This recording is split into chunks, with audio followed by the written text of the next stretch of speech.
NBC Sports proudly presents the National Championship of American Golf, conducted by the United States Golf Association. Welcome to live final round coverage of the 93rd United States Open Golf Championship.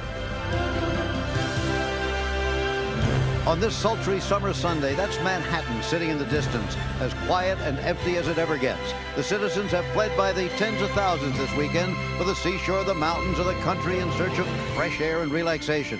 On this particular day, however, many of them have also made their way over the George Washington Bridge or through the Hudson River tunnels out to a usually quiet town called Springfield, New Jersey. They've come here to the Baltusrol Golf Club for the 93rd playing of the U.S. Open Golf Championship. They appear here as a crowd, but each spectator comes as an individual, each with his or her own reason for wanting to endure the heat and discomfort to watch today's final round of play. And here's where it'll end, barring a tie, late this afternoon on the 18th green, just below the old clubhouse, as Baltusrol completes its role as host to the Open for the 7th time. Hello, I'm Jim McKay, welcoming you to Baltusrol and our start-to-finish 5-hour coverage of the Open Championship. Now, if you're a father, remember, this is your day, it's Father's Day, and you're entitled to watch from start to finish with no feeling of guilt whatsoever. And if each spectator, including you, comes to the Open with their own reason, so each golfer has arrived to this day with an individual motivation. An older player taking one more shot at it, a 21-year-old amateur trying to make a first impression, or a touring pro trying to put a crown on his career. Lee Janzen fits that last description, and what started out as pleasant excitement yesterday, leading the Open after 3 rounds, now must become a very heavy burden, because all eyes will be on him as he tries to maintain a one-shot lead over the veteran former champion Payne Stewart. Now remember that some 6,000 players tried to qualify for this championship to join the others already exempt. The 6,000 played at 86 sites. The survivors moved on to these 12 locations. And finally, 89 of them came to Baltusrol to complete a starting field of 156. Later today, unless there's going to be an 18-hole playoff tomorrow, one man will hold the trophy and become one of the great champions of golf. It's one of the great honors in sport anywhere in the world. Now, as for Lee Janzen, he has a couple of things possibly within his grasp today. Let's take a look at some of the statistics. In 1981, George Burns shot .203 for the first 54 holes. T.C. Chen did it at Oakland Hills, and Lee Janzen did it yesterday. That's the record. We must say, however, that George Burns and T.C. Chen, neither one of them, won the Open Championship. Here are the scoring records through the years. 1903, Willie Anderson, who won 4 here at Baltusrol, shot .307. In 1936, again at Baltusrol, it was Tony Manero setting an Open record with .282. And then twice more, both at Baltusrol, Jack Nicklaus .275, Jack Nicklaus .272. Now, just about 40 minutes ago, we had this sight here at Baltusrol. Payne Stewart, within one shot of the lead in the U.S. Open, carrying his own bag out to the practice team. I mean, we just don't see that very often. He didn't seem to mind it at all. Apparently, he was here before his caddy was, or I don't know, he just decided to do it himself. Perhaps we can find out a little bit later on exactly what was the motivation for that. Payne Stewart headed for the practice tree, carrying his own. I'm sure he's done that more times than once, too, in his career. So we have an unusual occurrence already, and the leaders haven't even teed off, Brent. Jim, it's going to be quite a day. Did you notice that Payne Stewart, not wanting to insult fans of either the New York Giants or the New York Jets, has broken out the colors of the Buffalo Bills? That may be tempting fate a little bit, given the Bills' records in recent Super Bowls. We'll have to wait and see. Let's take a look at our final groupings of the day. I want to pick out one story here and concentrate on it. Mike Donald in the 111 group. Those of you who remember the 1990 U.S. Open at Medina, there was Donald needing just a par on the 72nd hole. Instead, it was a bogey, and he went to an 18-hole playoff with Hale Irwin on that Monday. They were tied after 18, and Irwin beat him with a birdie on the 19th hole on playoff day. And so Donald lost his tour card the next year, hasn't been heard from since, and isn't it nice to see him amongst the leaders? Now moving on to the 138 group. From Australia, Craig Perry, and we have seen him be very effective, especially down at Augusta.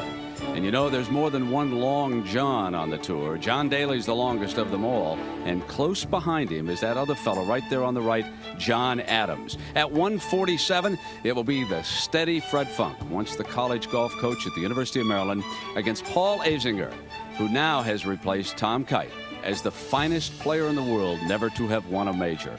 Then at 156, second to last group, the steady David Edwards, who a couple of years ago won the Memorial, the Heritage this year, matched against a man, Nick Price, who could become the first foreign-born golfer to win the U.S. Open Championship since David Graham in 1981.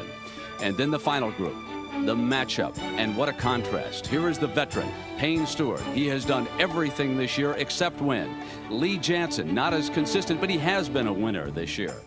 As far as experience in the U.S. Open, take a look at this. This is the first year that Janzen has even made the cut.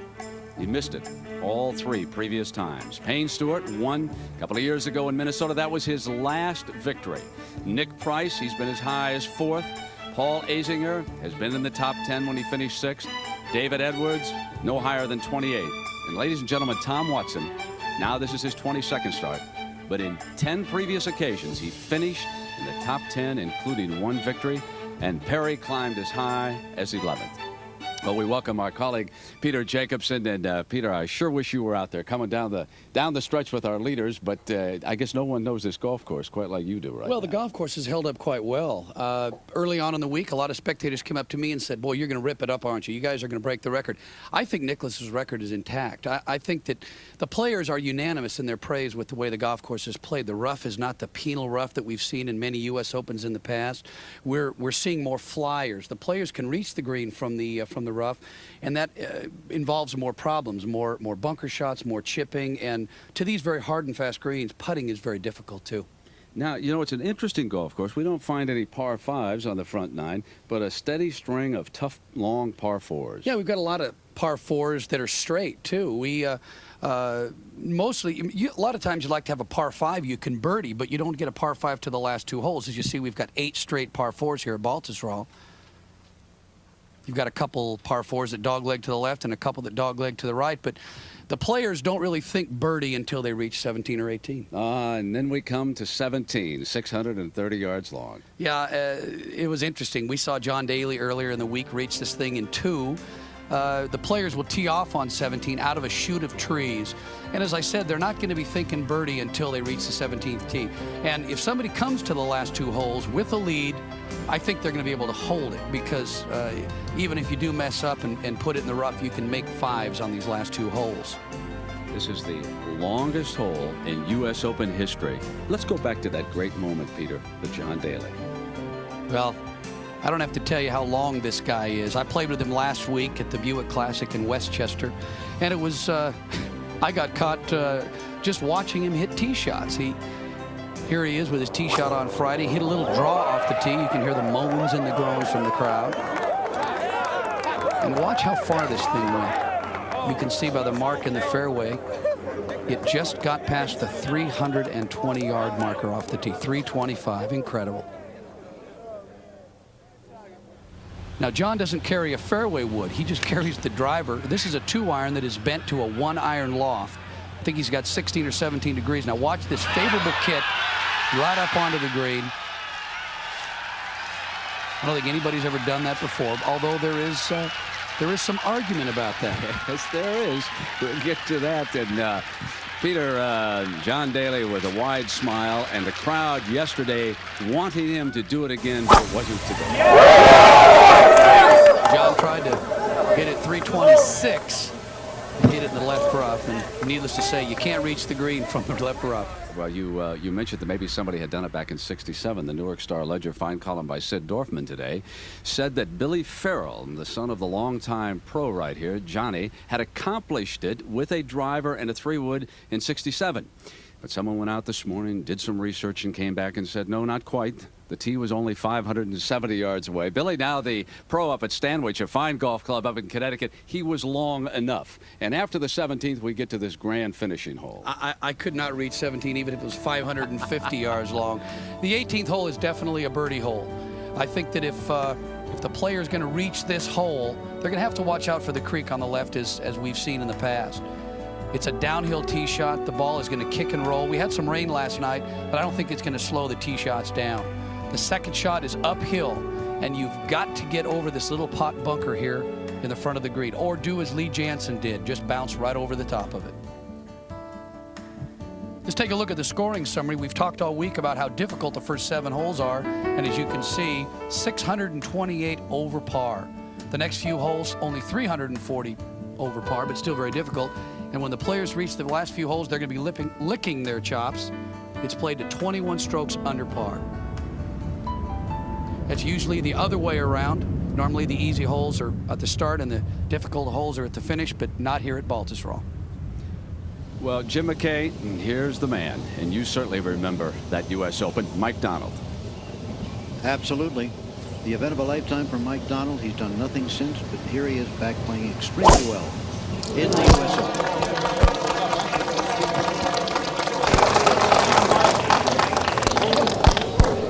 Nope, hold it. Well, no problem there, Peter. No, that's not bad. The light rough. Now, this, just a few minutes ago, was on the 12th tee, a par 3, 206 yards long. And watch what happened from the club of Sandy Lyle, former British Open champion. Very appropriate here on Father's Day. Sandy with his brand new baby daughter. Talk about right down the middle. That was it. That's a Father's Day gift to himself. Congratulations to Sandy and happy Father's Day. Well, let's take a look at the leaderboard. None of these people have teed off yet, or you would see the hole they were on the right of your screen. It's Jansen by 1 over Payne Stewart, and you saw the other leaders there. Fred Funk hanging in there with Levy and Mike Stanley and John Adams, the long hitter. Couples still at even par now after 1 hole. Ray Floyd even after 2. Floyd getting him back into it a bit. Ian Baker Finch there at even par after 1. Hankey and Mike Donald. John Cook, Jeff Sluman, Tom Lehman, and it may be a day of unexpected events. This was on the practice range. At first they thought it was Payne Stewart's caddy running out to catch up with his man, but no, it was a deer. Watch this. Wonderful jump, a 9.4 if I ever saw one.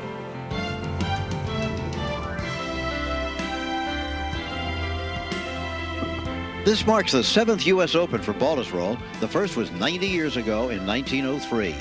The winner that year was Willie Anderson, who shares with Bobby Jones, Ben Hogan, and Jack Nicklaus the distinction of most U.S. Open victories, 4 apiece. Anderson's prizes in 1903 were a gold medal, just like the one the 1993 champion will receive, and a money prize, well, rather different from today's. Anderson won $200. This year, the champion will receive $290,000.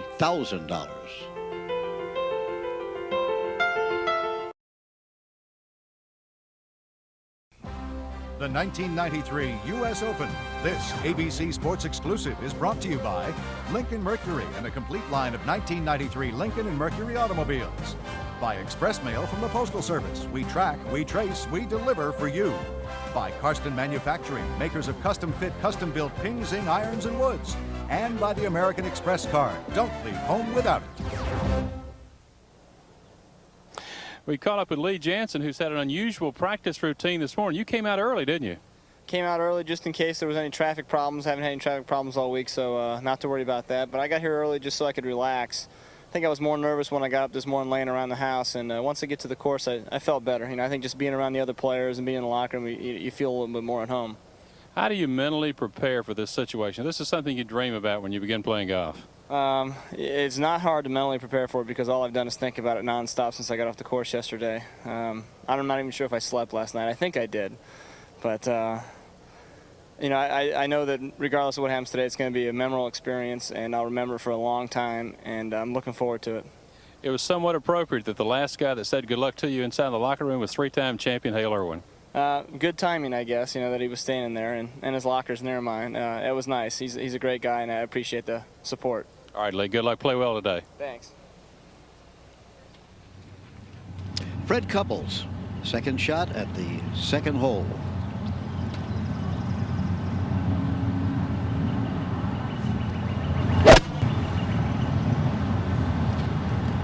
Don't, Paul. Don't, but there it is, safely on the green on the 381-yard par 4 second hole. That's a tough little position today on the front right. Most of the players will be putting downhill. Now the famous fourth hole, par 3, John Cook.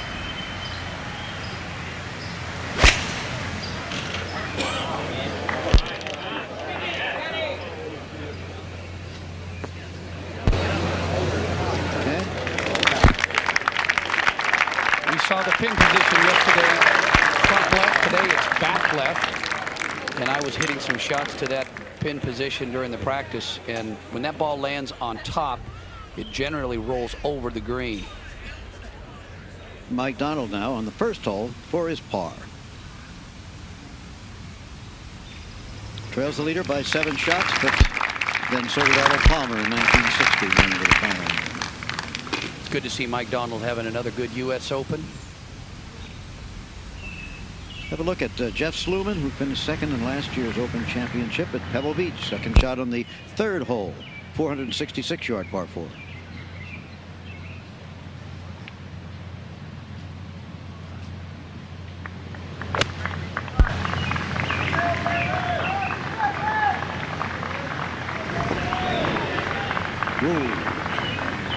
We'll see a lot of those big bounces today. So it's an interesting golf course. It's straightforward in some ways, intricate in others. A little bit earlier this week, we had our on-course commentators give some of their thoughts about old Baltusrol.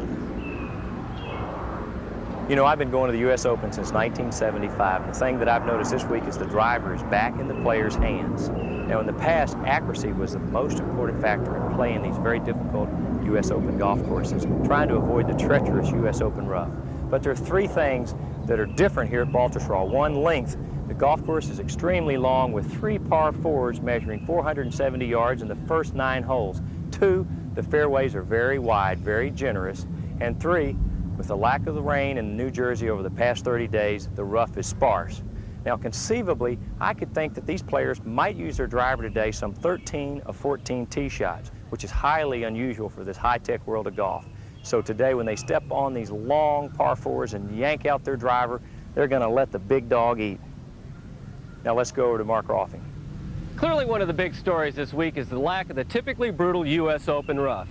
A good example is here at one of the long par 4s where these 2 tee shots have both ended up about 200 yards from the hole. This second shot played from the fairway would probably be a 3-iron shot. It could be flown all the way up to the green. In U.S. Opens past, a drive in the rough like this would simply have to be wedged back to the fairway. That's not going to be the case this week. This ball definitely can be advanced to the green, maybe with even as little club as a 5-iron.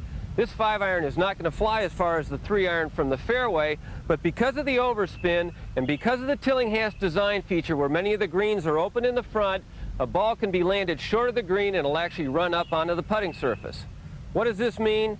I think it means that there's a lot more players that have a chance to win the U.S. Open this week than would have had the rough been high and thick. Let's move forward to Judy Rankin. The greens here at Baltusrol are without a lot of severe sloping, but there is gentle motion to these greens. Up above the golf course sits Baltusrol Mountain, the highest point in the area, and many players believe that the ball breaks ever so slightly away from that mountain. With a few exceptions, the greens here are large by U.S. Open standards. Now, you can become a good short putter with strong mechanics and a lot of practice, but good long putters have an instinctive sense of speed and distance. That will continue to be a valuable commodity here. Let's go to Bob Rosberg. Just a few interesting facts about Baltusrol. There are not a whole lot of out of bounds here. All of them are to the left. However, the ones at number 1 and number 2 do come into play. Fred Couples showed us that yesterday. Water hazards do not abound here either.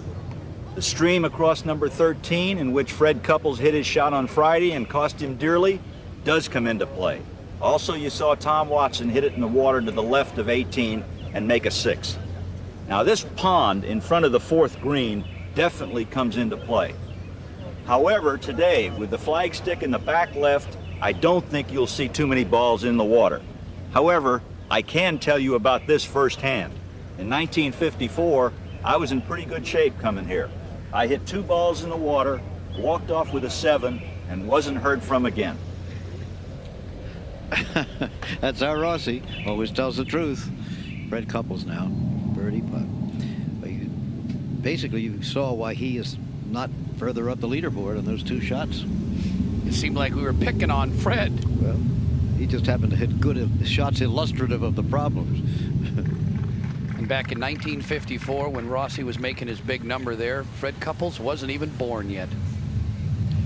Here's Ray Floyd. He went over the green on the par 3 fourth. This is what I was talking about earlier. It's very hard to stop that ball on that back left shelf on number 4.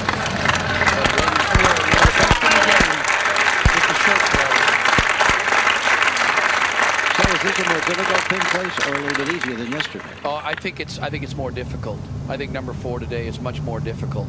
John Daly, Long John on the 9th tee, the par 3.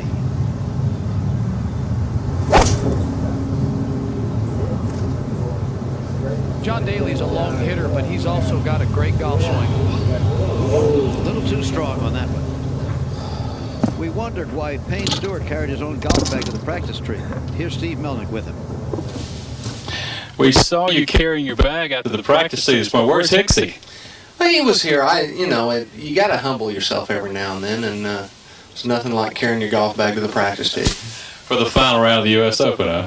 Sure, why not? And it's something you had to do, Well, you said to Hicksy. Hicksy looked at his watch, and you all set him an appointment for 1 o'clock to meet out here. But what did you tell him you had?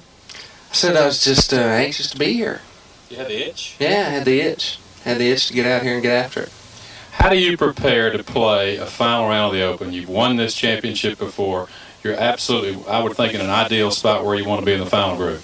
Well, I'm just so pleased with what I'm doing on the golf course, the way I'm playing, and I just got to, trust in my own ability and take it from there. Is there any key to the play of the round, the first 7 holes being so tough? You got to play all 18 of them, and people have said, well, are you and Lee going to get in a match play? This is a mental play tournament, and low score wins, and that's what I'm going to try to come up with today. Good luck out there. Thanks, Steve. Here's Ray Floyd with this par putt at the 4th hole. Should break a little to Ray's right. Payne Stewart was asked last night about what was going to win, and he said,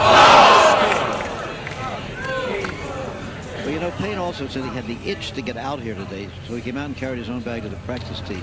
Could that be a sign perhaps of overeagerness? It could be a sign of overeagerness. I'm a little concerned that Payne would break his normal routine to get out to the golf course early. He may be a little over-anxious. He may be a little over-eager.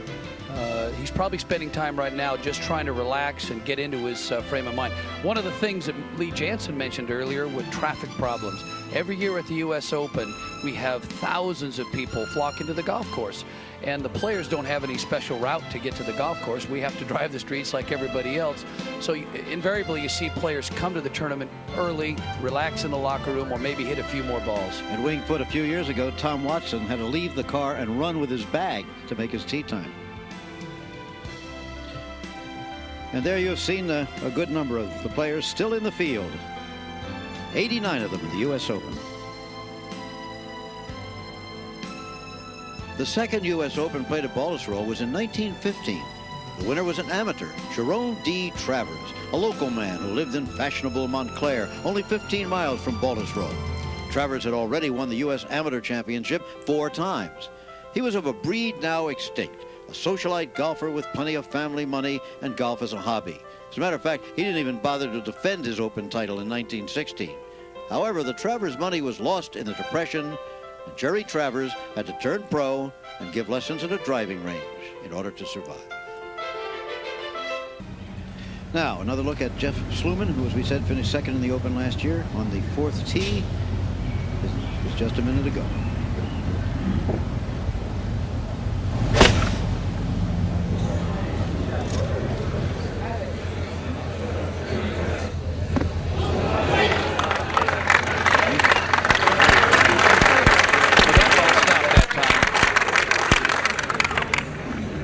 A lot of times they won't. Here's John Daly on the 9th hole with his second shot. This should be his third shot. That's his third shot, sure. Yeah, we saw John Daly get the ball over the green quite a bit, and sometimes it doesn't help to be so long. Now Fred Couples again on the third hole, 466-yard par 4, his second shot. It's a blind tee shot. You just have to kick it down over the hill and try to turn it a little to the left. And Fred's got a short iron for his second shot.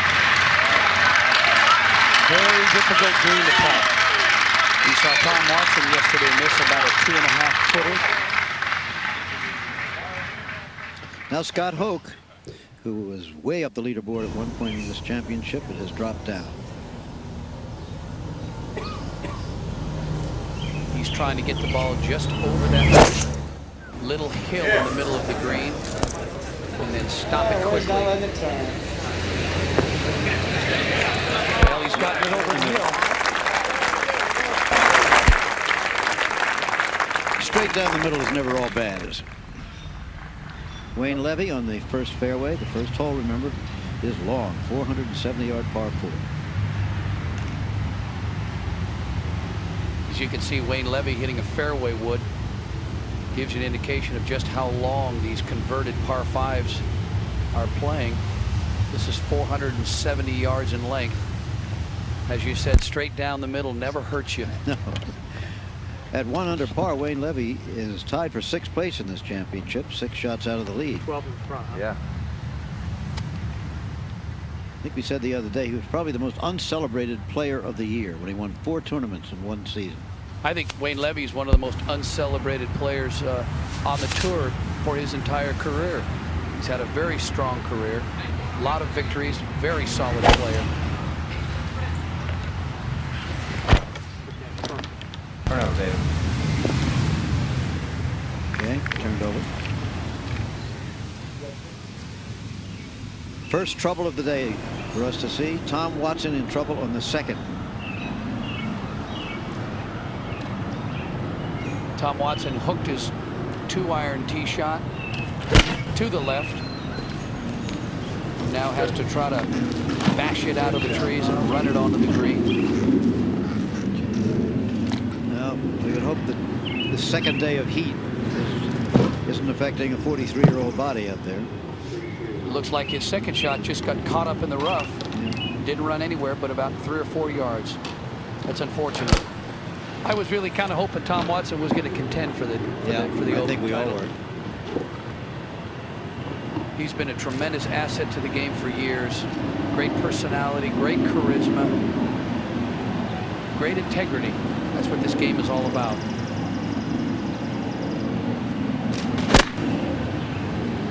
That's about all he could do. Let's see how it turns out. Boy, it's frustrating to have a tree in your backswing on one shot, but when you have it back-to-back. Those 2 shots are the middle shot is something all of us regular, ordinary people can identify with. Now we're up on the 5th hole. We're going to watch John Cook with his 3rd shot on the 5th, which is a 413-yard par 4. Cook, as you see, 1 over for the championship. Coming into the week, I had thought the 5th was going to be a difficult hole. It's a kind of a tabletop green, slopes away from you on all sides. As you can see, John has a little bit of an uphill putt.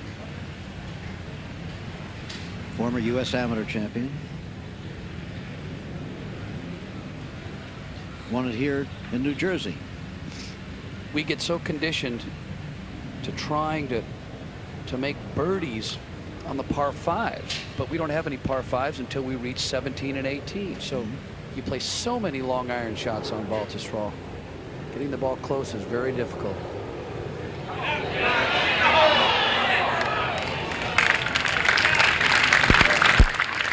Nice putt by John Cook. Now, if you're wondering where the leaders are, well, they're still here on the practice putting green. We told you we'd give you complete coverage. Soon we'll be going back to their cars on the way out. There's Payne Stewart. The always recognizable Payne Stewart with the +2s, I think they are. Couples now for the birdie and 3.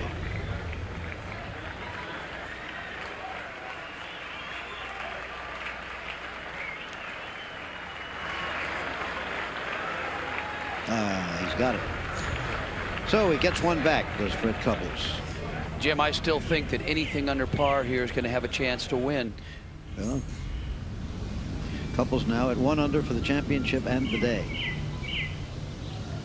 Craig Parry of Australia also at 1 under, beginning his round.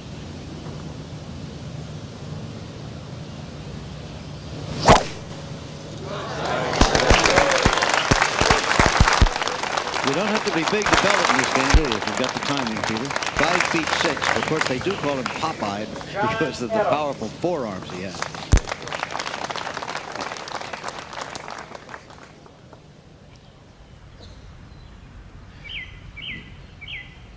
John Adams, as indicated earlier, long hitter. He shaved. He shaved his beard off.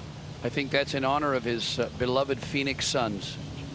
Instead of shaving his head like Charles Barkley, he decided to shave his face.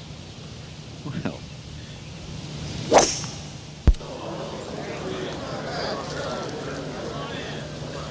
Maybe he's thinking about the awards presentation. Right there. First man to start the U.S. Open with beard and finish without. It's a new statistic. Fred Couples now on the 4th tee. This is the beautiful, watery par 3. 4th hole.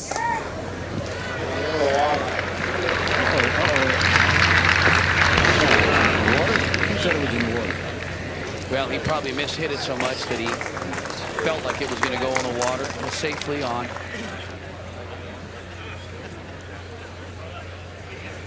Little break here for conversation with Stuart Block, president of the USGA. Brent?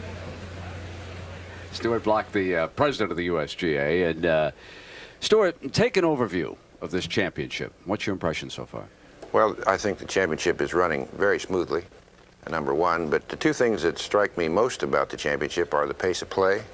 As you know, the PGA Tour and the USGA have been very concerned about the pace of play amongst all kinds of championships. But it seems to me that when we are 27 minutes better on Thursday and Friday, and we got around yesterday, the last group was 3 hours and 33 minutes.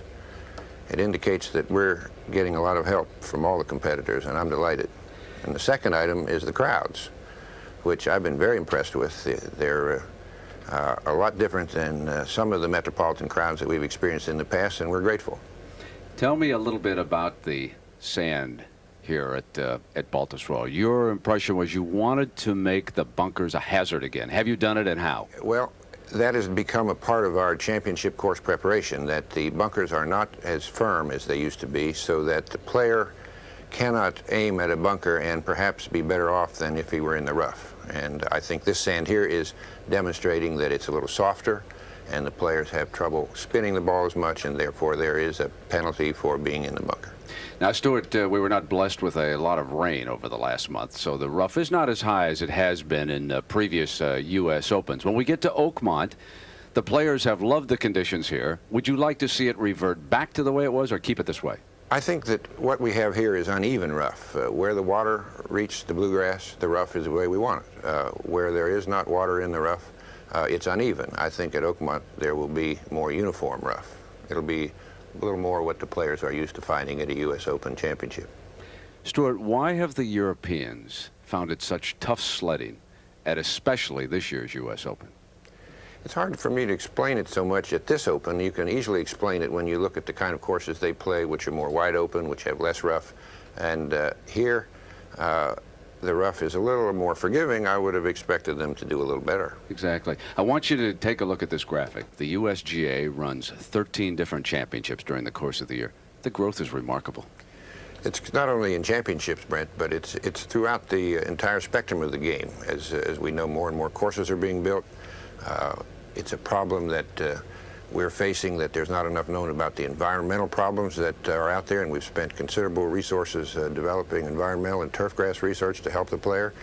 And I think that the number of new golfers is absolutely phenomenal, and I think they need some help from the USGA, and as a result, we're developing a video which I think will help them learn the etiquette of the game and the history and background of the game, which will help them enjoy it a great deal more. We look forward to that. Thank you, Stuart. Nice to be here. Thank you, Brent.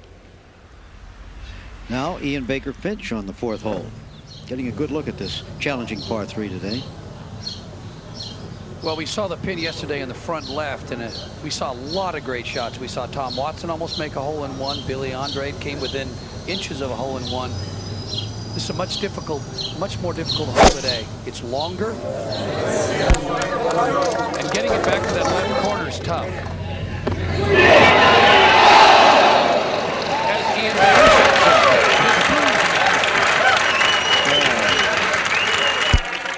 that's the reverse kiss of death. Wayne Levy's birdie attempt at the first hole. A long one. This is on tape. Look out. Way to start his round. Wayne Levy with a birdie on the first hole. At 2 under par, he's 5 behind the leader and in a tie for 4th place. There you see him on the board. And some of the others. In 1926, the amateur Bobby Jones was a deity of sport. He had already won the British and U.S. Opens in that year when he appeared at Baltusrol in September for the U.S. Amateur. Jones personally drew crowds bigger than those at any professional tournament. Everybody who was anybody in the New York area, even Babe Ruth, came out. Jones advanced to the last day by beating 2 of the other patron saints of amateur golf, Chick Evans and Francis Ouimet. But then he ran into a very tough customer from California, George Bonnell. Bonnell beat Jones 2-1 in the final.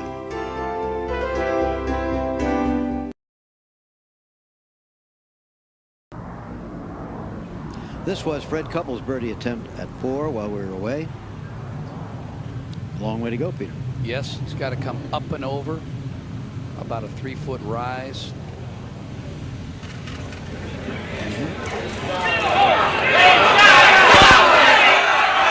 That's good from down there. Nothing wrong with that. It's going to be a par 3 for Fred Couples. One under. Don't count Fred Couples out yet. Paul Azinger on the first tee, beginning his final round. As you see, it's a very long hole.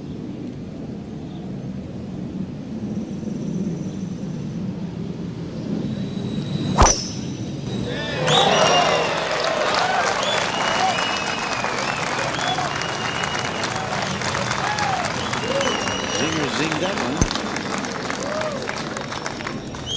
Has to make you feel good when you start the first hole that way, huh? Especially here. Azinger's only hit 21 fairways, as you saw the graphic, out of 42, so he has not driven the ball as well as he normally does, as we're watching Ian Baker Finch on number 4. Usually a very reliable putter. Yeah. Almost had a hole-in-one and had to settle for 3.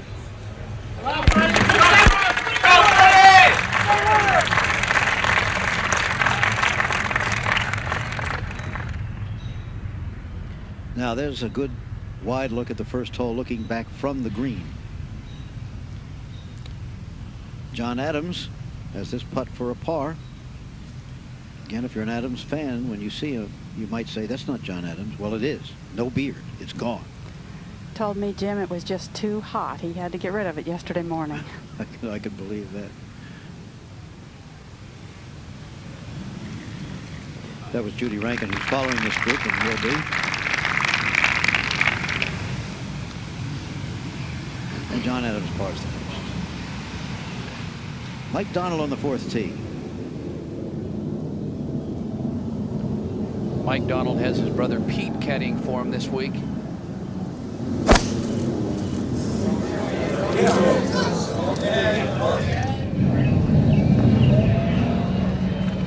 shot. I think the rain has softened this green. We had a little bit of a thunder shower pass through our area last night, and the greens seem to be holding a little bit better today than they have been all week. Ray Floyd at 1 over with a long birdie attempt at the 6th hole.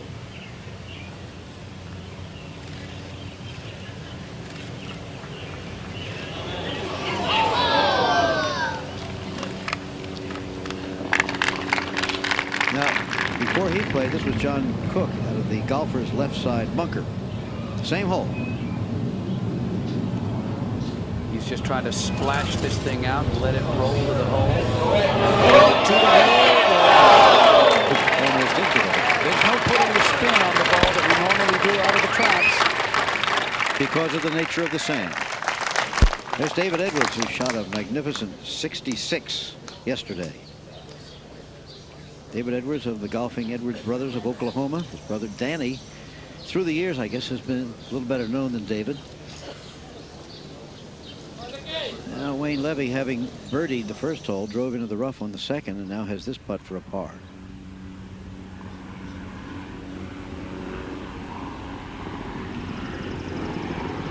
That's a very old, beat-up putter.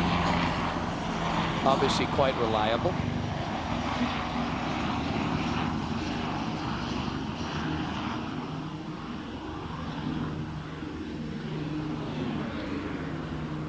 Not quite reliable enough on that, and slid by a bit too. Mike Donald now, birdie attempt on the par 3 fourth. Mike will get his par and move on. The leaders have not yet teed off, remember. We'll be getting to that. Azinger with his second shot on the first. This course is playing quite differently today. Azinger with 229 to the flagstick into the wind. The rain is really soft. That's Jerry Pate with that group. Jerry, it's different than we saw yesterday. They're not driving as far, some 40 to 50 yards shorter. Well, the wind is picking up. It's a different wind. It's been out of the west. It's a little more out of the south, and it's a cooler breeze today. I think it's going to play a lot of different strategies on these players' minds today. Troubles at the fifth.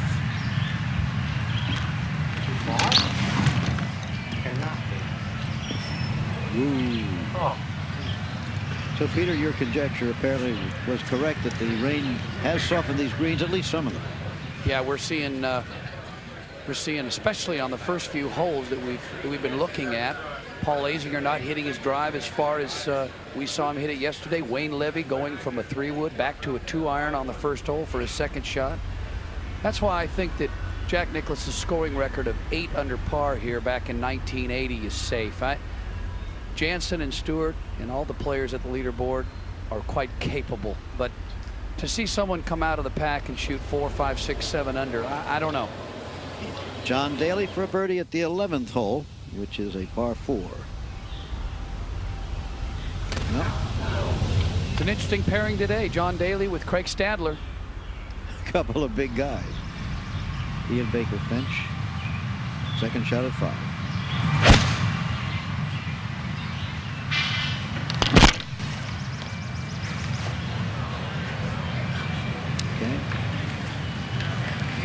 That pin today on number 5. 28 steps back. And you're going to see a lot of balls over that green today. Steve Elkington, the Australian, at 4 for a birdie. People talk about Tom Purtzer having the best swing on the tour. I happen to believe it's Steve Elkington. That putt left a bit to be desired. Steve Elkington. Well, these players that are starting about right now are just at that point of no return where they need to get going. They need to birdie 3 or 4 holes in the first 6 or 7. And a lot of times you're a little over anxious, as we saw Steve Elkington miss his putt left there. He had an 8 or 10 footer and he was just trying to work that ball in the hole. 7th tee, Ray Floyd, former champion. Not many can hit the ball like that over 50, even if it does catch the bunker. Well, that ball either jumped out in the grass or it completely disappeared into that. It's either under the sand or it kicked out. Might be just in the edge of the rough. It looked like something there. Now Fred Funk on the first hole. Fred played his second shot with a 3-wood to this position. Very awkward lie, having to pitch up the face of the bunker. The ball is in the grass. It's not in the sand. The ball's going to be lofted up. Has a lot of green to work with.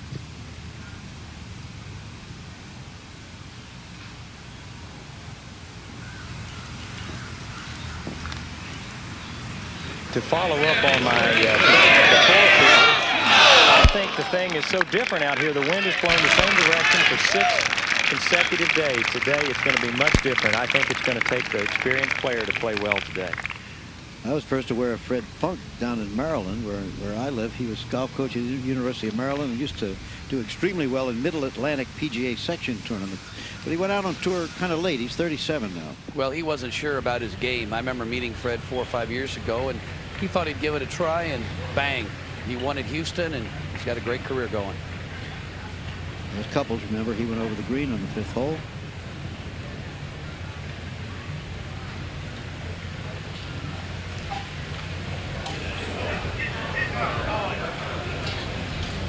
Regret to tell you that the word is that Tom Watson bogeyed the first hole and double bogeyed the second. He seems to have played his way out of it. Now David Edwards on the first tee. Big day for David.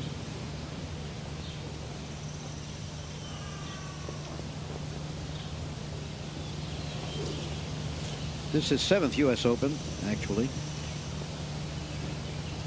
Made the cut 3 the previous 6 times. Never been high up before.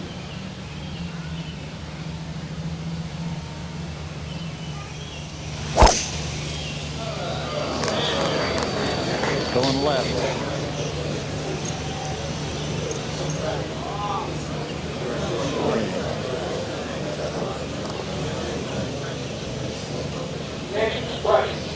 Looks like plenty of room out there, doesn't it? Just try it.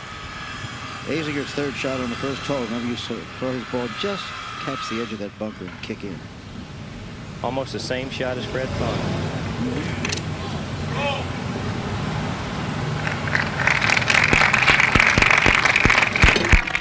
Azinger 2 under. Now Nick Price. Nick in 3rd place by himself here. 3 under par for the championship. Reigning American PGA champion.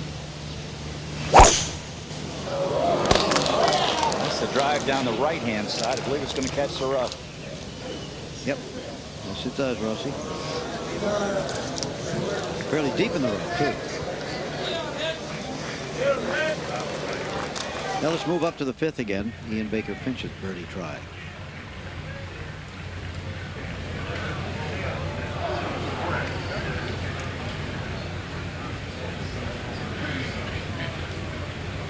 Get lots of these little testers as they trickle by that extra foot. Wayne Levy double bogey in the 2nd hole. Go back to even par. Now Azinger for his par. Let me remind you that these players teeing off now, the leaders in the tournament, they're nervous. But they want to do, that's been the story of Paul Azinger's game now for the last 2 months. It took a hold bunker shot for him to win the Memorial, as we watched him miss putt after putt on just slide by the hole. The back 9 at Memorial. Couples can hold fast now. He's gotten into 1 under. Leaves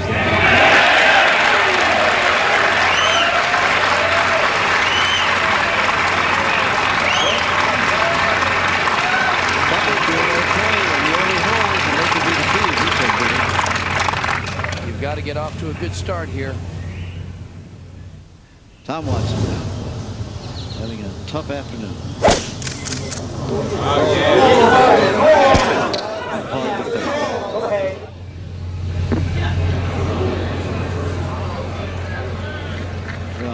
Hasn't stopped yet.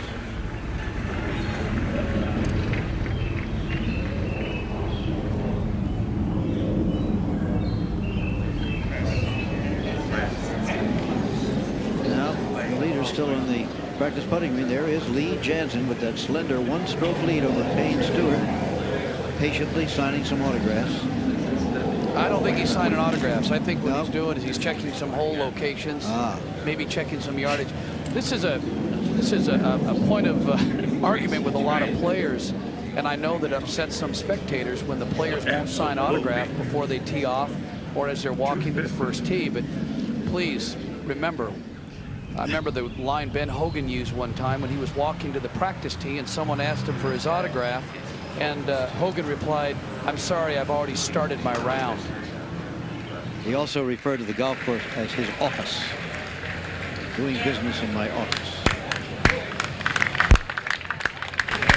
Okay, Paul Azinger, a tee shot on the second hole, 381 par 4.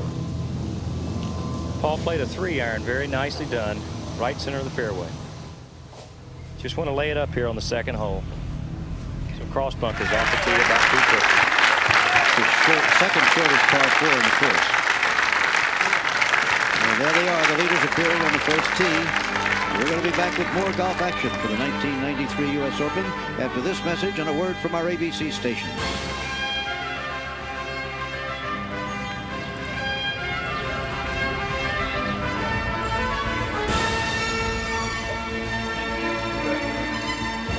The clubhouse at Baldus Roll.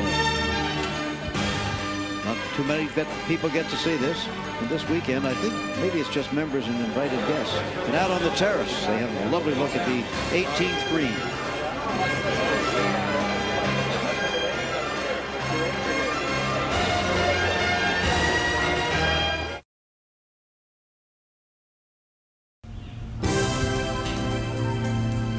ABC Sports exclusive coverage of the 1993 U.S. Open continues.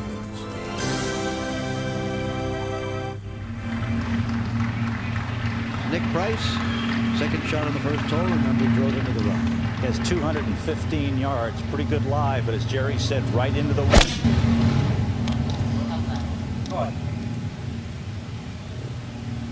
Oh, not quite. Caught the bunker. Well, the first hole is playing so much longer than it did yesterday. It's 470 yards in length. Yesterday, the players were getting up and hitting driver and 7-iron to the green. But as we've seen already this morning, it's causing the players some problems. It's a straight par 4. It's a converted par 5. Plays as a par 5 for the members. You've got the 3 little cross bunkers here on the right, which make running the ball in there today very difficult. The pin is in the back left, and we've seen a few players already catch that front right bunker. Straight away, but 470 yards. 5 starting time for the 93rd United States Open Championship conducted by the United States Golf Association. The referee is Stuart Block, President of the USGA.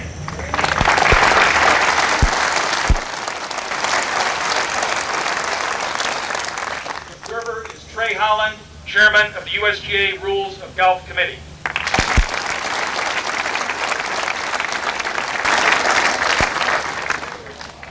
Players are Payne Stewart of Orlando, Florida.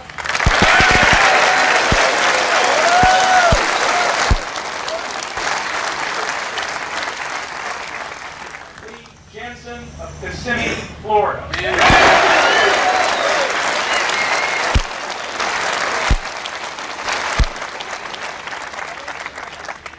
Mr. Stewart has the honor. Play away, please. Good luck, bud. Good spot, man. Nice spot.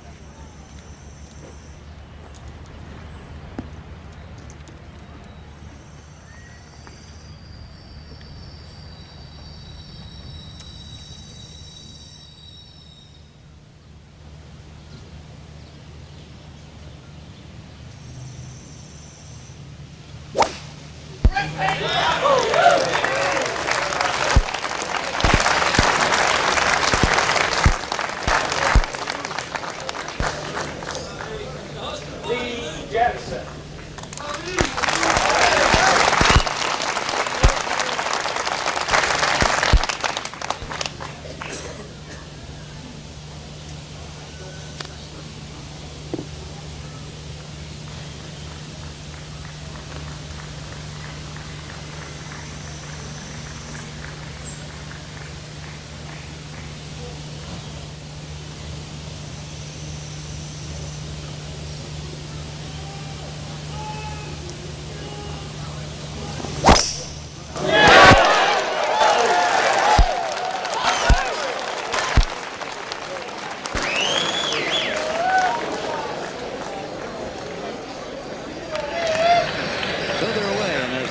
Walk off the first tee. Let's salute the men who have gone before, the players who have achieved that title, U.S. Open champion.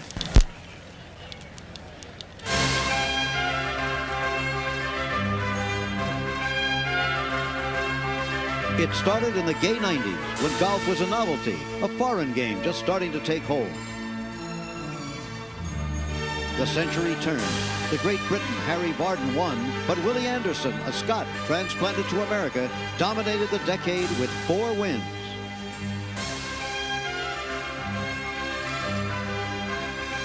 The teens were a time when an American amateur, Francis Ouimet, beat Britain's best and the explosion of golf began. The 20s roared in. It was Walter Hagen's time, but again it was an amateur, Bobby Jones, who captured the public fancy with 4 open wins and 3 seconds in 9 years. The 30s, hard times, saw men like Sam Parks Jr. and Tony Manero in the Open, but there was also Gene Sarazen, Ralph Gouldall, and Byron Nelson. War stopped the Open for 4 years in the 40s, but toward the end of the decade, Ben Hogan served notice that he had arrived. In the 50s, we saw Hogan's greatest years and also his most shocking loss to driving range pro Jack Fleck. Arnold Palmer opened the 60s and was quickly joined by Jack Nicklaus as the game's dominant stars.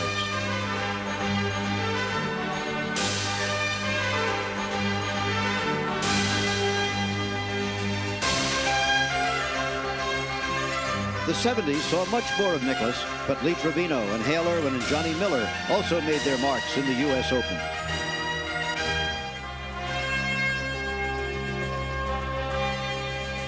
The high-flying 80s were an exciting time. Nicklaus's 4th and Watson's 1st.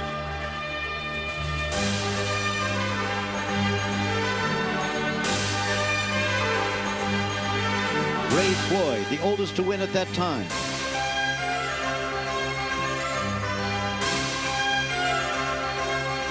Curtis Strange with 2 in a row.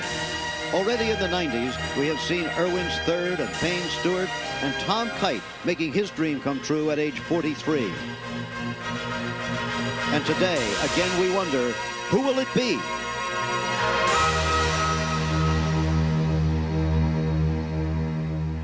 Will it be Nick Price? It could be. He's in 3rd place, 4 strokes behind. Played a marvelous shot out of the bunker to this point. Makes his par. Now the leader, Lee Janzen, 2nd shot on 1. 238 yards.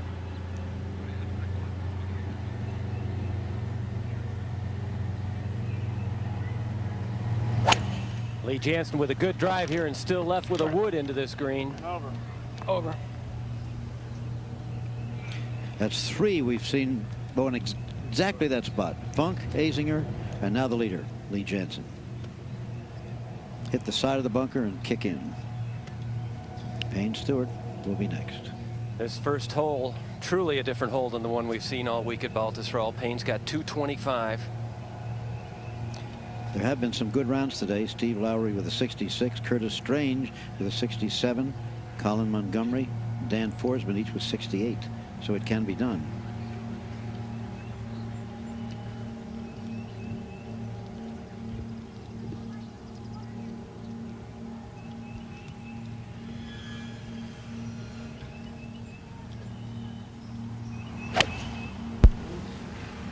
Payne started this ball way to the right, and it's headed right. Not a very good looking shot at all. So both of the leaders having problems on the first hole. That was not a good shot at all. Well, Jim, it's almost looking as though it's going to be a game of recovery here at the very start. And as we've seen with many U.S. Opens, it isn't how many great shots you hit, it's how many bad shots you get away with. As we see Payne Stewart here sitting up. Notice where Payne's feet are lying to the left. And I think this is probably one of the reasons why he blocked his shot. Club takes the club straight back, a little bit shut, all the way to the top. Club's in good position there. Payne starts down through the hitting area. Notice the ball started right off the club face, and it went further to the right. Normally a very well-balanced swinger of the club. This was Paul Azinger for a birdie at the 2nd hole. This putt, one of the fastest putts on this golf course, really sloping downhill. bogeyed the first and birdied the second. Few other scores of prominence. Fuzzy Zoeller had 70 today. Nicklaus 71. Nick Faldo 72. The time now to hand over across our commentary booth, partially across the sea, but first to Brent Musburger and Peter Alliss. Jimmy, thank you very much. And Mr. Alliss, a whole lot of interesting things going on here today, sir. The lowest round of the day, young man from the University of Alabama, Steve Lowry, with a 66, and that's been the lowest standard we've had here so far, sir. Yes, and what do you think the leaders would give for a score like that today? It's going to be one of those fascinating afternoons, I think, and you can't totally predict what will happen, of course, because they're human beings out there, but I think the fascination for true aficionados of the game will be just to see how the two leaders control their play over these opening holes. You've got to find the fairways, hit the greens, and don't do anything silly. This is Edwards at the second. He has 144 yards to the hole. Hole cut on the front right today. It's a tough pin because you don't want to go to the right of the hole. You'll have a very tough shot, and past it, as Jerry said, was a very fast putt. 144 yards. He has a 7-iron.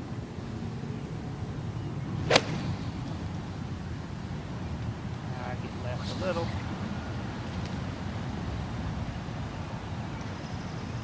Well, that's all right. You keep finding the greens. Only about 20 feet from the hole. 45 or so. Nick Price. Jumping a little bit. Nick is 142. The only thing about his lie is it's just in the edge of the rough. It's going to make a little difference. Not bad, but you cannot spin the ball. I don't care who you are. You're not going to be able to spin it out of that rough like you are off the fairway.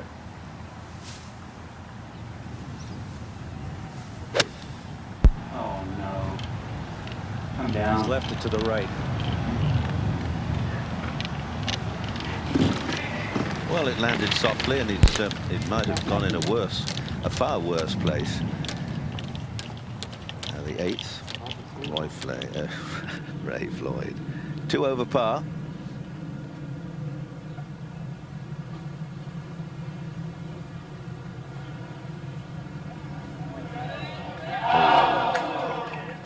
Just the pace kept it out. Now Payne Stewart, first hole, his third shot. This is a shot of about 40 yards. Payne took relief. His ball came to rest on one of Baltusrol professional Bob Ross's merchandise bags over here. Get it there, Payne. He's got plenty of green to work with. What a wonderful shot. Well, his nerves seem to be in pretty good order. This is when they find you out on the opening holes. Lee Janzen. Payne Stewart really is focused as we get ready to watch Lee Janzen's shot. It was interesting. I was out with Payne on Friday when John Daly hit the 2 monstrous shots at the 17th here, reached the green in 2, and I asked Payne Stewart about it. He said he really actually wasn't even watching the shot that John Daly hit. He plays his own game, really doesn't pay any attention at all to the other player. Lee Janzen with a long bunker shot here. Not the sort of shot you'd be looking to have on the opening hole.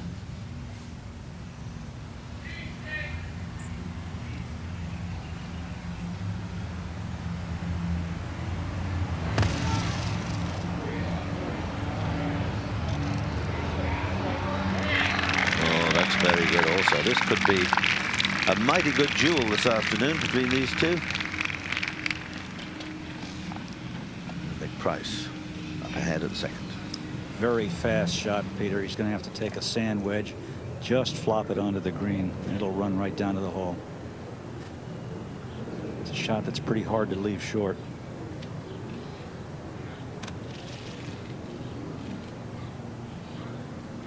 I see what you mean, Bobby. Just pop that up in the air, and it's certainly got the distance.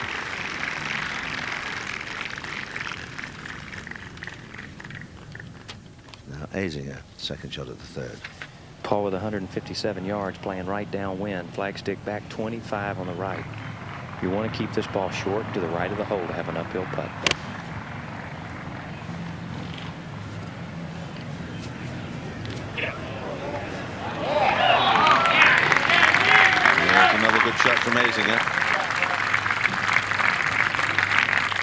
to the first hole now. Payne Stewart. Now, how's that stroke early in the piece?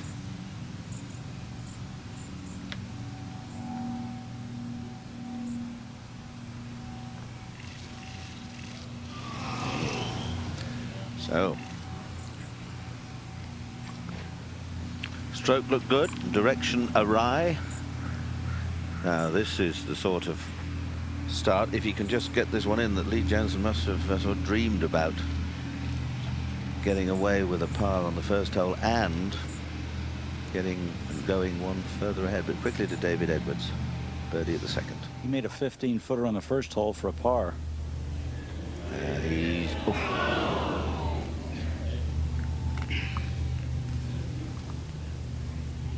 He'll just tap that one in, so near. Not near enough. He's a sort of smooth, quiet player that could do well today. Jensen at the first. It's another one with a very slow, methodical, mechanical putting stroke. Sometimes it's very hard to keep it slow and easy when the nerve ends are a bit raw.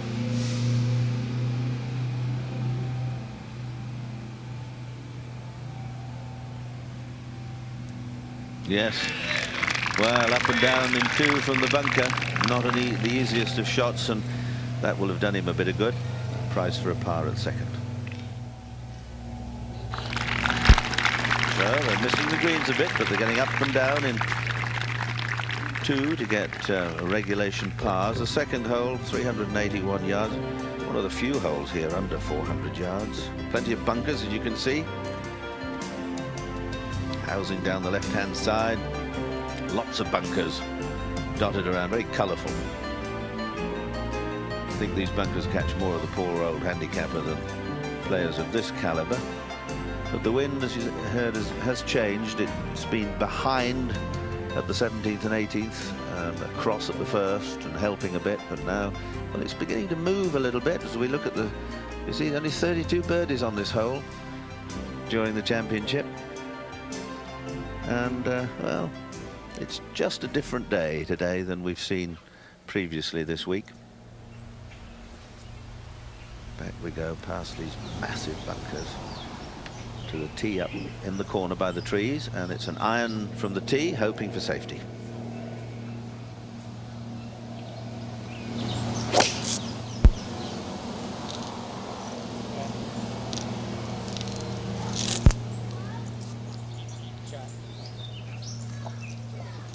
Good spot, Painter. Nice and slow now. Trust yourself. Words of encouragement from Lee Jensen's caddy. Now Payne Stewart, also an iron. Again, positional play. Payne didn't look particularly comfortable on the putting green with the putter up there a few minutes ago, and started off by missing one here at number one.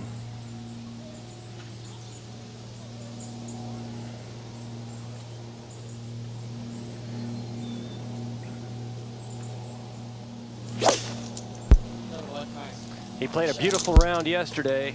Could have been a lot lower if he'd have made some putts, though. Good tee shot here. Now up to Azinger, the third. Chance for birdie.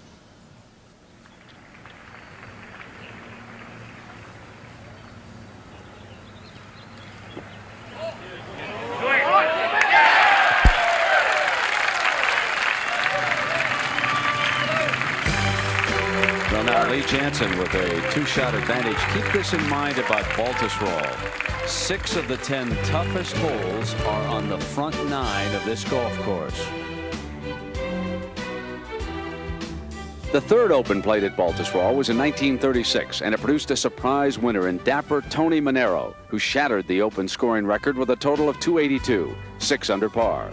Manero paired the final day with Gene Sarazen, played a sparkling final round of 67 to earn the Open's first prize of $1,000, a bonanza in the depths of the Great Depression. The 1936 Open was played on what we think of as Baltusrol's other 18 holes, the upper course, which gives Baltusrol the distinction of being the only club with 2 U.S. Open courses.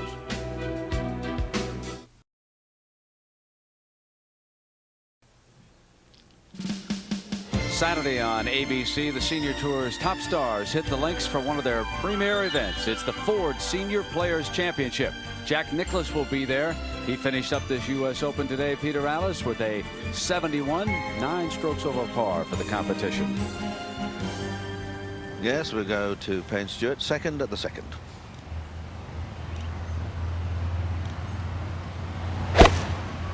Payne from 140 yards. Started just left of the flag, cutting back. Yeah, fine shot.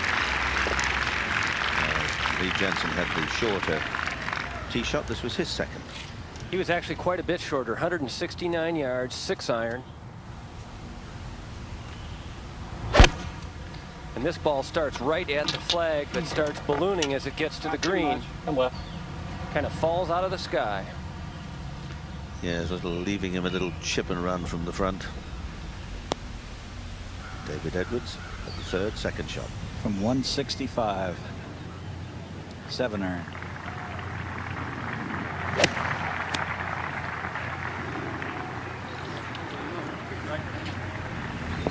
Great.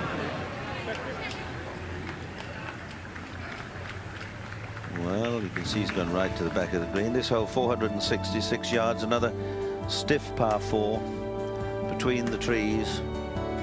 Trees, a great feature of this piece of property here, and one of the few holes that swing away. Dogleg, 2 dog legs left, 2 to the right. That little creek runs in front there. Price over the creek and hopefully onto the green. That was from 159. All right. All right. Well, it didn't go right, but it's safely on.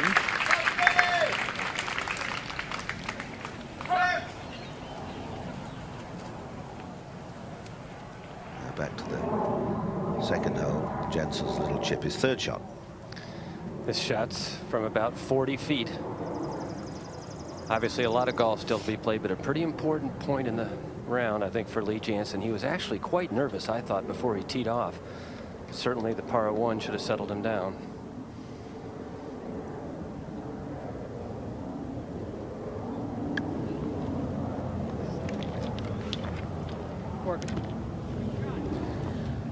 Well, he looked to play it nicely. He just misjudged the pace of the green. Now Paul Azinger on the fourth. Hole playing 199 yards into the wind. Paul with a 5-iron. I don't think there's any way near he can get a 5-iron there. Hole playing it just the opposite from the first 6 days. Just carried the water. Almost went in the water there. You probably get fooled in that corner there, Jerry, by the trees at the back. We go back to the second, Payne Stewart for a birdie. It's one of the short par 4s. A big moment. He could see a 2-shot swing here. Stewart had a putt like this on the first, about the same sort of distance, I fancy, which he just misread. Alan, looking at Payne Stewart's round yesterday of 68, he played magnificently from tee to green. He made 2 birdies. One of them was a 2.5-footer at the 13th, and the other birdie was a 2-putt at 18 from about 35 feet. So he really did not putt very well at all.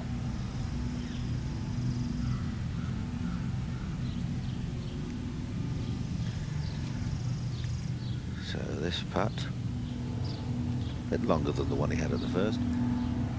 This to go 6 under par.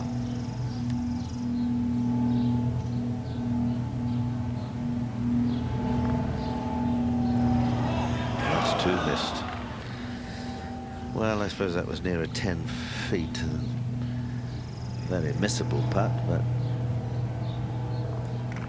good second. No drop stroke really. He's got his par.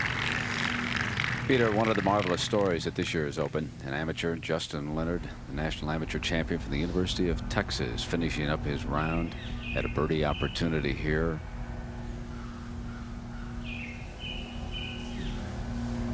Winding up with a 75 on the day.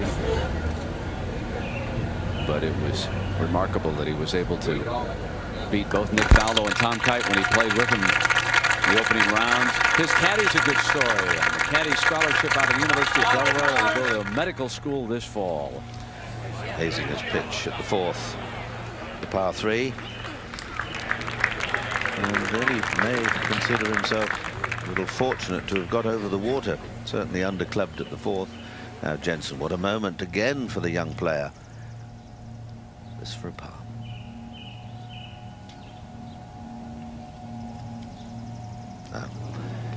He just pushed him or struck it down the right-hand side. I wonder how significant that single stroke might be when he's completed the remaining 16 holes. But still 1 stroke ahead. 6 under par. Going the wrong way. 3rd hole, Nick Price for a birdie.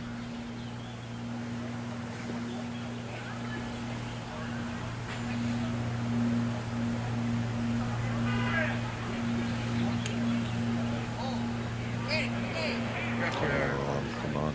David Edwards missed his birdie chance. Now the 4th. Fred Funk coming across the green at the 4th. Fred just cruising along the first 3 holes, very consistent pars, 1, 2, and 3. He's a very consistent ball striker, and that's what you have to do in an Open.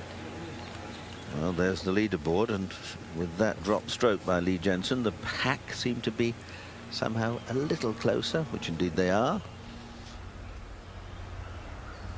You can't afford to miss any of these. Price now with something just over 3 feet. Gets his par.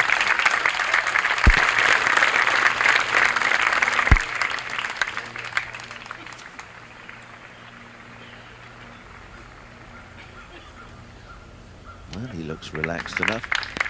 We'll go to the 4th now. Azinger, this putt for a par 3 at the 4th. This is the type length putt you have to make to win a U.S. Open on Sunday. Patience is the name of the game, but sinking those putts inside of 10 feet, every one you miss, you'll never get them back. Par is a good score.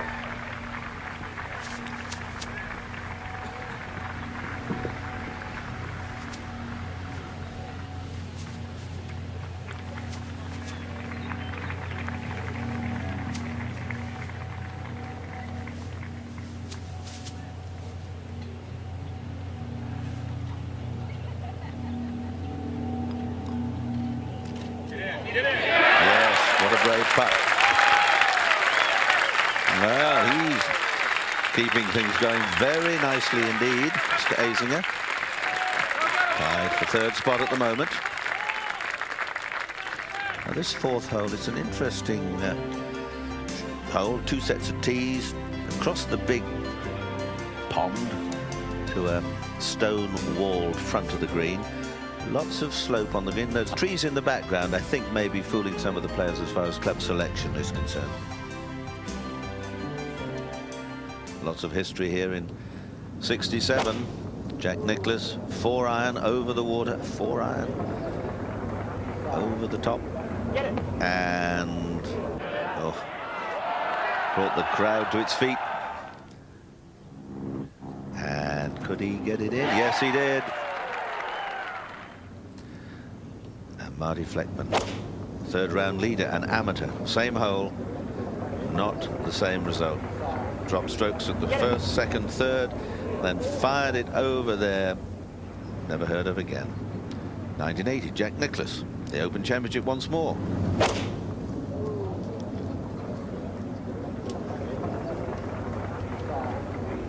And again, a fine shot to this deceptive par 3.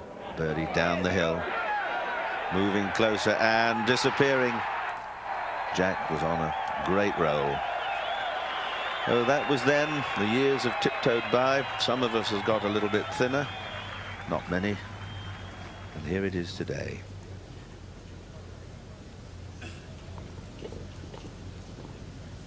Down we go. David Edwards.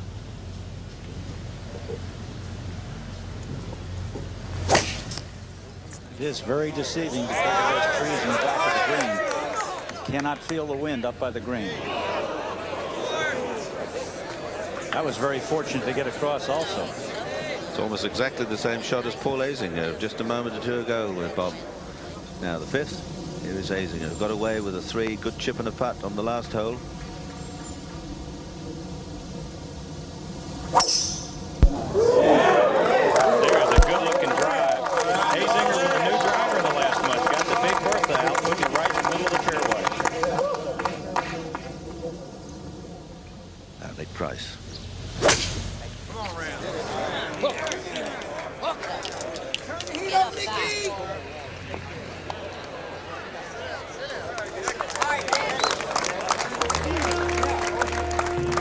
Well, a one-shot difference right now in the Open. We mentioned Steve Lowry with that 66 earlier. Curtis Strange, a 2-time winner, shot a 67 today. Ed Fergal shattered his left elbow in a childhood accident. He persevered, although his left arm was withered and crooked at the elbow. But Fergal slashed at the ball so effectively with his strong right arm that he was able to win the 1954 Open, the 4th Open played at Baltusrol. The runner-up to Fergal by 1 stroke was the pro rookie touted to be the game's next immortal, Gene Lidler. Meanwhile, the player who turned out to be the real McCoy had missed the cut in his first Open. He was Arnold D. Palmer in his last year as an amateur.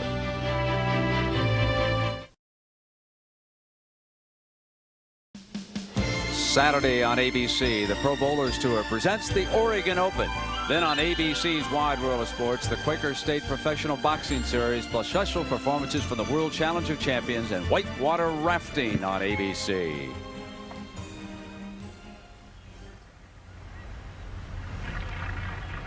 Jensen's 3rd. To the 3rd.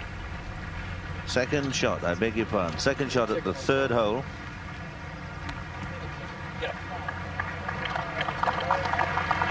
Better finds the green, needs to just steady down, having missed a shortish putt at the last hole. A little bit of, perhaps a little misjudgment of club selection. Couples at the 8th for a birdie.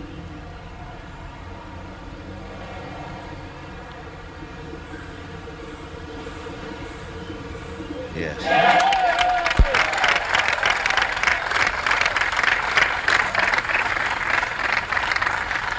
Nick Price, a very difficult shot here at the 4th.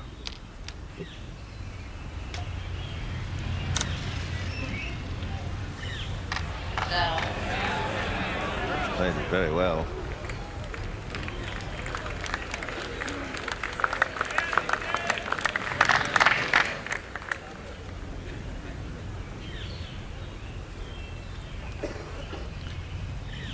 Third hole. This was Payne Stewart's second a little earlier.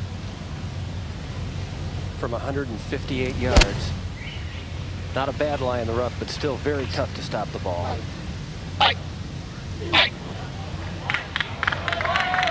Through the green it goes. Not too bad. Now, here's Stewart. Little chip. This is live. Awkward little shot.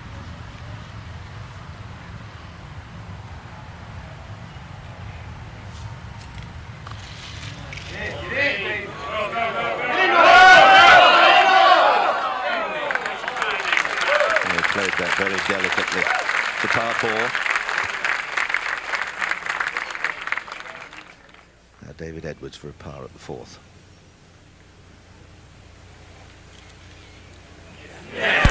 So he too gets down in a chip and a putt from the front of this 4th green. Averted a minor disaster.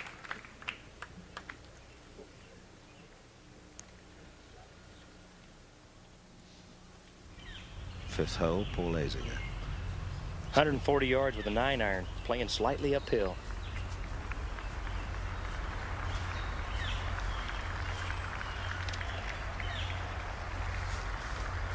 He's looking very controlled and very dangerous to me, this fella Azinger. Really has his game under control. Yep. So Jensen at the 3rd hole, just for a birdie.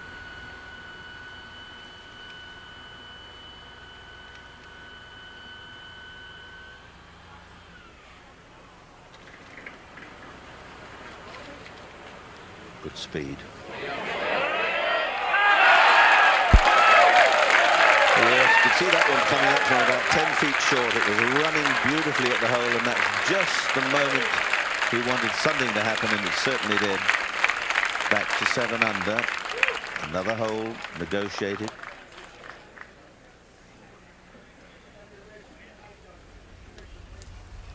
Payne Stewart taps his in. Now 2 behind. Nick Price at the 4th. This for his par 3.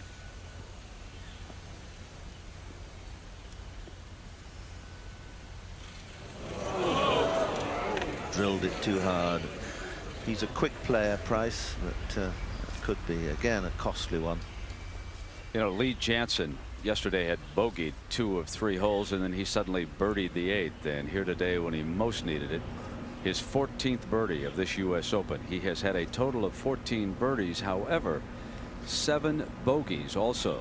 So Lee Janzen will try to hold on here on the front side and steady his game. He probably would settle for pars the rest of the way in this competition, Peter. Oh, I think he would. Most certainly would. I think we tend to forget, although try and mention it often enough, the par here is 70, and it really is a very strict par. I mean, they've just shortened a couple of members' par 5s and made them into very long, almost the maximum. Well, they are the maximum distance pretty well for par 4s, and with the change of wind, it's just changed the course sufficiently to offer a different examination paper today, which is good. I think that's a nice little touch that Mother Nature's put into action for us. There's the 4th look into the wood, from the trees across the water into that tree-lined green up there at the end. Lee Janzen has a 4-iron here at the 4th, 199 yards. You obviously want to try and get it up onto the upper shelf where the hole location is, but you don't want to hit it over the green either.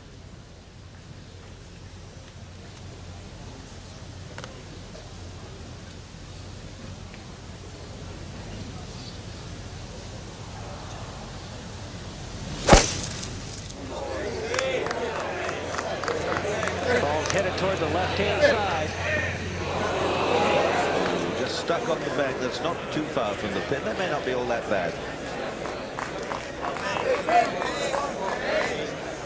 Just have to watch he doesn't pop the chip shot up in the air and stop it short. I don't know whether you probably can see the ball from the tee. Not all that far from the hole. I'm down here on the tee and I can see it, so I'm sure Lee can.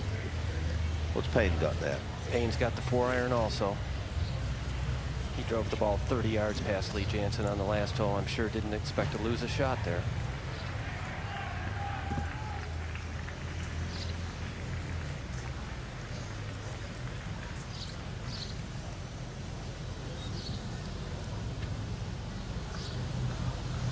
Your man, Payne! He's hit beautiful iron shots all week long. This one's right on line.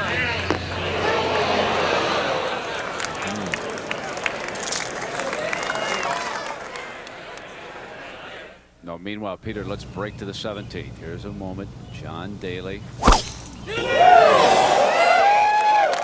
Huge throng following the big fella to see if he can possibly get it going again, as the second round he hit his tee shot some 325 yards away, then reached it with his second. It just stayed on the green. This one over in the rough on the left side, and you can see considerably shorter than his tee shot a couple of rounds ago. Now, despite the fact that he reached it in 2, he was unable to score eagle. There has not been an eagle on this hole yet this week. It is scoring the 17th. That's where it ranks, and it is one of the 2 holes here at Baltusrol that has given these fellows a chance to break par. As a group, they're just a fraction under par on the 17th and much more so on the 18th. Back to Azinger on the 5th. Putt for a birdie.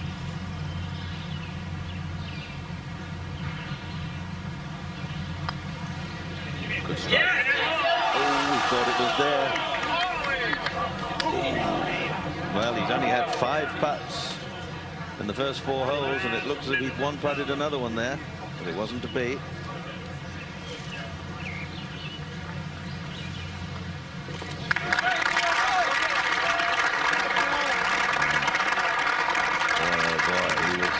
He was after that one. 413 yards, par 4, the 5th. Bunkers left and right. Again, just a little wave, a little movement in the fairway.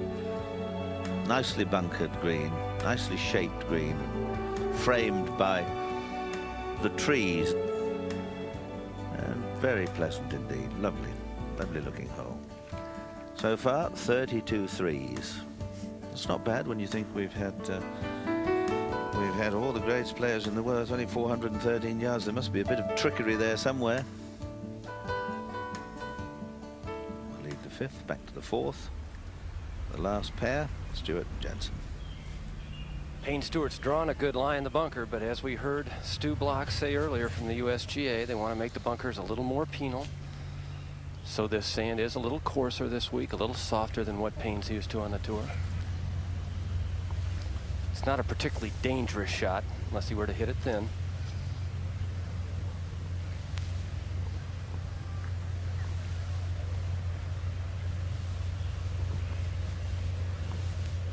That's a great shot, isn't it? The little dot, he probably would put a red marker ink or something on the ball, so if he were to go off the fairway and there were a similar numbered ball, he'd know that that one was his. Good shot.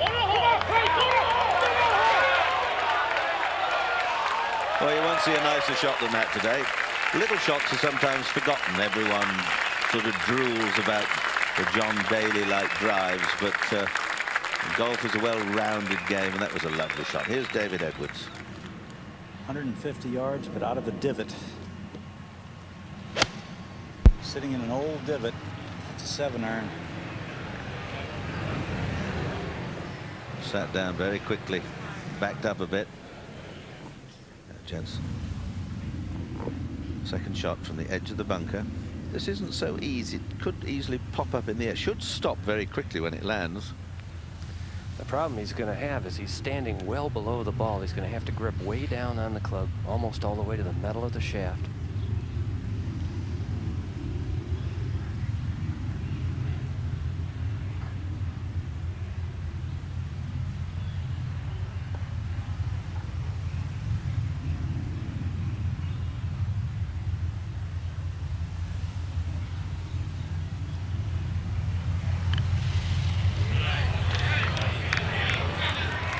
Well, he popped it up.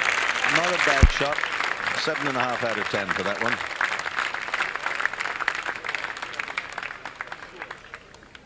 He's faced with an awkward little putt again to save par.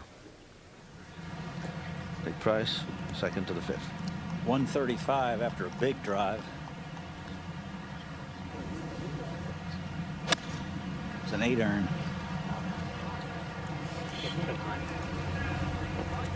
Green.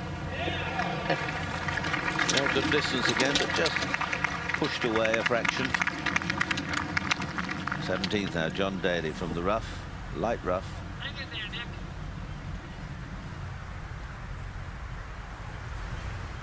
I don't know whether he can get well over this middle set of bunkers and just punches it up 100 yards or so from the center of the green from there.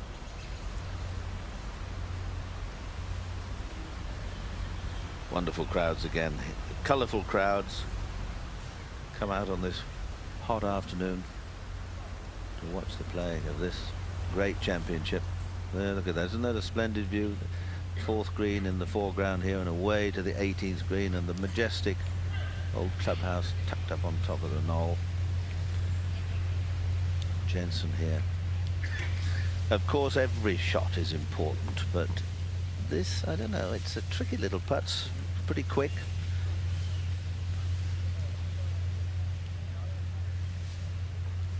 Oh, there's a thought for you. Hope no one's told Mr. Jensen that.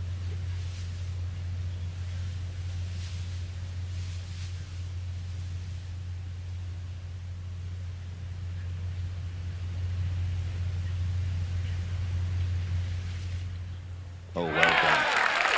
It looked for a moment as if it might have just wandered out to the left. But no, that's a very good escape for both of them. the 6th hole. Paul Azinger, second shot. Put his drive here in the right rough, has 216 into the wind with a 5-iron.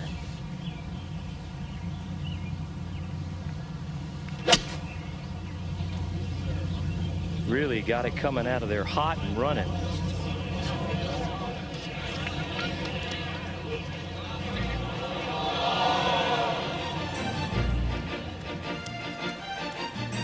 Well, Paul Azinger chasing our leader, Lee Janzen. Through 3 rounds, Janzen averaging 28 putts a round, and the putter is saving him here today.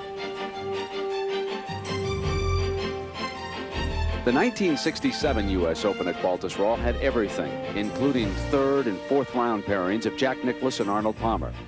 Both spoke the usual cliches about playing the golf course, not each other. The truth was the head-to-head tension was so palpable on Saturday they were both out of sync. Between them, they didn't make one birdie until the 17th hole when Nicklaus finally squeezed one in. But on Sunday, they were both on their game. Palmer shot a crisp 69, 1 under par, while Nicklaus shot an epic 65 to win by 4 shots over Arnold.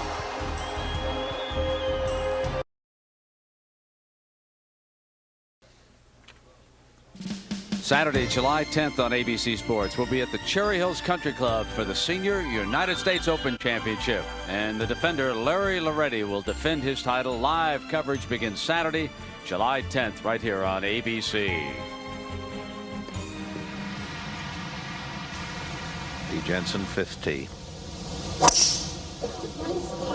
Started this ball on the right-hand side of the fairway, and the wind's pushing it to the right. Right, Payne, the door's open. Words of encouragement as we go quickly to Price at the 5th, up ahead on the green, this for a birdie.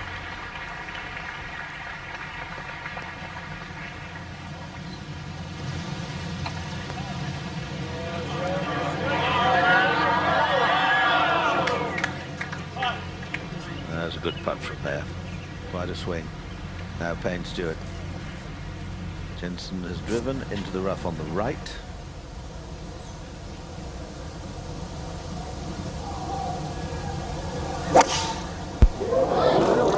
This ball is headed way to the right. It's going to miss the fairway by 30 yards. So that's scampering in there behind the scenery. That was not a good swing at all. In fact, very similar to the second shot he hit at the first hole. A great push out to the right, which is usually a sign of tension. Now the 6th, this awkward shot of Paul Azinger.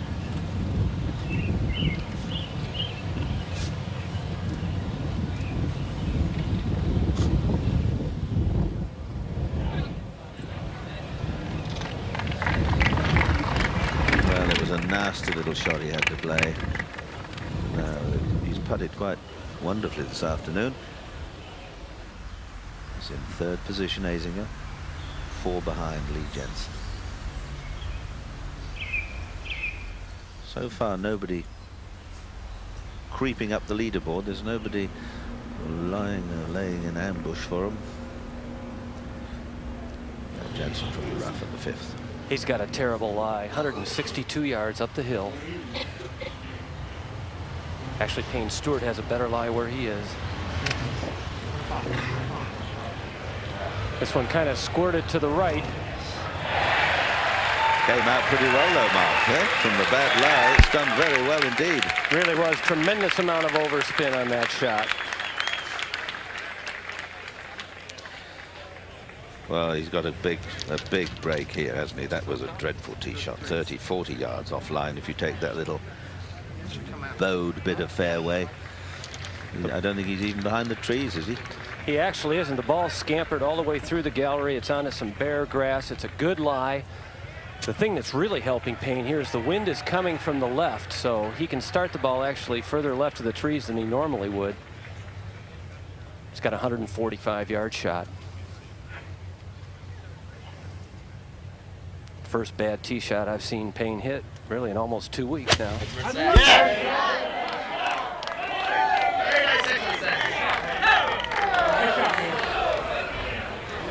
Well, from trouble to trouble. If the ball's in there, underneath one of our camera towers.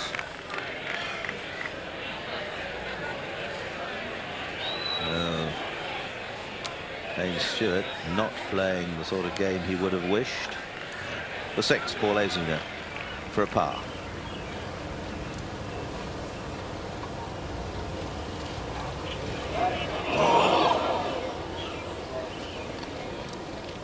So 1 or 2 very kind. No, here's John Daly. 17th. And he hold one. Well, that was some 4. Well, the play goes on, and it's time to go over and say hello to Jack Whittaker.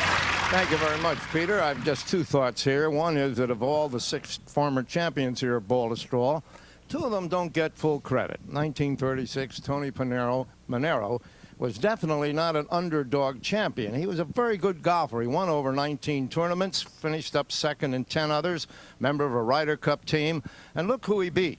Gene Sarazen, Craig Wood, Ralph Goodall, Paul Runyon, the cream of the crop in those days. And in 1954, Ed Fergal, as Jaime Diaz said in his story in the Times today, he was unfortunate to be sandwiched between Ben Hogan's marvelous victory in '53 at Oakland Hills and Jack Fleck's upset victory of him at Olympic in 1955. But Eddie Fergal was terrific. Came here overcoming that crooked arm, and look who he beat. Just about half of the Hall of Fame, Ben Hogan, Sam Snead, Carrie Middlecoff, you could go on and on. So, Eddie, if you're watching this telecast today down in Florida, even if you're not, we haven't forgotten you at all. The other thought is that the U.S. Open's final round always ends on Father's Day. Fathers and sons are usually adversaries, but golf has absolutely coughed up some very touching combinations. Bobby Jones and his father. Everybody knows what great respect and love Arnold Palmer had for his dad. Jack Nicklaus and his father. Curtis Strange's dad died when he was 14. And when he won at Brooklyn, his first U.S. Open, his father was very much on his mind. Payne Stewart lost his father just a few years ago, and if he should win today, I'm sure he'll be very much on his mind. So as these sons plow the fairways of Baltusrol today, there's some very proud fathers looking on, and we say to them, Happy Father's Day. Here is one of them sitting right next to me now. Have you heard from your children today, Jack Nicklaus? I got up too early to hear from him, Jack. I think I'll hear from him later, though. I was just thinking about you. There's a marvelous picture of you carrying one of your sons up a fairway. Where was that? Well, that was in 1973 at Canterbury. Is that Jack? No, that was Gary. He was 4 years old, and I'd finished putting on the 3rd round, and Jackie, who's ornery as can be, he pushes him out there. He says, go out and say hello to your dad. Ah, that's great. Let's go out now in a minute, Jack, to watch Payne Stewart. Well, this is where Payne Stewart has got with his 2nd shot. How is it there? It's a very bare lie. He's going to have to get the ball up pretty quickly. Not much green to work with. This is a very tough shot.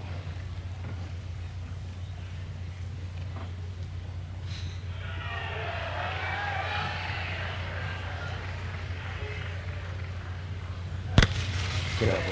Easy. Well, he bumped it into the side of the hill, and it's a good one.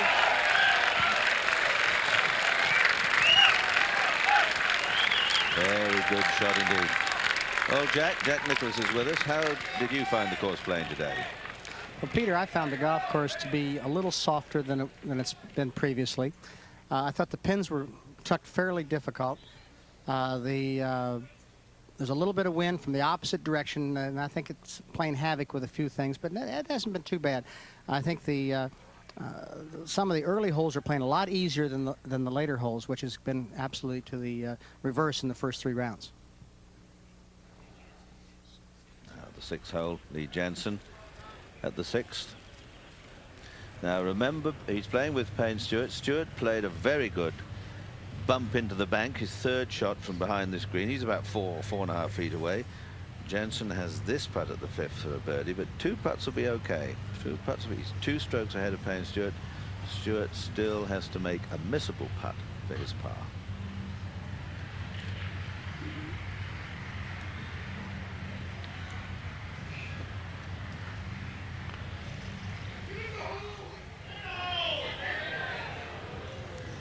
Big swing at the end, virtually stone dead. Very good effort from there. Paul Azinger has reached the 7th, par 4, 470 yards.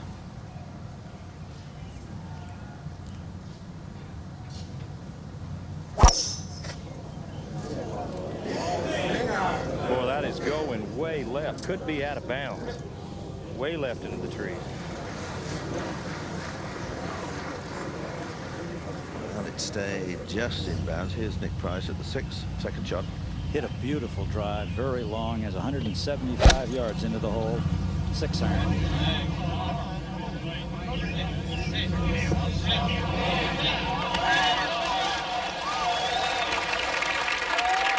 Price at 2 under, 5 behind the championship leader. That's the Payne Stewart for his par at the 5th.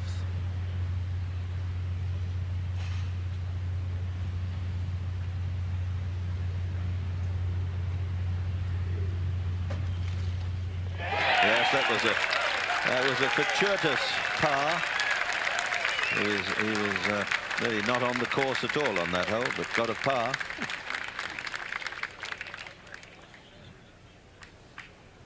Jensen just with a little putt to tap into his par. Azinger in trouble.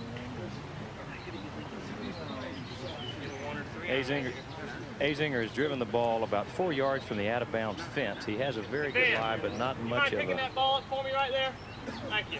Well, he's asking his fellow players to pick up his ball. He had played a provisional ball here, but he really doesn't have much of a shot at all. He's going to have to take like about a 4-iron and just chip it out back to the fairway. So Azinger in trouble. Jensen now for his par to keep his position 2 ahead at the top of the field.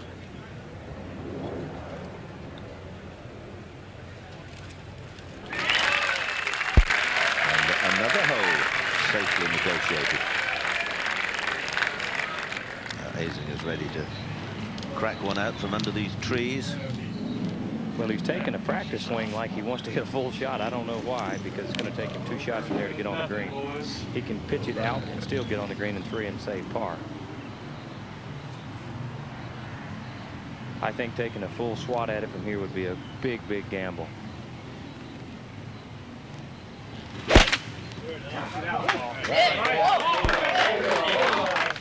Well, he gambled, Jerry. It squirted across into rough on the other side of the fairway. Well, at this point, he should have just pitched it out in the fairway and played for a 4 or 5. Big price for a birdie at 6th.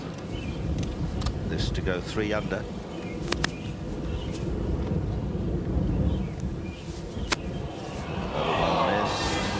Well, this is a remarkable stretch here, Peter. 4th, 5th, 6th, and 7th. They are playing as 4 of the 5 toughest holes in this 4th round. As you look ahead, the toughest hole that they're going to face now will be the 7th. Now that, according to statistics compiled already by those who've completed it. We'll be back with more after this message and a word from our ABC stations.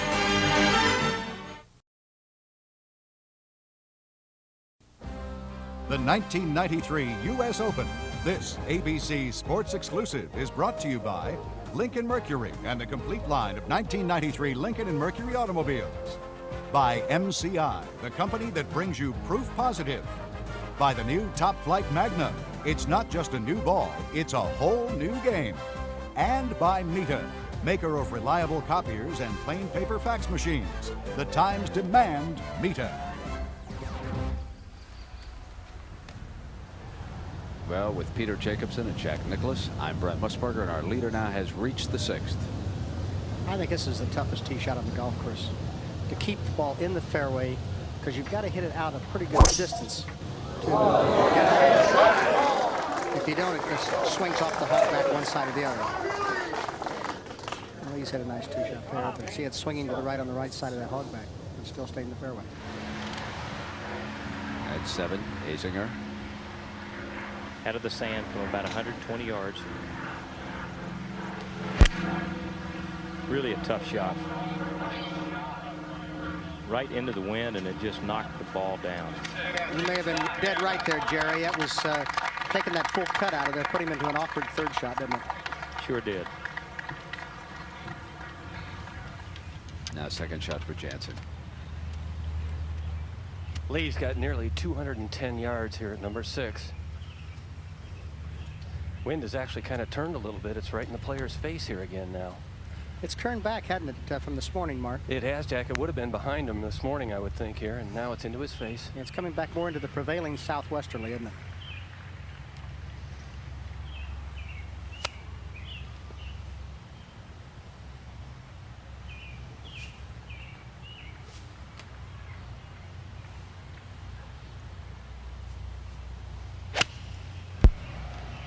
Lee with a 2-iron, headed toward the right side.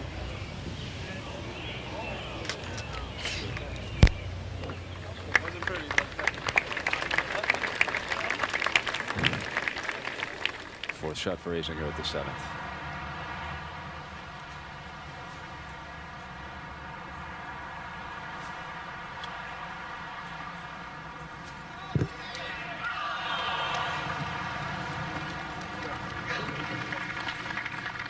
Back to Stewart at 6. He's hit yet another tee shot to the right.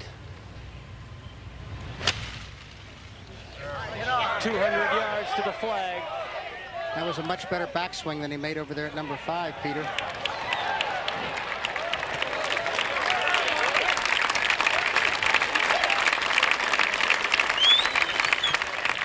Well, Payne is Payne's a very, very smooth swinging golfer. His tempo is great, and that's his biggest asset. Even when Payne is not swinging exactly the way he wants to, his tempo keeps his club on the target line. I was noticing back here a second ago on Lee Janzen's last shot. It's the first time I've seen Lee take the club away a little bit to the outside with his hands, which would indicate to me a little bit of added pressure on that left-hand grip, which would tend to have him break off the ball, and that's why he left that shot to the right. I think as we go through the round, we'll find out whether the pressure of that grip continues, and if it does, then that's going to probably mean some problems for Lee. Let's see if he's caught it and can correct it. Jack, does it surprise you how well Lee Janzen has withheld this pressure so far? Not really. I think Lee Janzen's a cool customer. I played quite a bit of golf with Lee this year, and I've watched him under a lot of situations, and I think he's a very cool customer. I think he's going to be a very, very good player, and I think he knows it. And I think that's the key to it. He knows he's going to be a good player. Matter of fact, he's already a pretty darn good one. Azinger in for his bogey on number 7. Well, experience is kind of interesting here, Jack, because Janzen and Stewart 2 strokes apart now. Price is 5 back, and take a look at this graphic here, indicating this is the first time that Janzen's even made the cut at the U.S. Open, isn't it? Well, yes, but I don't really pay much attention to that. I think that Lee Janzen is a good player. He's the type of golf course that we're playing this week is not unlike we play on the tour. We played on the tour a lot of times this year. If it was a typical U.S. Open golf course where the fairways were really narrow and the rough was really high, that's a different story. But this golf course is not that much different. It's just a long golf course and requires patience. And Lee has been a very patient player on good golf courses this year, and so I don't think that has a lot to do with. Payne is good on any kind of golf course. He's just a very, very good player. Now here's David Edwards' second shot at the 7th. The 7th playing the toughest of any hole on the course today and for the tournament. Really playing hard today, as you said, Brent. It's into the wind, 218 yards. David Edwards has. Got to hit a low iron and try and run it in there. It's being outdriven by Nick Price by 30 to 35 yards every hole. Sometimes that can prey on your mind a little. I don't think it preys on his, Rossi. It's the way he's been all his life, and he's a darn good player, though. He's a great player. Well, he just stays right with it, doesn't he?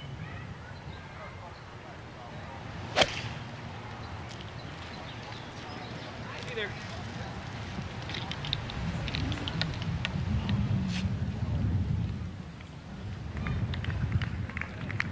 Well, Edwards ended an 8-year winless drought by capturing Jack's Memorial at the Muirfield Village Golf Club. That was a couple years ago. Now Lee Janzen for birdie on the 6th.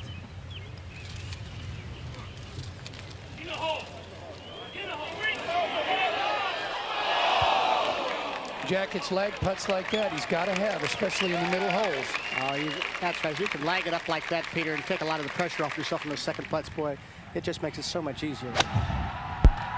Now Nick Price with his second shot at number 7. That's from 190. That's pretty good also. I mean, here are the guys, he's outdriven by 40 yards, knocks it in six feet from the hole, and he's standing back and says, now what do I do, you know? And he played an awfully good shot, too. Now Perry at the 8th. This is for a birdie.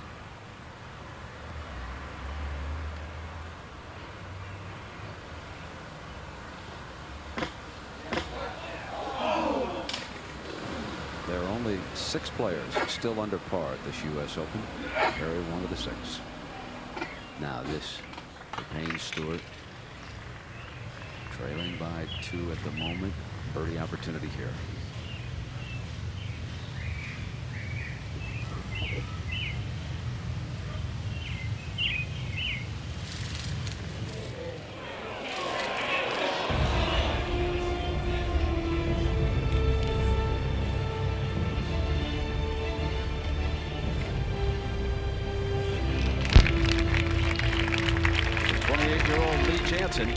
Looking for his first major victory, still leads by 2. Here's how Jack Nicklaus broke Ben Hogan's 72-hole U.S. Open scoring record here in the 1967 Open. Jack shoved his drive right into the rough on the par 5 finishing hole. Planning to only advance the ball with an 8-iron and leave an easy 3rd shot, Nicklaus hit the 8-iron fat. That left him 230 yards uphill. Nicklaus hit what was, for even a Nicklaus in those days, a colossal 1-iron.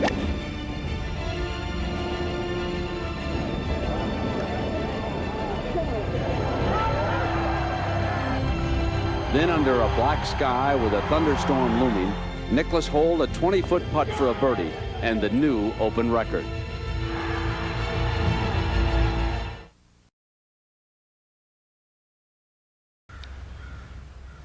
So now on videotape, Lee Janzen, 7 under par through 6, leading the U.S. Open by 2.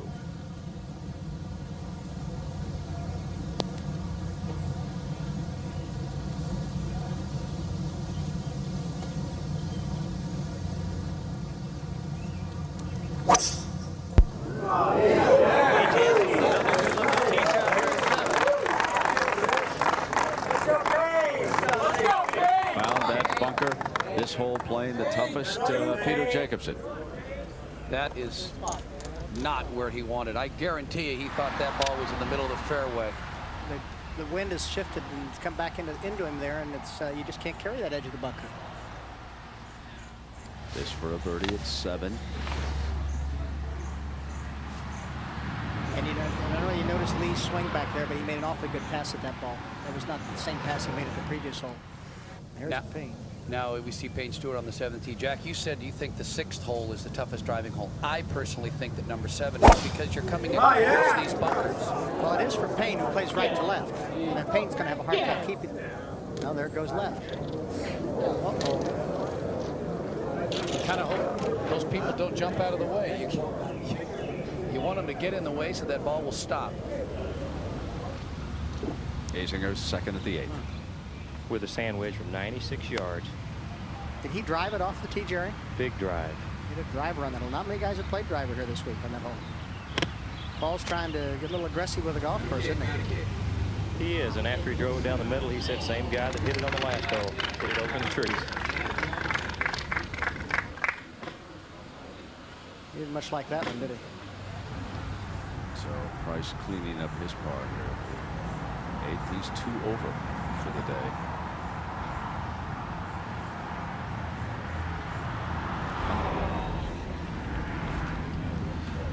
Well, we've reached that point in the championship, Jack, where you've got to be careful.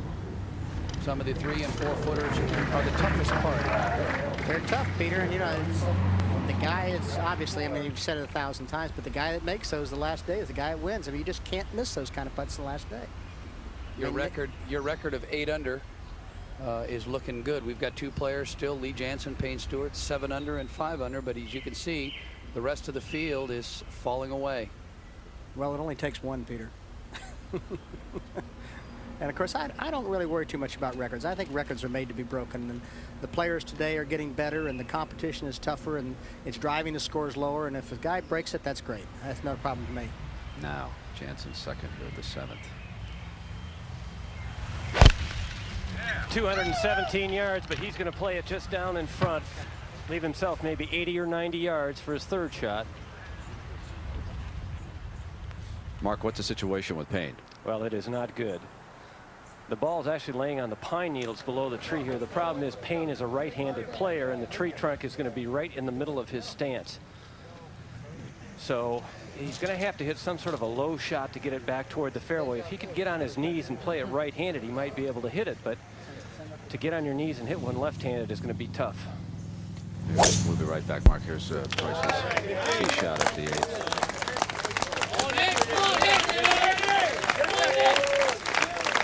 A little anger in that one after that 3-putt back there. That is a long drive. That is John Daly-esque. That's big. 8th is played under par today, and back to Payne. Well, he's standing at the ball like he's going to hit it left-handed, Jack. Mark, he doesn't have any place to drop the ball, does he, if he takes it unplayable? I mean, he can't, 2 club lengths doesn't get him out from under there, and he can't keep that point between him and the hole and get any kind of a shot. So he's really got a problem, doesn't he? Are they all right here? He really does. I think he changed his thinking on his tee shot after watching Lee Janzen's shot, because we all thought Lee's was going to head over the bunker.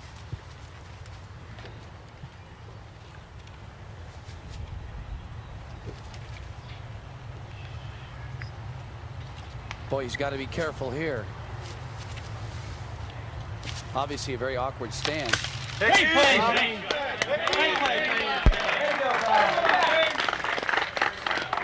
The ball did not get out to the fairway. I think it hit one of the photographers that was kneeled down over here. But it's about 5 yards short of the fairway.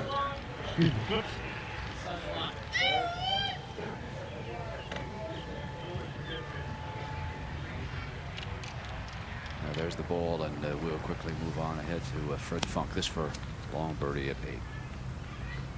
Fred Funk hanging in there, +1 for the tournament.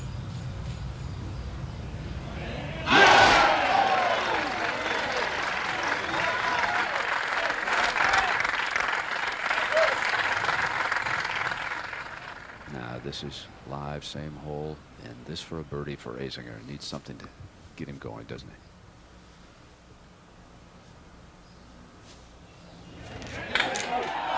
Boy, we've seen that time and time again from Paul Azinger over the last few weeks.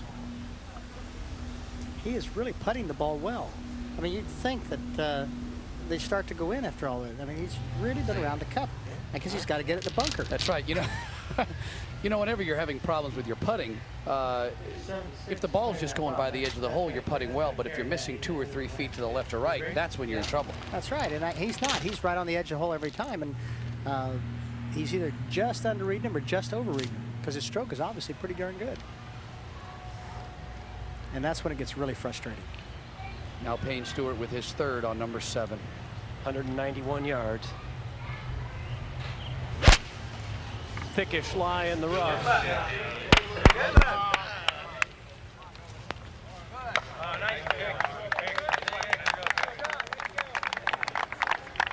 Well, he's got an opportunity to save par.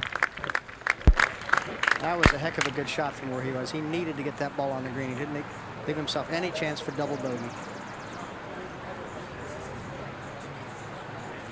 Well, let's move up to the 8th, and David Edwards, his second shot. He laid up off the tee. He made that 6-footer back at 7 for a birdie. He's now 2 under par for the tournament. He has 144 yards to the hole out of the light rough. Wind sorted behind and a little out of the left.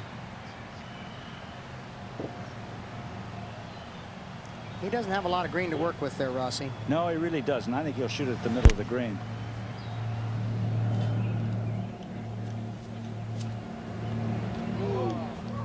Good shot. That was awful close to that bunker for being the middle of the green, but that was a beautiful shot. No, we didn't have a chance to see him make his birdie putt back there, Bob, but that birdie on number 7 by Dave Edwards could be big. And now we're up to Lee Janzen with his third shot on number 7. He's got 85 yards. You'll see him hold the shaft of the club up, try and get the line. Playing back into the wind. He'll probably try and knock the ball down a little bit, keep it under the wind maybe. I think this green will hold his shot, Mark. I think it's had enough wind, and there's enough slope there to hold it. Ball needs to get up. Well, he's keeping a lot of pressure on that putter here today, isn't he? And before he started, Frank Hannigan had a conversation with Lee and asked him what it was like having folks cheer him on here in the tri-state area. It's tough. You know, when you're a kid, you don't think they're out there yelling at you like that, you know, making up other sayings probably when you're a little kid. Bill Murray would probably like this, wouldn't he? He's from this part, so it's probably what's spurring these people on. It's different, but you know, when you're playing well, it's probably because you're focused a little bit more. So the yelling and from the fans is, you know, it's a plus, it's a boost. But I think you're probably so focused that it's really in the back of your mind. Jack Nicklaus, how were you able to focus so much during major tournaments? Just block everything out and concentrate on your next shot. How'd you do that? Oh, I don't know, Brent. I just sort of was able to walk up to a shot and get my mind on what I was doing. What I tried to do was try to get my mind away from golf in between the shots, so that I got, I mean, I go ahead and if I want to listen to the gallery or wave to them or talk with my playing partner, whatever it is. But when I got about 40, 50 yards from the ball, then I just sort of shut my mind down and got it back on this. And I think it's very difficult to play for 4 hours and keep your mind totally on golf without saying anything to anybody or being that way. My personality is such that I got to go back and forth. But when I got near my shot, then I just, you know, I had that energy, the loose energy away, and I came back and focused in on what I was doing. Well, here's Jansen now, battling here at the 6th. This is not a good lie for his 4th shot. Very big mistake, I think, on the 3rd. Now, a bogey wouldn't have hurt him too much if he can get it here, but a double. Mark, we're starting to see a little frustration set in with everybody. We saw Paul Azinger put his tee shot on the 9th into the greenside bunker. We see Lee Janzen hit the ground in frustration. Now we're up to Nick Price on the 8th with his 2nd shot after a huge drive. That's a shot of 60 yards, Peter.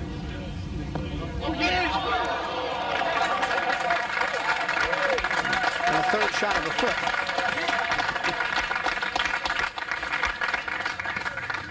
Now let's go back to Payne Stewart, because here I think I said a moment ago that Jansen was at the 6th. Let me correct that. Our leaders are at the 7th hole. Both of them struggling, but can anybody back there put a move on these two? That's our question right now. Well, this is not a match play situation. It's a stroke play tournament, but still, after looking like he might have hit it out of bounds, if Payne Stewart could get this one in, he might well get 2 shots from Lee Janzen here.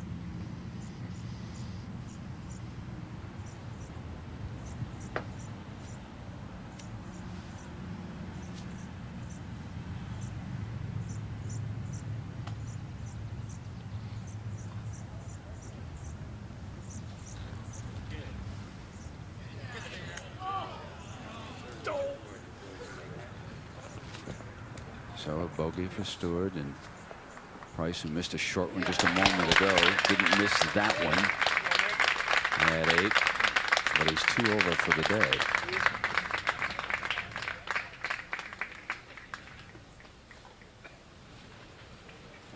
Now let's go back to Jansen. Jack, you obviously made a lot of these putts throughout the years. Just how big is a putt on its 7th green in the last round of a major championship? Well, you know, that was the kind of putts that I sort of, I got over and I said, look, Jack, I said, you got yourself in trouble. You know, let's just don't waste another and let's really concentrate. And my biggest problem was I always moved my head. So what I'd do is I'd focus on what my mistake was and make sure that I didn't do that, and then went ahead and concentrate on the putt. So I made sure I kept my head dead still, made sure I made a good solid stroke, and just hope for the best.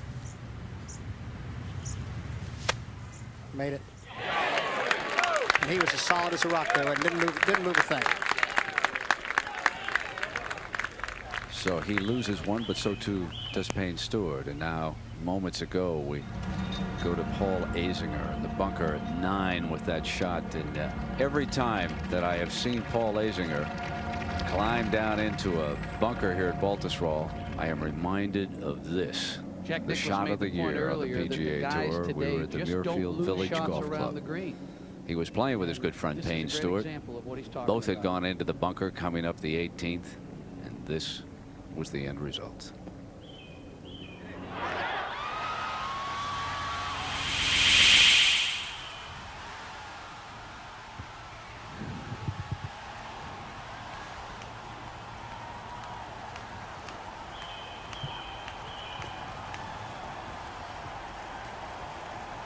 And Azinger captured the memorial. Obviously, Peter, the architect, made that bunker too easy on that hole. Well, I know one thing, that the architect, Jack Nicklaus, will probably go in and toughen that bunker up. He'll probably dig it out. I saw him out there with a backhoe the next day. Next morning, I went out and tried that shot, and I hit 3 of them within a foot, and I said, hey, this was too easy. We got to change this. Now Jansen.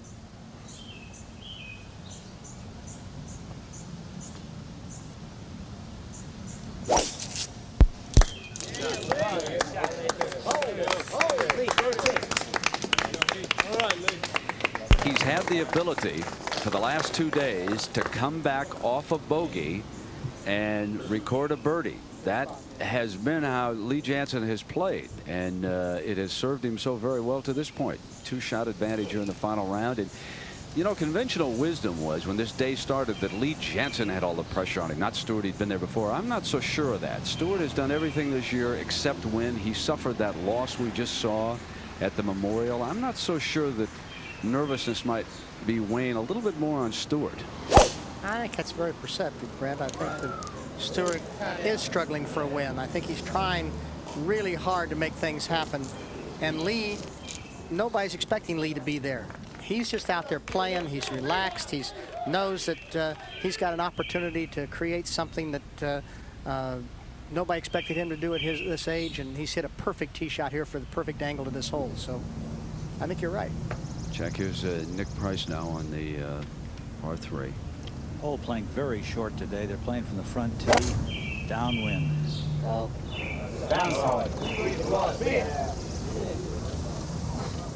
Get up there.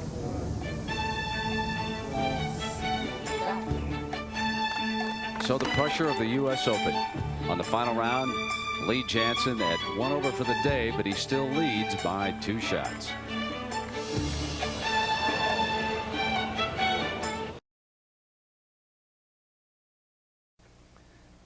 Next Sunday on ABC, the world's best drivers face driving's ultimate test. From the Talladega Superspeedway, it's race number 3 at the International Race of Champions. Coverage begins at 4 Eastern next Sunday on ABC. Payne Stewart, second shot at 8. Payne Stewart has hit 6 tee shots today in the round thus far. He's found the fairway with 1 of them, and that was an iron at the second. He missed the fairway here with an iron also. He's now got 140 yards, not a bad lie in the rough. Pretty much no wind at all, should just be a 9-iron.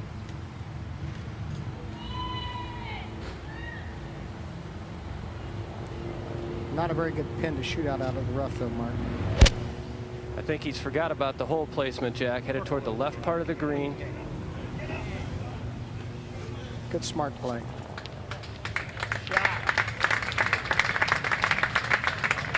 The 9th, Price's birdie attempt.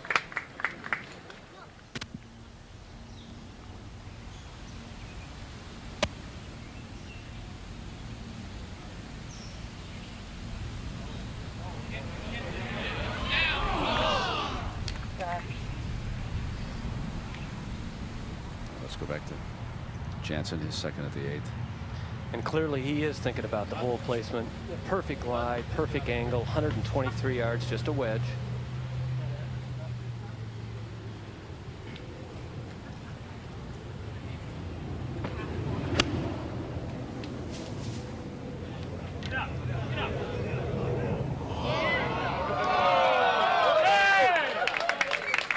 What a huge break that was. I didn't like that backswing, Peter. That backswing, he picked that club up again. He did that same thing with his second shot over at 5, and it looks like a little added pressure with that left hand, and that's the thing I want to watch on him today. If he does that again, I think he's going to see the ball hit out to the right on him again. You know, look, watch his hands come up. and outside here. See him lifting his hands? Now he breaks off the ball. Now he gets the club a little bit behind him rather than hands underneath him. Now when he does that, he's going to be a little bit underneath and block the ball, and he can't quite return the club back to its address position, so the ball is going to squirt a little bit to the right. I'm sure he meant to start that ball to the left of the hole, not to the right of the hole. Now at the 10th, the Azinger, it is tee shot at number 10 into the left rough. This, moments ago on videotape, his second shot at the 10th.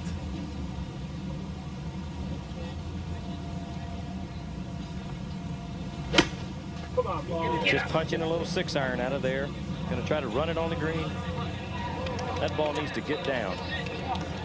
Well, it's down, Jerry, but it's still going. But he's got a nice lie there behind the green.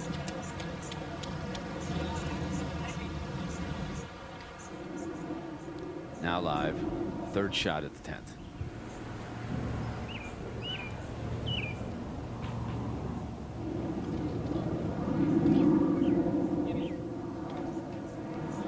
Well, he took no time at all to play that shot. What do you think about that, Peter? Well, when you see a guy play a shot that fast? You know, I saw Azinger do that at the Memorial when he hit his bunker shot and to win, and I noticed Payne Stewart did the same thing on his plug lie at Memorial. I think a guy's focused. I think he's ready to go whenever he plays a shot quick. I worry about it when a guy takes a lot of time. That means he's indecisive, he's maybe a little bit scared, and he doesn't know what he wants to do. Well, that's just, I mean, he looked like he didn't even hardly get set before the club went back. And, you know, if a guy's playing that way, obviously he's, you're right, he's playing with a positive set.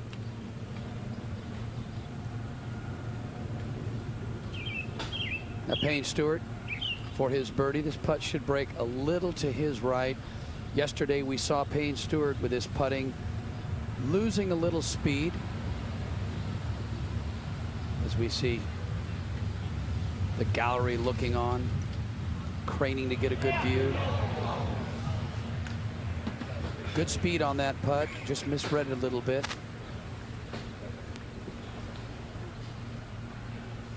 I liked your observation, Brent, about the pressure. I think you're exactly right. Payne Stewart has been so close this year. He's had a lot of top fives, a lot of top threes, chances to win, and he hasn't broken through yet in 1993. The pressure is definitely on Payne Stewart. At the 10th tee, David Edwards. Hole playing into the wind right now. It's going to be a long hole.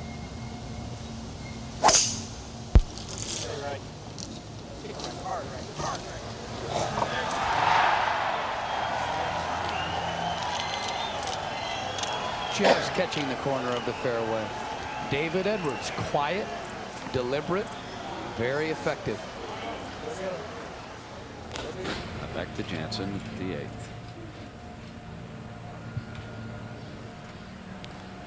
He couldn't have a better putt, Peter. It's right straight up the hill, right straight into the grain, not much break. I think he's going to have trouble figuring out whether it's going to go right or left a little bit. I don't think there's much, I think it's not going to be anything in it.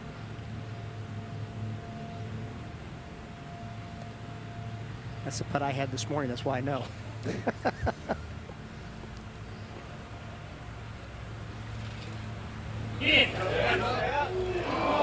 Did you notice that ball take a few hops on the way? Into the grain in Poania. And it's late in the day. And incidentally, it's exactly what I did, left it short. You should never admit that to America. Moments ago, in the background, you heard a roar. Well, this is what precipitated that. The 13th, Tom Watson for birdie.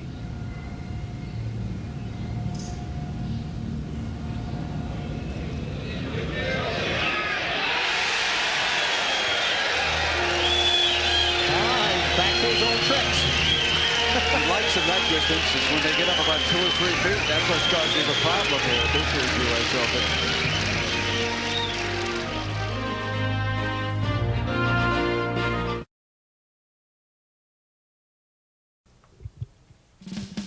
Tonight's ABC primetime lineup: America's Funniest Home Videos, America's Funniest People, then Victoria Principal stars as a sightless woman who witnesses her husband's murder, then is stalked by the killer in Blind Witness.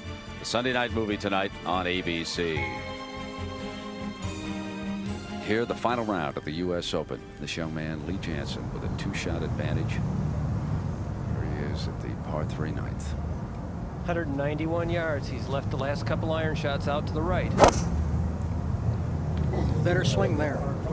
This one's headed to the right too, though. There's still a better swing. He's found a little of that fringe around these greens today, hasn't he? Earlier, Nick Price wading into the rough, his second at the 10th. From 198, had to put it up over this tree in front of it. No more left.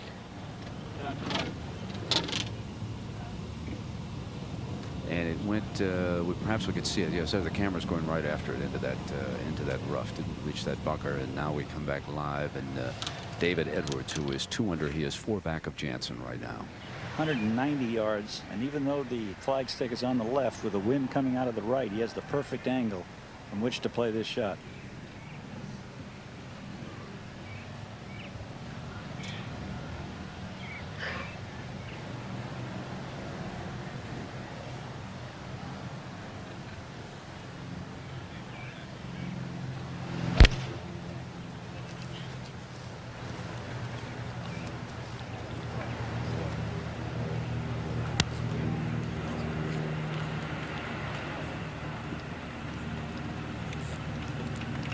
That one was aimed at the middle of the green, wasn't it? Right up the center. Now Stewart on the tee at the 9th today. This is played as the 14th hole as far as the rankings are concerned. Look how open his stance is there, Peter. Ciccolini! Go get him, Payne! Go Payne! I noticed that on the first hole. Jack Payne was in the middle of the fairway, and he had a 1-iron, and he was lined up way to the left, almost trying to play a block cut, which he ended up doing. And then took it back shut. Yes, yes. Now that's the opposite of what he was doing earlier this week. He may be trying to change something. Maybe he found a little something he didn't like, and he's overcompensated for it. Notice Tom Watson 1 under par through 13. I wouldn't count Watson out yet. Tom Watson, as Jack pointed out, is up to his old tricks with those 40-foot bombs for birdie. Here is Jansen, his second at the 9th. This is not a good lie.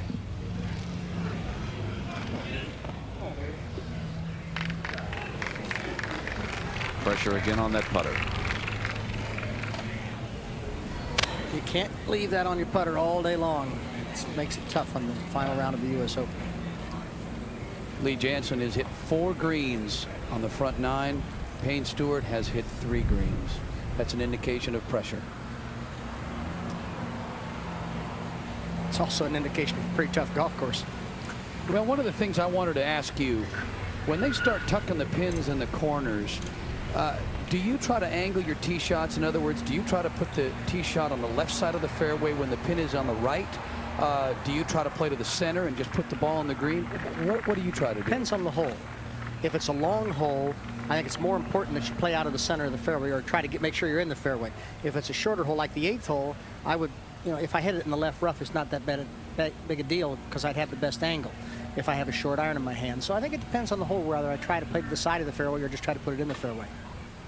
These days, I'm just trying to find a fairway. Now Payne Stewart for birdie. That's got to break a little left to right there.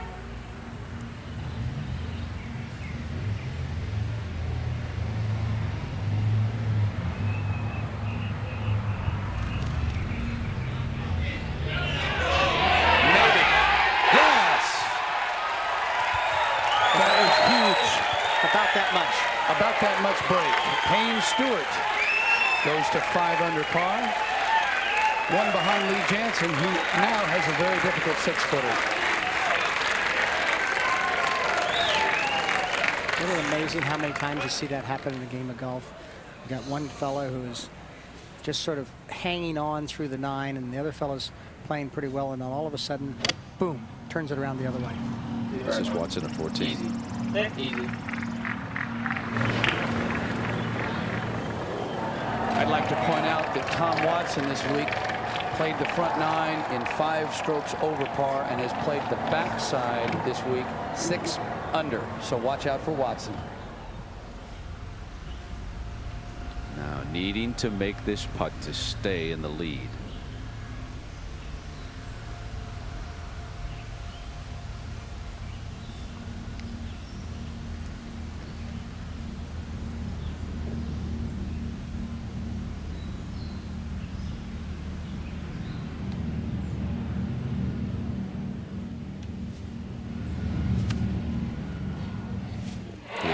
answered every charge. You know, Jack, both Lee Janzen and Payne Stewart are season ticket holders for the Orlando Magic. We're seeing a little magic here right now, aren't we? We are seeing some magic. Let's move on up to the 11th hole. Like so many of these holes, par 4, second shot.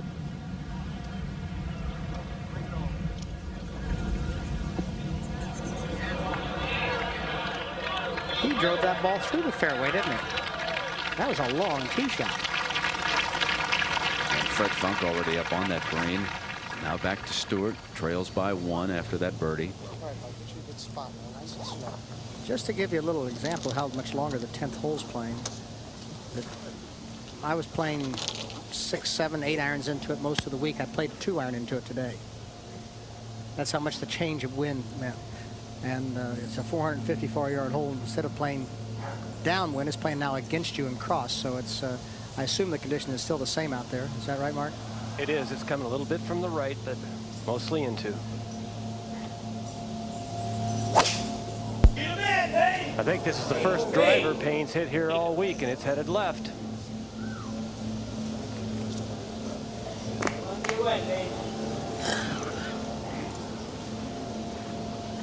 Well, we've talked about reaching the back 9 of a major championship. The tournament doesn't start.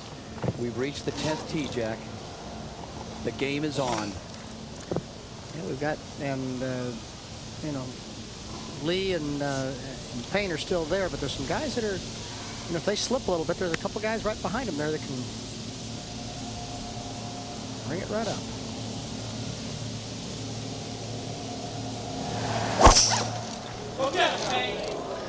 This tee shot is headed way right up. Big slice. Well, I've never seen him move ahead of a ball like that. That's some of the worst rough on the course too over there. And you're behind those trees. You really, you've only got, you don't have any chance to get it to the green. You really have got to pitch it up in front and hope for a pitch and putt. Well, here's Lee. Now look, he doesn't look steady. He is off balance right here.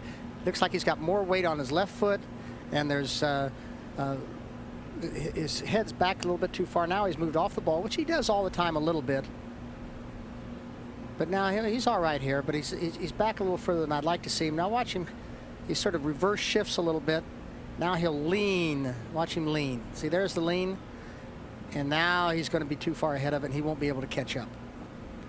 That was not one of Lee's better swings. Well, look at that. I mean, that's not his balance there. Look where that head is.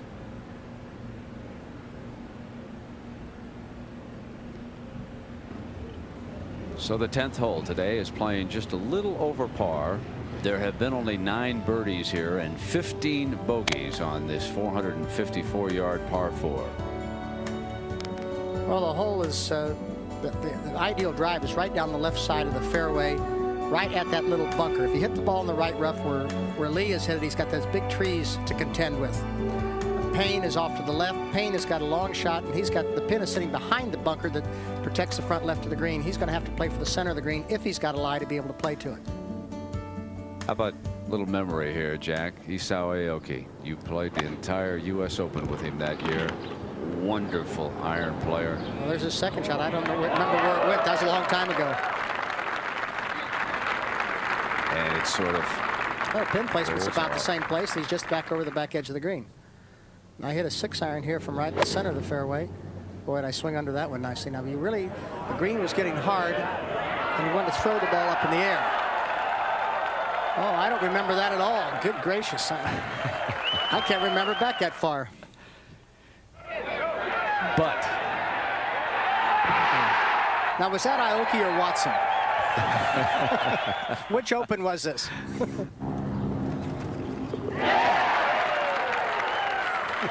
Yeah, there are a few bear tracks around Baltusrol. A couple of U.S. Open titles. Now, meanwhile, the 11th, Paul Azinger, birdie attempt. If any of these fellows who are 1 under could just get something going with the chance of having some difficulty, they could run, wouldn't they? He's putting right down a little slope there. Yes. just was kind of putt. If you get it started, it would just crack its way right down. Azinger is just hanging around. He's hanging around pretty good right now. Now let's go back to Jansen. He got a great break here at number 10. He drove the ball just past where the gallery rope stands here, which means there's been 30,000 people a day trotting along here, so he's got a pretty good lie. Can he get it over the trees? I don't really think he has to, Jack. He's got 225. It was a very weak drive, so it's a long shot. I think, if anything, he may try and cut the ball out of this lie, but he'll probably play left and maybe just short of the green. Oh, he does have an opportunity to get by the trees, doesn't he? He wasn't close enough to him to be a problem. He didn't hit it far enough. From his looks, it looks like he's going to go over. Yeah, he went right through it. He went right through the tree.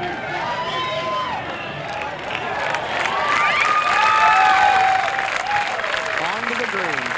I mean, that ball went through the middle of the tree. It was a good 30 feet below the top of the tree.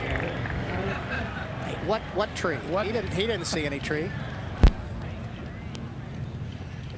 Now Stewart. What's his situation? He's driven it much further. He's only got 175, so he does have a tree problem here. The tree's about 30 yards ahead of him. He drew a perfect lie in the rough, though, so he could get the ball up and over the tree. I'm not sure he can get to the green if he does that. He's looking there, though.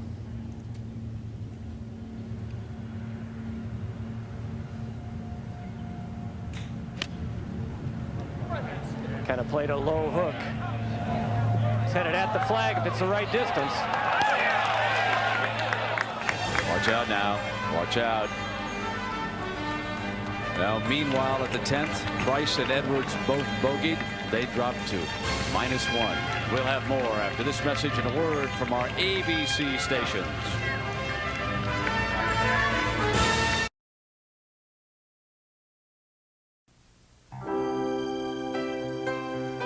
ABC Sports' exclusive coverage of the 1993 U.S. Open continues.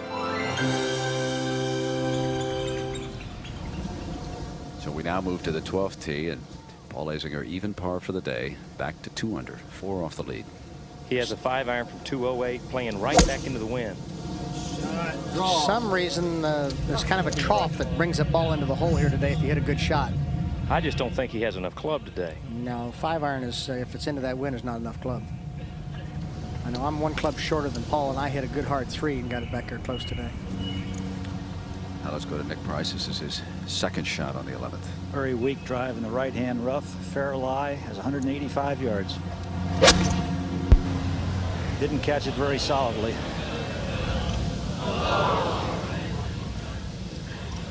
That's not a good place there, Nick.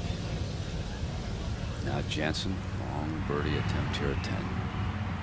Trying to capitalize on what could be the break of the tournament, hitting it right through the tree.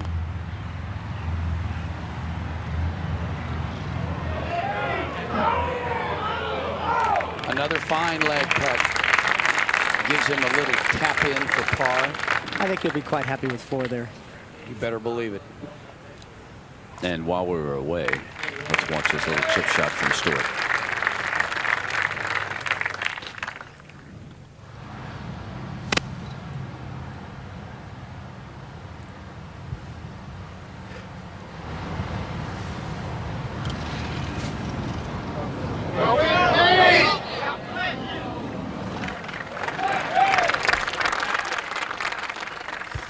So you can look at how they fared on the front side, both with 35s.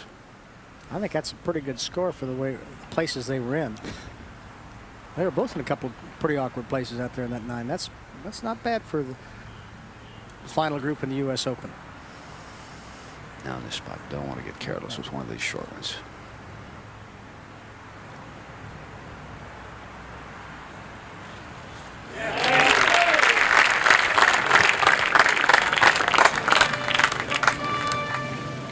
Ernie Els, the powerful South African, shot 67 today. And he finishes up at 1 under par. Fine tournament for him. That gets him exempted into next year's U.S. Open. Coming into the 1980 Open, Jack Nicklaus had not won a tournament in more than 2 years, and there was talk that Nicklaus, after 20 years at the top, was washed up. He wasn't. Jack won his 4th Open, and in the process, once again set the Open scoring record, this time with a 272. That's still the record. On Sunday of the 1980 Open, the operators at the big scoreboard at the 18th green put up the message that said it all. Jack is back.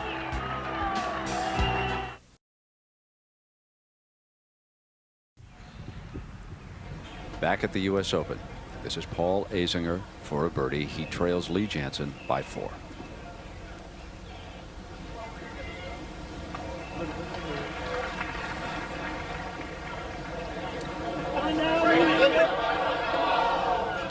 He is putting straight downhill. We mentioned earlier that Paul Azinger didn't have enough club off the tee. Well, that's because the ball lands on the front of the green and runs all the way to the back because it's downhill. Now Tom Watson up on 15, par 4, second shot.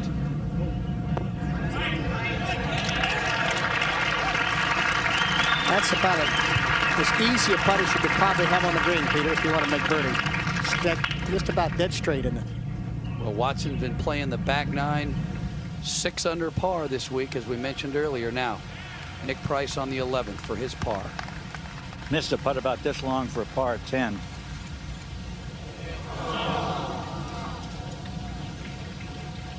So the leaders have reached the 11th. Lee Janzen needed only 13 putts on the front side, Jack. Well, the 11th hole here is, I think, the toughest tee shot on the golf course because you have to hit the ball past the corner. If you hit it left, you're stone dead. There's bunkers on the right. The second shot is a blind second shot to a green that goes away from you. Today, the pin is tucked in the right side. You have a little bit of help off the tee today, which means they can probably get by the corner, but you can drive it right through the fairway, leaving yourself with a tough second, too. Now here is Watson. Bogeyed the first, doubled the second, battled his way back now again to under par, trying to jump into third. This is a big putt for Mr. Watson right here.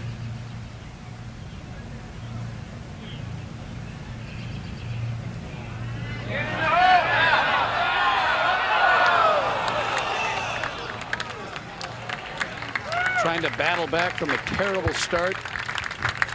That's one thing you never have to question about Tom Watson, is his heart or the amount of guts he shows on the golf course.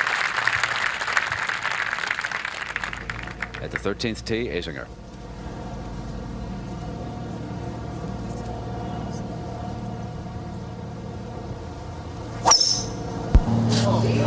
That's a driver off the tee. 13 today, playing downwind. It's been playing into the wind earlier this week. And that's a big tee shot.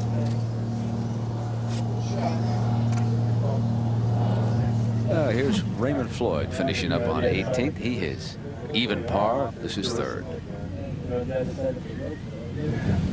The master of the wedge shot. We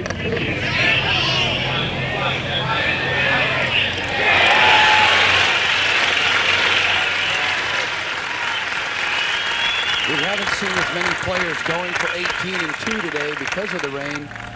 So that'll be interesting when the leaders reach the last hole. Janzen will go first with his second on 11. Had a couple of bogeys and one birdie on the front side. Saved par on the 10th. Now his second on 11. He's got 165 yards here. Wind quartering from the left. Looks like a 7-iron. Needs to hit it pretty hard. Probably.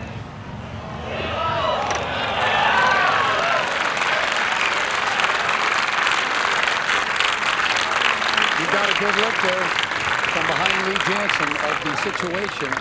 Completely blind shot, as Jack Nicklaus pointed out, playing over that bunker. But somehow, I'm sorry, but somehow today I think this is probably the easiest pin placement to get it close. If you get the ball on the green, it just seems to feed to the hole. This is the #1 ranked hole in difficulty this week. Ironically enough, I would think it would be another hole, but number 11.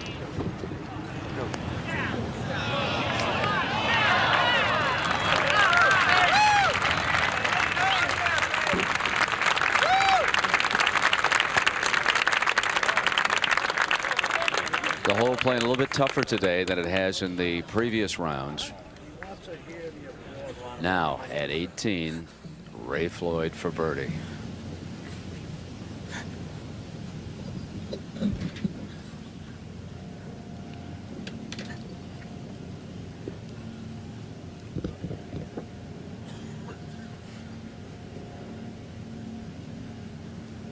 Look at how the crowd has grown in anticipation here. Final moments of this U.S. Open. Great setting.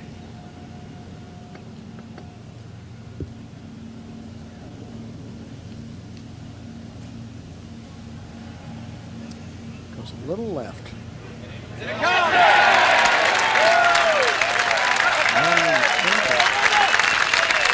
Is he a great putter or is he a great putter? Always has been. Fantastic. Raymond's ability to still hit the ball long at his age, as well as his putting, is going to keep him playing golf for a long time. And you know, he putts with a putter that's about 39 inches long. It's about as long as everyone else's 4-iron, which I don't understand how he does that. David Edwards on the tee at the 12th. Maybe we ought to ask.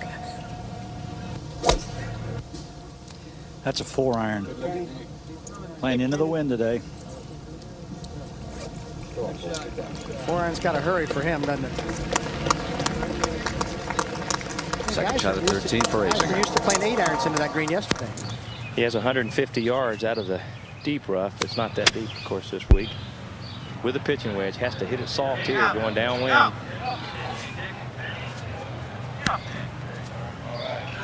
Every mistake he's made today hitting the golf ball has been based on not paying attention to the wind direction.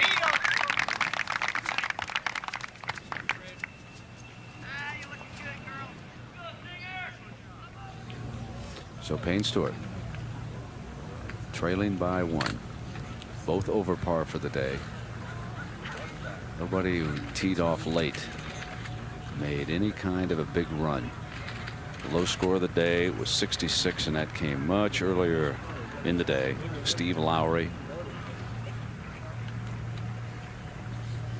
Peter, I think this is a pretty key situation. Payne makes this, I think he'll probably go even. He misses it, I think he'll go 2 down. I think one of the two of these fellows are going to make this putt, because it shouldn't be that difficult.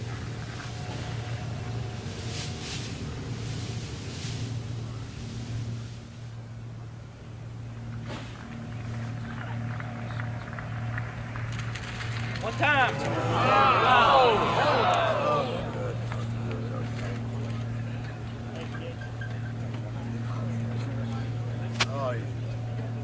That's the way it goes.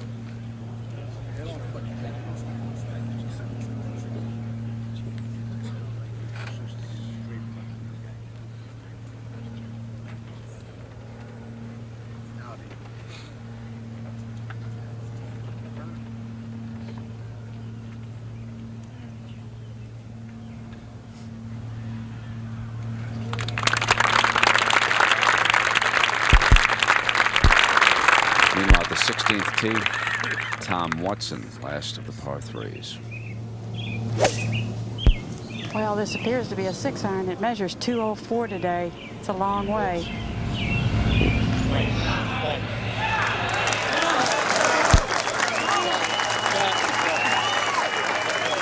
Fine shot. If that was a 6-iron, that he is really pumped up. I played in front of Watson this week, and every time I turned around to look, he played with Floyd and Zeller. He was 30 to 40 yards off the tee longer than they were.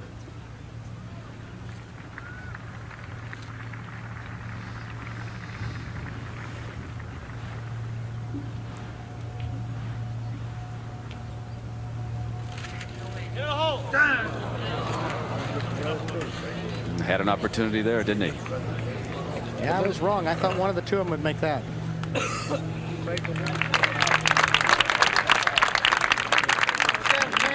Now at 13, third shot for Azinger. Little pitching wedge, just going to try to let it release up towards the hole.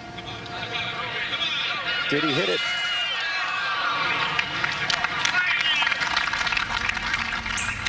He does like to chip, doesn't he?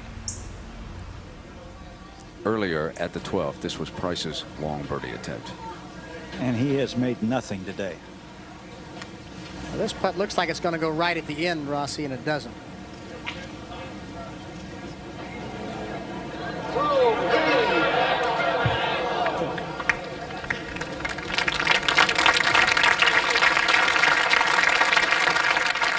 David Edwards. Just moments ago, this was his birdie opportunity.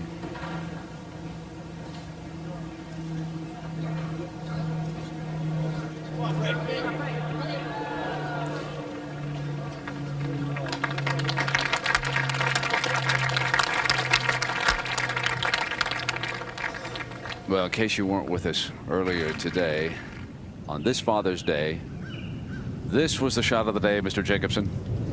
Sandy Lyle celebrating his new baby daughter here at Baltusrol this week.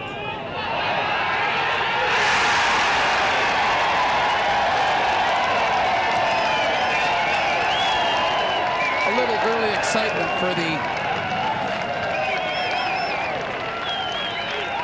early spectators.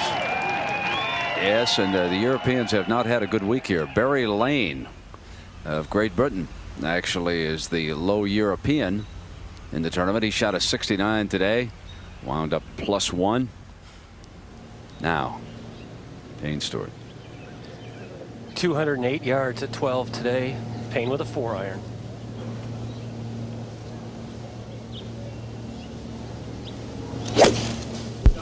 Shot!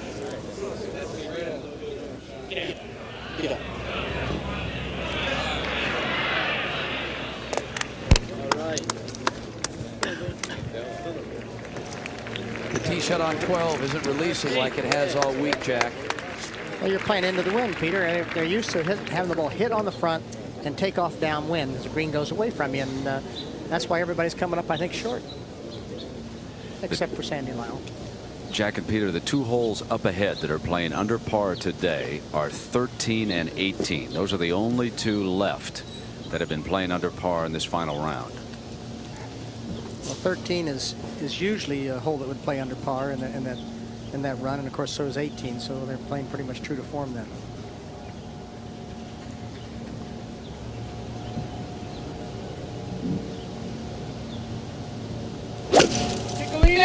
Lee Jansen with a 4-iron also.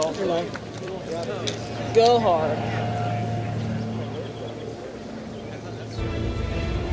Yeah, Jack, just to follow up on that, for the entire Open this week, the 14th had played easier than the 13th, and the 17th also had played under par, but not here today in the final round. Both into the wind.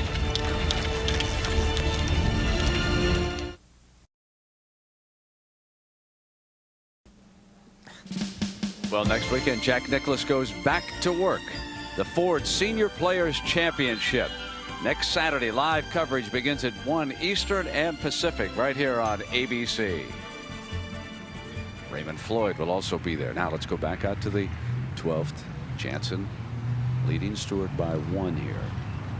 This is not an easy shot here. I think he's going to have to bump it just into the apron, let it trickle on down to the hole.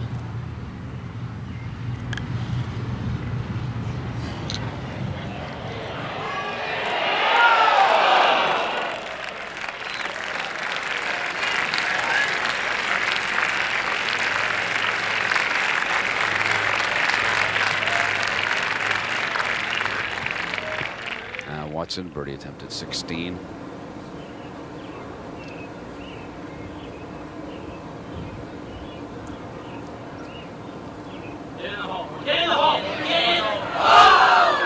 Well, the USGA extended a special invitation to Tom this year, and he's played his way into Oakmont already. Low 15 in ties are exempt for next year's Open, and the low 16 in ties are invited to the Masters.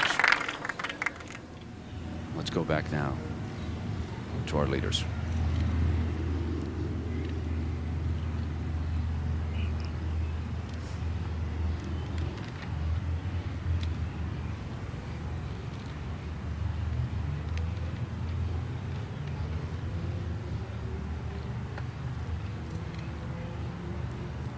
For a share of the lead.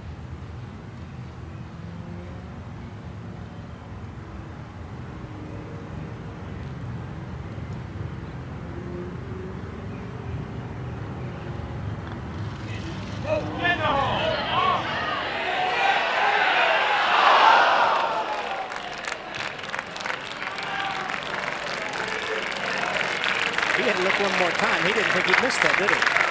That was a pretty damn good cut there. That was really good. Second shot at 14 for Azinger. He has 118 yards, hit a big tee shot, almost 300 yards here with a pitching wedge. This is the type of shot Azinger loves. Pin front left.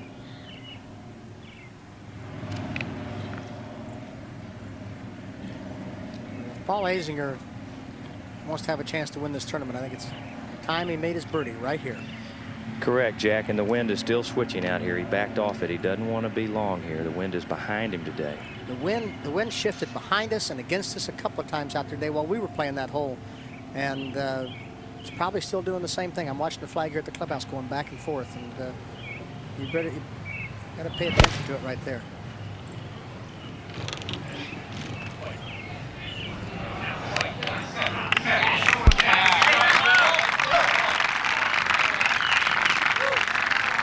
Now Jansen.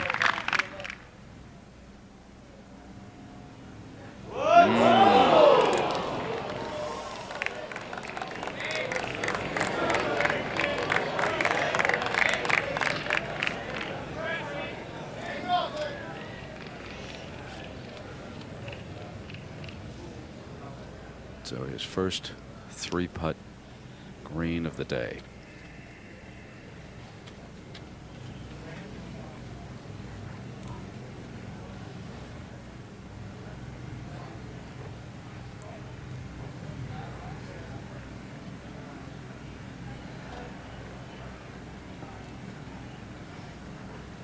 Another tied. Stewart and Jansen. And meanwhile, a most remarkable finish by Scott Hoch. He birdied the last 3 holes, 16, 17, and 18. He is in the clubhouse right now, tied with Paul Azinger for 3rd, 2 under for the tournament. When Hoch came to the tee at the 16th, he was 1 over par. Then he shot lights out coming home. Now the 17th tee and Watson. And don't forget, Tom Watson missed very makeable birdie putts on 15 and 16, which could have got him 3 under. He can still finish 3 under with 2 birdies. He is hitting it a long way. It was to the 305 mark back at 15 and almost to the 300-yard mark here.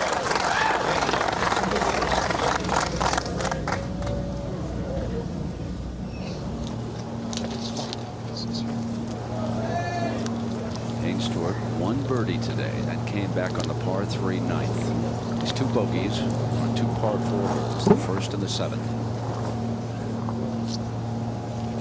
Payne's got the driver here today at 13. The wind is coming from the left-hand side. You need to be just a little bit careful of letting the tee shot leak to the right. Creek kind of runs at an angle from the front left of this fairway down the right-hand side. Driven the ball magnificently all week long until today. There's that open stance again.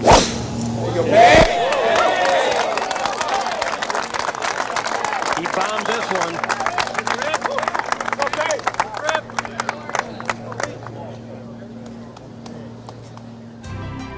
Jack, let's take a look at this hole. Well, it's 401 yards, Brent. The tee shot is really right at the right edge of that bunker with a little cut. The little creek that runs along the right side of the fairway shouldn't be a big problem today because the wind is not really in your face. It's a crosswind.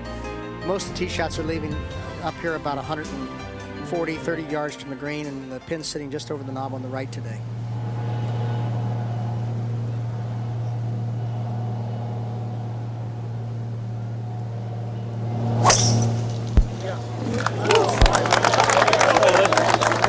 This one's down the left-hand side.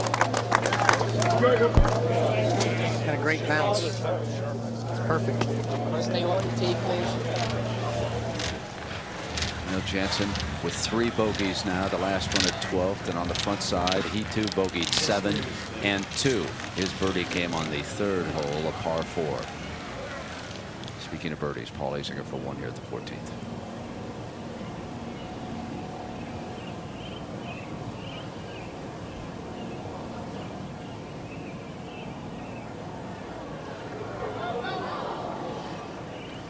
They obviously misread that one right from the start, Peter. Now Couples' second shot at 18th.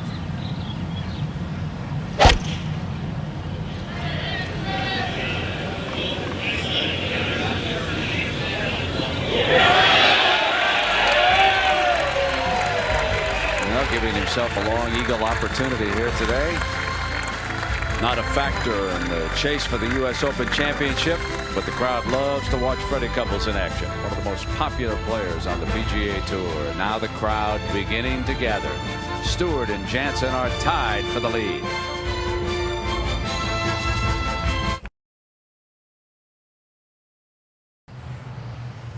Well, we're back at the U.S. Open. Lee Jansen and Payne Stewart now tied for the lead. Second shots on 13. This hole has presented birdie opportunities here today. There have been 19. Peter, what do you think's running through his mind after that bogey? Do you think he's going to all of a sudden relax and get more aggressive? I expect this ball to go near the hole. What do you think? Yeah, I think that's a wake-up call for him. I think that he's had a lot of holes where he's been tentative. He hasn't got a lot of putts to the hole, hasn't got a lot of shots to the hole. I think he's going to be ready to go. It was an interesting scene watching Lee Jansen back at that 12th green. That was the first bad stroke he'd made all day long. After the hole was finished, he went over the corner, made a practice putt, and got himself together. Jumping ahead to Mark Wall. To Paul Azinger here, who is at 2 under and 3 off the lead right now. Now it is back to Stuart Martin. Well, you could just see when Lee Jansen went to the corner of the 12th green and practiced his putting, he said, "Get your chin up, kid. Come on. It's okay." Well, I've always been impressed by Lee Jansen's attitude. He's very positive, very optimistic. You know, a lot of players hang their head in the locker rooms after a day's play, whether it's Thursday, Friday, Saturday, or Sunday, but Lee Jansen is always up. Payne Stewart now with 104 yards.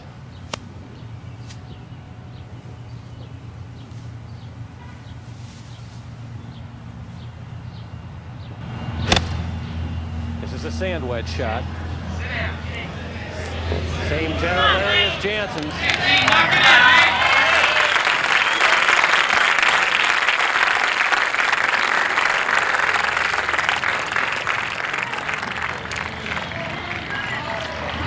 Now the par 5, 17, third shot for Watson. 123 yards, pitching wedge.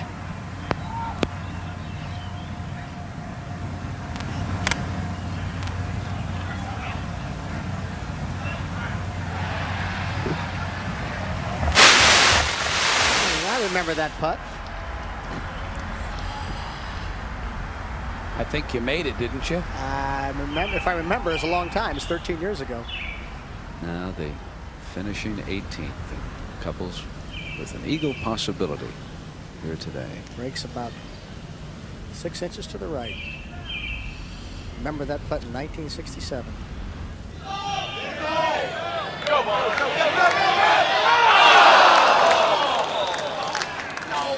Jack, I'm curious, how much has the golf course changed from 67 to 1980 to 1993? From a playing standpoint, almost nothing, Peter. The golf ball goes a little farther now. It's mentioned a couple of holes, but I don't think it's changed. Allow us to force us to play driver rather than 3-wood off the tee. I think the golf course is almost the same. Craig Perry on the tee at the par 3 16th. And oddly enough, we've had absolutely perfect weather all 3 times we played here. And very easy conditions all 3 times. There's a young man that really is a tough little player and tough competitor. John Adams. Now let's go back to Jansen. This is at the 13th. He is tied with Payne Stewart for the lead in the U.S. Open. Underneath, you can check everybody in alphabetical order on the right-hand side, the hole that they have completed here.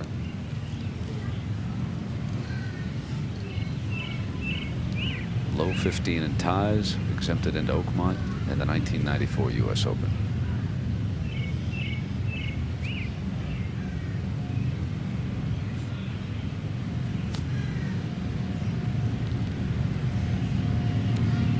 A little left to right.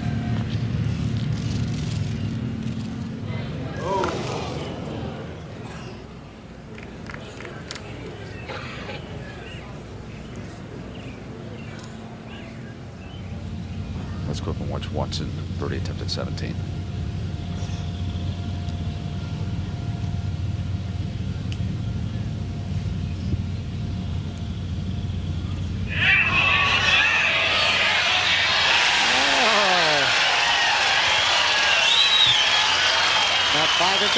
putt, Mr. Watson, and there she goes, right down to the bottom. I think he saw you do that in 1980. Well, I think he's had enough opportunity to watch the replays. I've made him watch it a lot of times. Now, Payne Stewart, an opportunity to take the lead here at the 13th.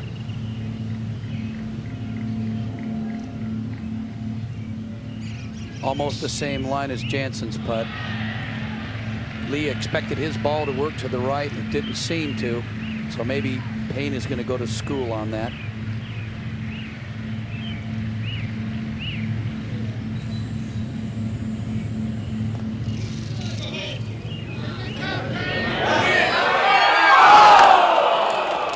Stayed out. I stand corrected. It doesn't work right. The thing I'm impressed with, though, Jack, is Payne has hit good putts the last 3 or 4 holes. Yeah, he really has, hasn't he? I think he's settled down and he's in the middle of it now. He's in control of himself. That's a big positive thing for Payne, obviously. Well, now it's interesting with Watson coming to the 18th tee. He stands at 2 under. There have been 34 birdies at the 18th today. So Tom can certainly think about how to maneuver his way to 3 under par. The leaders here tied at 5 under par right now. Now let's see if Jansen has steadied himself. But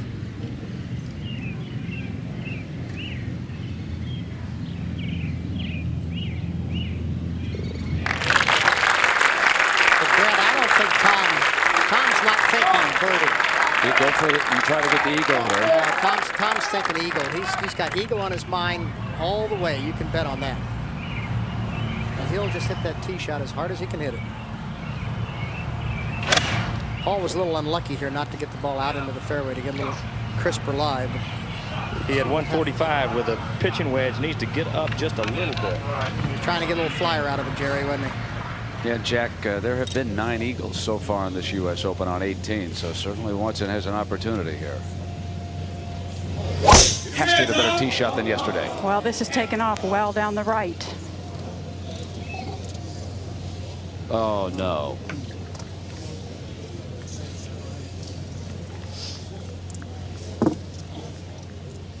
No, he went the other way yesterday. Remember, he pulled it into the hazard off the tee. So his downfall has been here on the 18th tee. What a shame that was, hitting that over there. Now, Payne Stewart on the 14th tee.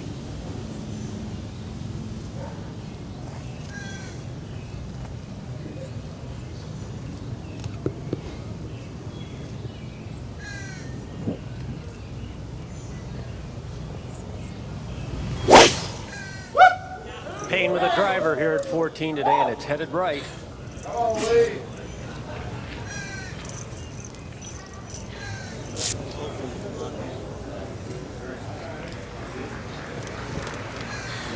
As you can see on the right side of that fairway, the USGA has let that rough grow in. Payne's ball is generally in the middle of the fairway, but because of the tightening of the fairways, he's found the rough. Yeah, this fairway today, Peter, is we've been driving it by the crown of the fairway, and now with a little wind in our face, the ball's landing on the crown, and you sort of just have to be a little careful of the bunker off the tee, and you're sort of sticking it out to the right a little bit. And unless you can really pop it down the left side, then you can, let's see what he does with it. Well, he left it in the left road. So both the leaders find the rough. But unfortunately for Tom Watson at the 18th, he found the trees.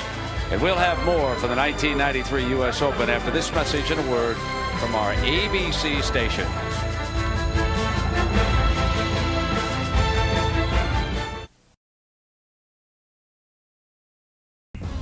The 1993 U.S. Open, this ABC Sports exclusive, is brought to you by Lincoln Mercury and the complete line of 1993 Lincoln and Mercury automobiles.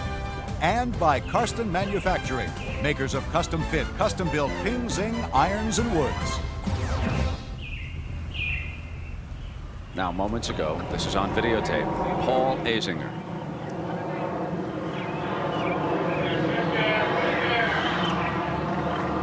Daily Strays, 3 back of Stewart and Jansen.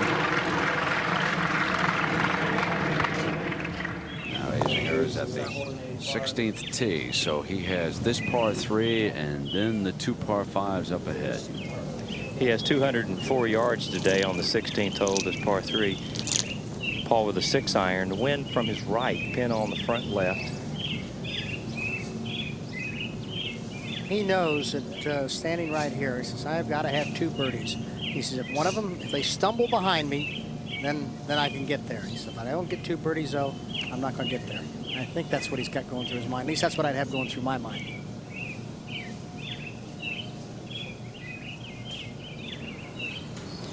No! Get in there, Paul. That's all I got. I tell you what, that is at the flag if it's enough club. Got lucky. At the same time, Jerry. So they got lucky just to jump over the first mound. Yeah, but then it kicked dead left on him. And he's still got a really good shot at birdie right here. Second shot for Stewart at 14. He's got 144 yards from the right-hand rough. Pretty good angle, but this flag stick cut all the way on the left-hand side today, well guarded by the front left bunker. If I were Payne, I think I'd be shooting a little to the right of the flag. Left of the flag. Oh, it didn't kick straight.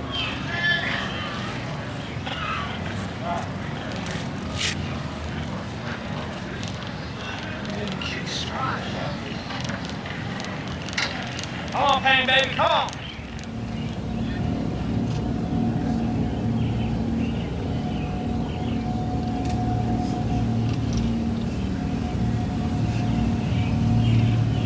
Now Lee Janzen with his second shot.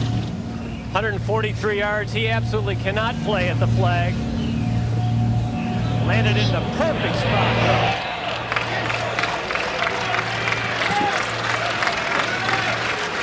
That was really a nice play out of the rough. Really smart play. Right distance, leaving himself probably 15, 18 feet. He punched out to here. Third shot for Watson on 18. Little breeze in his face right now. 190 yards. He's got 4-iron. Cut. All right, he's playing at least. He's going to drive it. So Payne Stewart has caught Lee Janzen here on the backside of the 93rd U.S. Open at Baltusrol. Paul Azinger with a birdie opportunity at 16 and 2 par 5s on up ahead. Still very much in pursuit of this championship. Scott Hoch, in brilliant fashion, closed out with 3 consecutive birdies in the clubhouse at -2. Now Payne Stewart steps inside the bunker here at 14. If he's ever had an easy bunker shot on this golf course, this is it. He has plenty of green to work it with. The ball will run when it hits, but it's not going to take off on him. Payne is a good bunker player.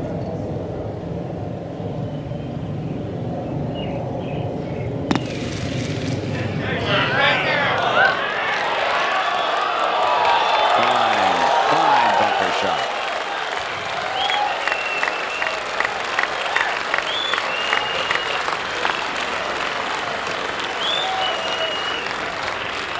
I think he'll be happy with that one.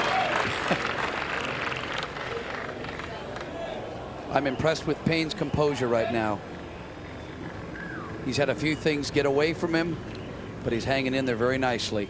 Let's go up to 18, and Watson with a long birdie putt. He is at 2 under. Putt will go a little bit from his right to left, and it won't be quite as fast as one might think. He's got speed in it.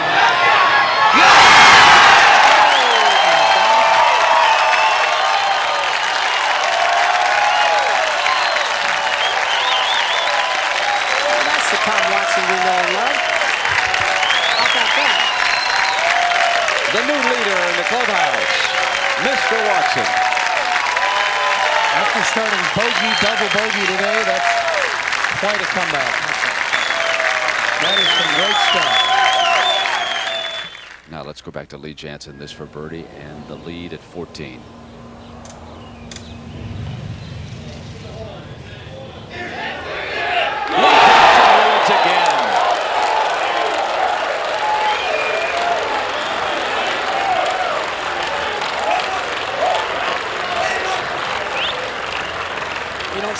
smiles on his face, he's inside himself. He's got his mind on what he's doing, not what the gallery's doing.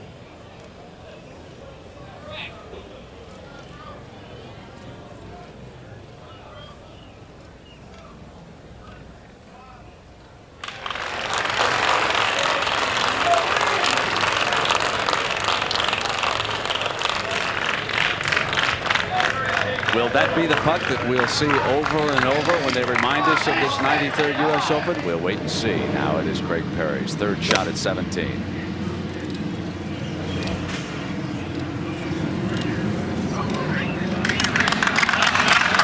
Brilliant.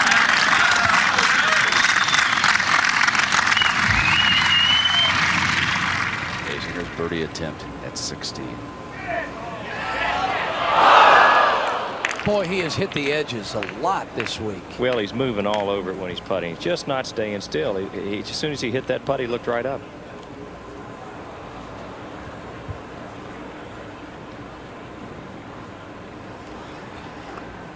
Worth another look. You get a special invitation and you make the most of it.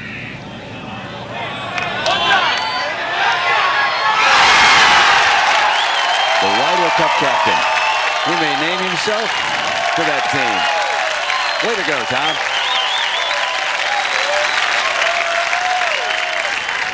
Azinger cleans up at 16. Brett, Tom Watson said that he would not name himself to the team. The only way he would make the team would be to win a tournament and play his way onto the team. So now Lee Janzen back in the lead. He's showing us some mettle, hasn't he, today?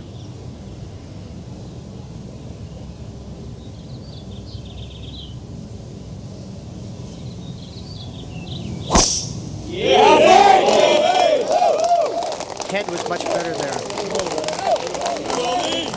And the result good, too.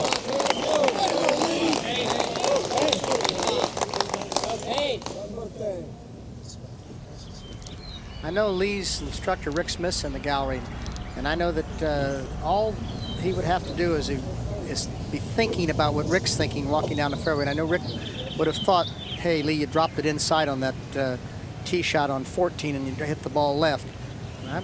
I'm just betting that that's what he thought in his head. Probably saw Rick, and Rick obviously wouldn't say anything, but I'm betting on that.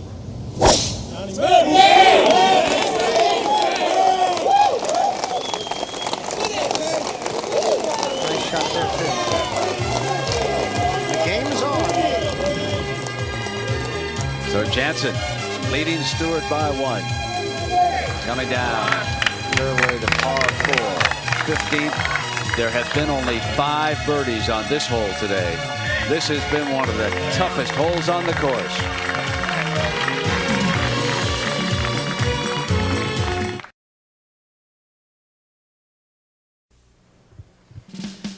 Well, a year ago, Larry Loretti ambushed Jack Nicklaus and the other senior greats at the U.S. Senior Open Championship. Can he do it again? Find out starting Saturday, July 10th on ABC Sports. But now we want to take you into the woods and clear up a story involving Tom Watson. From our vantage point here at 18, we were unable to see what transpired. Watch this now. He had taken and hit his tee shot into the woods on the right side. This his second, ricocheted back.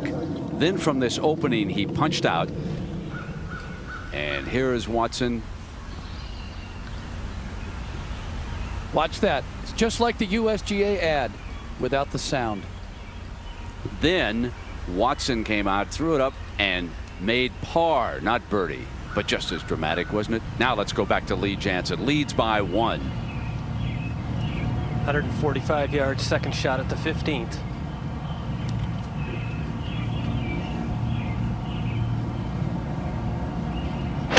Go Lee! Right. It's headed toward the center of the green. Oh.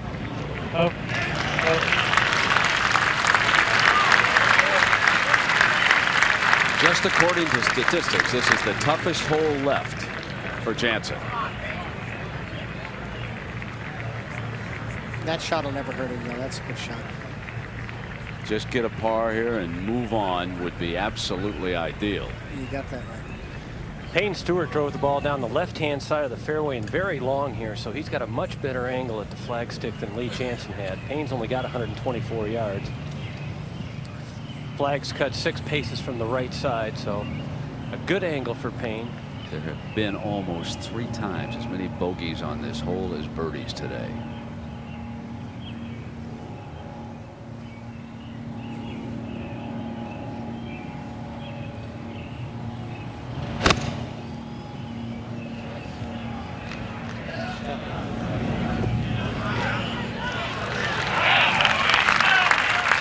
Well, the stage is set for great drama here for the final holes, with Lee Janzen leading Payne Stewart by 1. Paul Azinger facing the par 5s. Tom Watson at 2 under. Scott Hoke with the great finish. Craig Perry also at 2 under. Peter Jacobsen, you and I will settle back here and wait for some interviews, and let's turn it over to our colleagues Jim McKay and Jack Nicklaus now. And Jim, what a great ending you're going to have to this one. It should be fabulous. The date here today, if you've just joined us, much better than yesterday. Yesterday, that 100-degree humidity and temperature to match. Today, a little bit better, a little bit of a breeze out there. Jack, of course, you played. Must have been much more pleasant, wasn't it? Yeah, it was a nice day to play, Jim. It was probably low to mid 80s at max, and it's not near the humidity. It was a real pleasant day to play golf. A little bit of a breeze, and but from the opposite direction. So it's a good day. Well, on 18 now, Craig Parry trying to get home in 2. He's at 2 under, 4 shots out of the lead, tied for 3rd.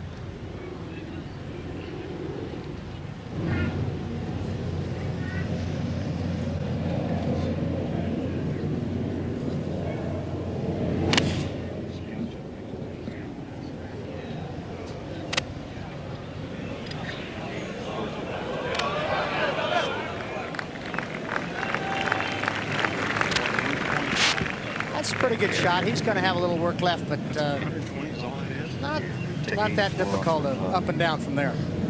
230. 140. Now back to the 15th and the leaders. Janzen leading by 1 over Stewart. Again, if you've just joined us, Janzen held steady until the 12th hole when he missed a short putt, dropped back into a tie, but then he's regained the lead. Somebody said a long time ago, Jack, that sport doesn't build character, it reveals it. That's where we are now, I think. Yep, you've got a lot of character you're going to need to show up in the next couple of holes for these guys. They both have got the right place to putt from on this green. I don't think either one of them is really looking at being in danger of 3-putting unless they take a big run at it.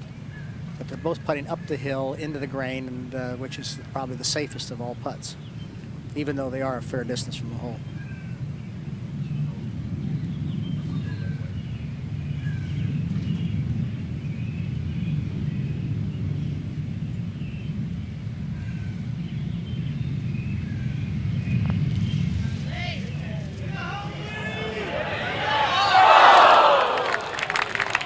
Okay. All sorts of birdie possibilities yet to come here, Jack, with a par 3 with 17 and then the eagle possibility on 18. Could turn many ways, couldn't it? Yeah, a lot of things can happen in the next few holes, Jim. We've got a lot of golf left. Tom Watson, by the way, for the championship was 5 over on the front 9 and 7 under on the back. Well, Tom's finished very, very well, and of course the 2 putts he holed at 17 and 18. I think he'd like to break those up in about 8-footers, yeah. But not today. He needed both of those, and they were 2 wonderful putts. Now, so tie for the lead again, Payne Stewart.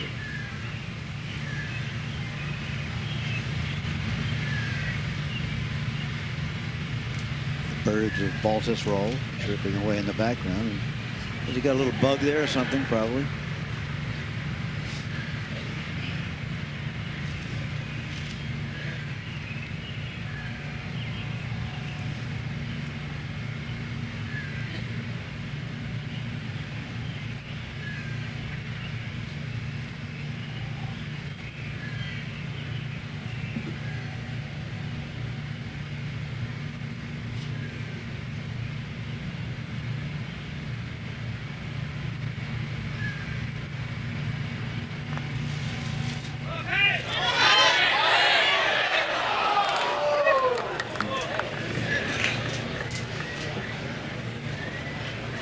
I've never seen two faces more, as you said, into themselves than these two are right now.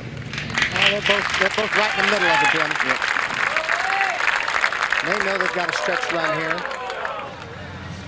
Paul Azinger, third shot on 17.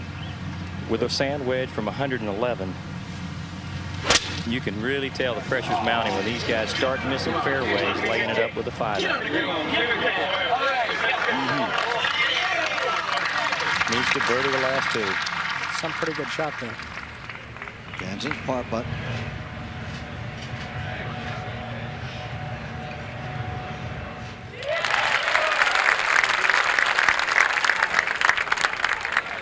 On they move to the par 3 16th. Now the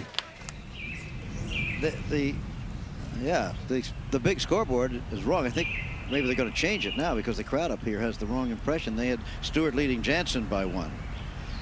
Well, they said Jack is back 13 years ago. Maybe on the scoreboard today they should put Tom Watson is back. Here he is with Brent. Absolutely, Jim. Tom Watson is back, and Tom, we know what it's like to correct a score. We tried to give you a birdie on the last hole. We didn't realize you'd hit the tree in underneath, punching out, but a great finish.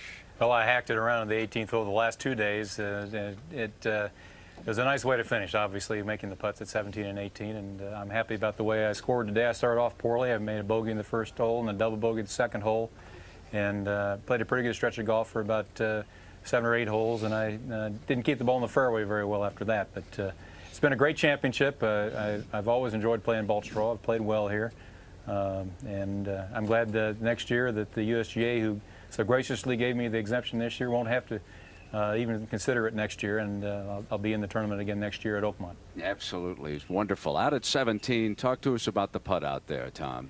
Well, I just missed a short putt at 16 and 17. I had it from about 20 feet, and it was just a slight right to left breaker.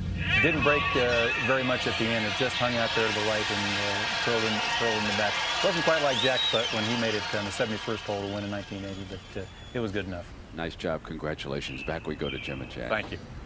Congratulations to you, Tom. Now, here we are on the 16th tee, par 3.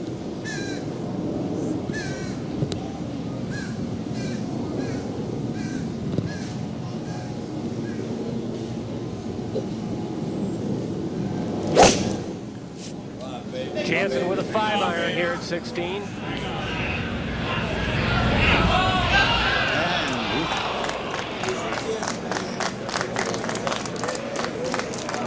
It's either lucky or unlucky. I'm not really sure. I was wondering about that. That's right. Would he be better up in the bunker or not? No.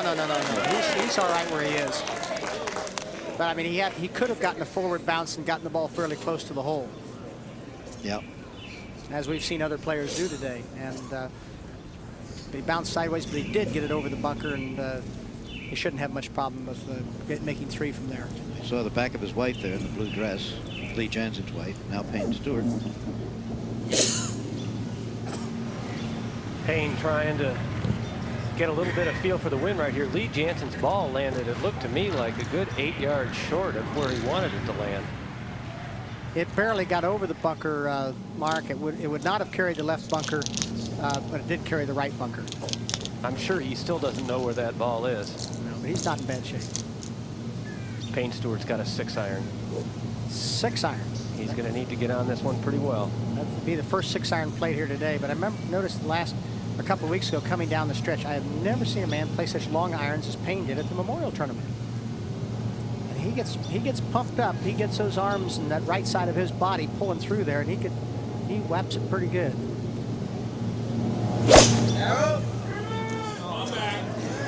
This is a very high shot toward the right-hand side.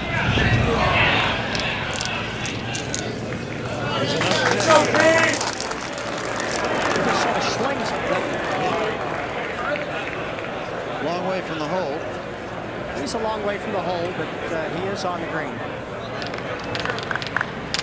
There they are, Stewart and Jansen. It's going to be interesting right here. Normally, on the tour, out of courtesy, we just have the fellow off the green play first. But Jansen's considerably closer to the hole than Stewart is, and I'd be kind of curious. I think Jansen's going to probably say, no, you're away, you play. And it's the decision of the man who's posting. The person who's away is the one who goes play. Usually the other fella, because it's quicker, just goes ahead and plays up. Yeah. We'll see what he does. Azinger birdie attempt at 17. Remember, he's tied for third place now. Well, it's not a dissimilar putt than what Tom had. He's a little higher on the green, but it's going to break a little right to left. Let's see if we can get the right pace on this spot. Now Craig Parry has birdied 18, so he moves into sole possession of third place, 3 under. Parry shot 68 today. Here it is.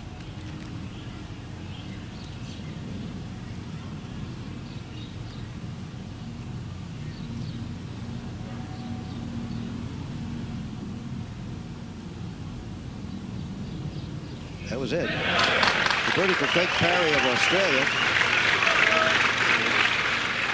He hangs in there for 68 today. Now in third place. There are his scores. So it's Jansen still by 1 over Stewart, as it was when the day began. At one point they dropped into a tie, but now it's Jansen by 1 again. Ernie Els had a good round today from South Africa. David Edwards fell back a bit at the end. Here's Azinger. The 18th tee. Oh,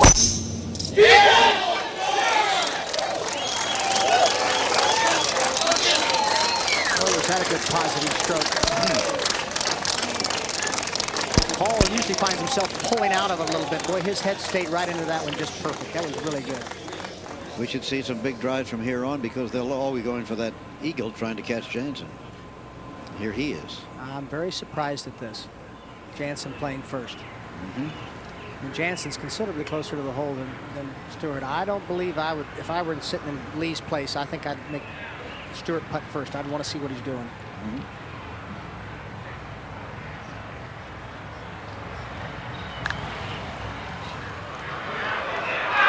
On the other hand, let him see what you're doing. How about that? How about that, Lee Jansen? With a birdie on the par 3 16th hole. Moves to 7 under where he started the day. Well, it shows you what I know, Jim. Jack, I think he was really anxious to hit that shot. I walked up there and looked at the lie. It was a perfect lie. The grass was growing toward the hole. So it was very easy for him to get the club cleanly on it. Well, he sure did. Now the pressure goes once again on Payne Stewart, champion 2 years ago. With all the experience of a veteran and a former champion, but Lee Jansen has not shaken all day today. Here it is again.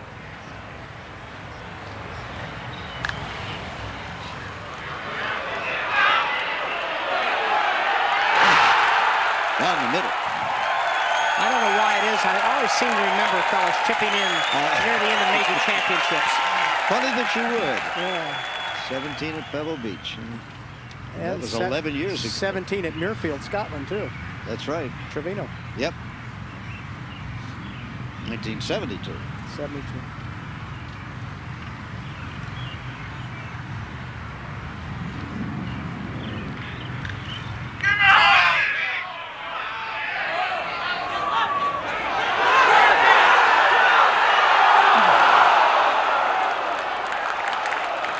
National championship decided by 1-inch situations like that. Lee Jansen now has taken the lead by 2 shots over Payne Stewart. But hold on, there are 2 holes to go. Both of them par 5s.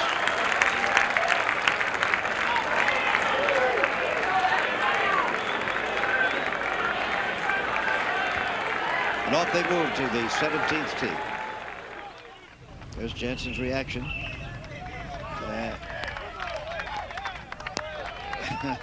As you said, no smile yet. There won't be a smile, I think, until he walks off the 18th. Okay, Azinger's second shot on 18. He has 242 yards to the hole, and he's pulled out his driver. He's got to really get on this one. Of course, the type of driver he's using is pretty easy to get the ball up in the air with this metal wood Bertha. He's got to bring it in from left to right with that pin on the front right. You really think he needs that much club, Jerry? Wind's actually back into his face here. He knows he needs to make a 3 to be a threat. That one's fading out to the right. He just didn't stay with it. Bunker. And he needed all of it. Yeah, he did. Well, it's a matter of how far up the leaderboard he could move. It's a 5-shot difference now between him and Jansen.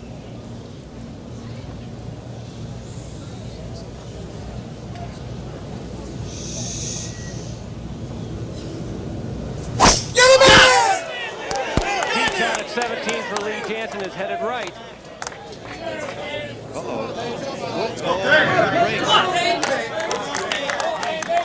Lees have been very friendly with Lee Jansen. Quiet, please! Quiet, please! And the crowd does as it's told, quiets down. Payne Stewart. Neither Payne Stewart nor Lee Jansen has had much success at this 17th hole. In fact, they haven't made a birdie between them during the week. Jansen with 3 pars. Payne Stewart's actually made 2 5s and a 6.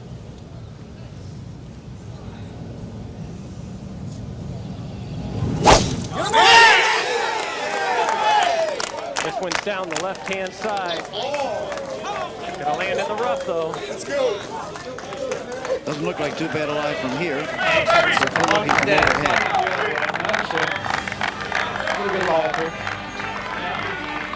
Now here is Lee Jansen's shot.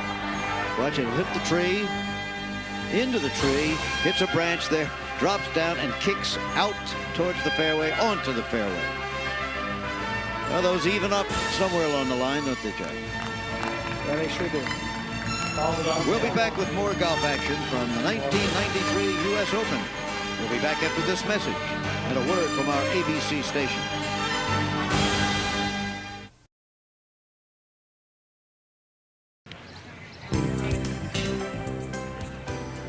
ABC Sports exclusive coverage of the 1993 U.S. Open continues. Payne Stewart trailing by 2 in the U.S. Open. Contemplating his second shot on the 17th hole, the 630-yard par 5. He's driven the ball into the left-hand rough. Not a real bad lie. The problem is this fairway slopes from left to right. Coming out of the rough, he's going to have trouble keeping it in the fairway. We'll have to hand it up, land it up on the left-hand side. The idea to clear those cross bunkers, put yourself in position for a good third shot, which he's done. Now, Lee Jansen has already played his shot. We're going to show that to you now. Well, the way he played. Lee had a 2-iron here. I wasn't really sure he could carry the cross bunkers, but he caught it flush.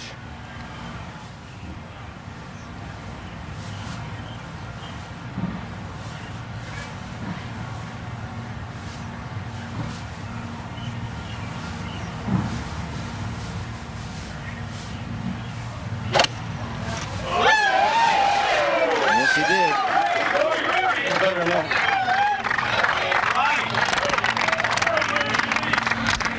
So it's tit for tat, Stewart and Jansen, but Stewart needs better than that. 2 holes to complete. Azinger put his second shot in the bunker to the right of the 18th green. You think he's thinking about 2 weeks ago, Jim? Yeah. Duplication wouldn't be bad, right? No, it wouldn't be bad.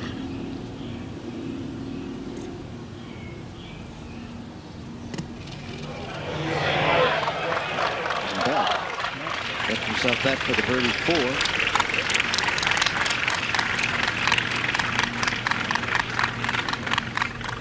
And there it is once again. Maybe you've just come in. Lee Jansen, who started the day with a 1-stroke lead over Payne Stewart, lost that lead on the 12th hole, regained it, and now has lengthened it to 2 shots with, well, 1 1/3 holes to play, you might say.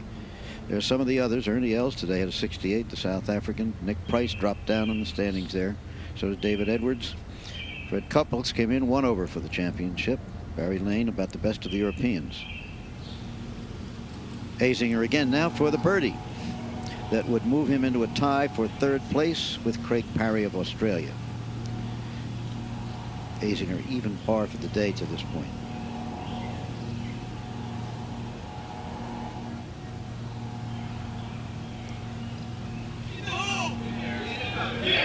And so he did. Azinger with a round of 69. We finish at 3 under for the championship. 71, 68, 69, 69. Pretty good.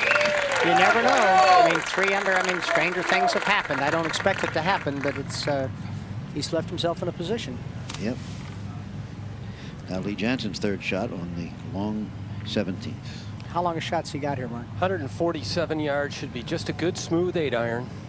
Should aim it out to the right of the green, right of the flag. The only place you don't want to miss it here is left.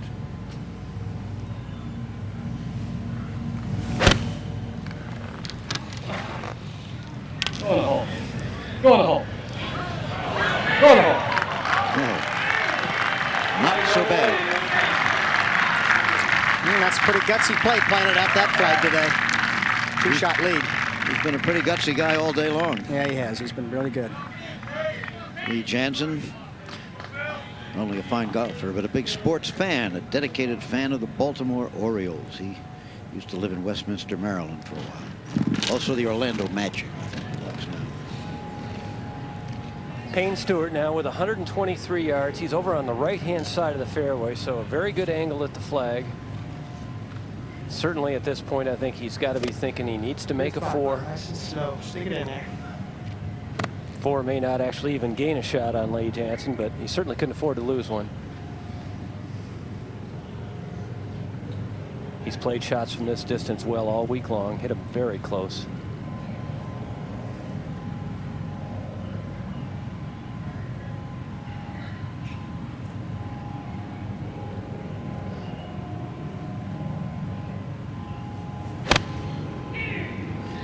Eat it up.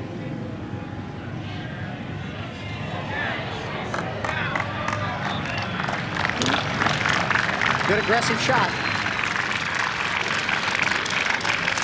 And there are the 2 balls. See the situation? Very simple. Now, Fred Funk's birdie attempt at 18. He's played a really fine championship here. I played with Fred yesterday. It's the first time I ever played with him. He really played well. Shot 67 yesterday. And looks like even par 70 today to finish at 1 under for the championship. Well, 37 years old. He was kind of a late bloomer coming on the tour, but he should have a lot of good golf left in him.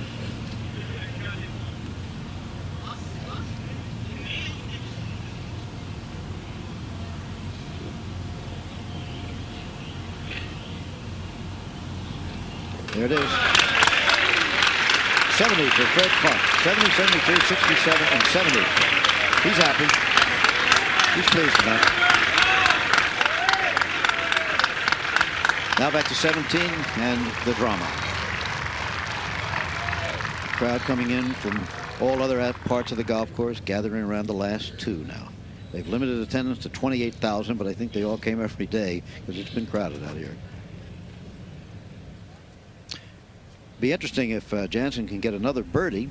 He would become only the 2nd player to shoot all 4 rounds of the U.S. Open under 70. Lee Trevino, as you see, was the only one to do it.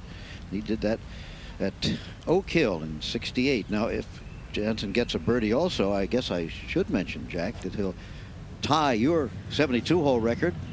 And 2 birdies, he breaks it. That's true. Yep. You were saying earlier they're made to be broken, but well, I think not if they're your own record. Oh, sure. I think I expect my records to be broken.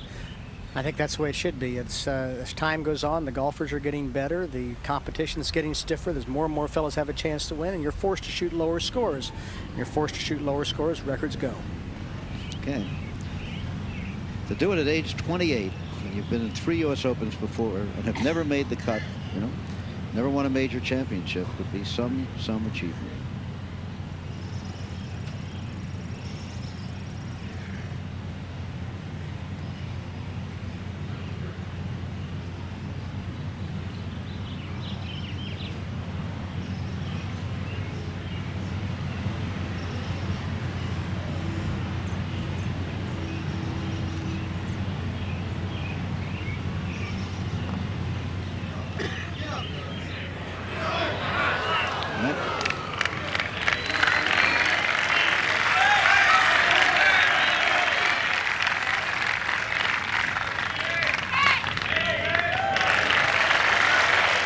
We may think about the records, but I think we can be sure he's not thinking about any records right now, except the record of winning an Open. Now, the first time that I won here, I had a 3-shot lead on Arnold going into the last hole, and I needed to make birdie to break Hogan's record. And Hogan's record never even entered my mind. I wanted to win the golf tournament, and if I had a chance to break the record after I won the golf tournament, fine, and that's what happened. You knew, though, when you were coming down the fairway. Well, I mean, Hogan's record? Yeah. Yeah, but it wasn't in my mind. I could care less about Hogan's record. I had a 3-shot lead, and I wanted to make sure I didn't mess it up, and I messed up 1 shot. And then you saw earlier where I hit the 1-iron into the green. Then I knew that the Open was mine. Then I wanted to make the record. Sure. Once you win the tournament, he hasn't won the tournament yet. Payne's got a birdie putt here, and you know, that's eagle chance at 18. Yeah, there's, well, if he makes this, they're only 1 shot apart, obviously, and that's puts a little bit more pressure. When I came here in Aoki in 80, I wanted to keep that 2-shot spread.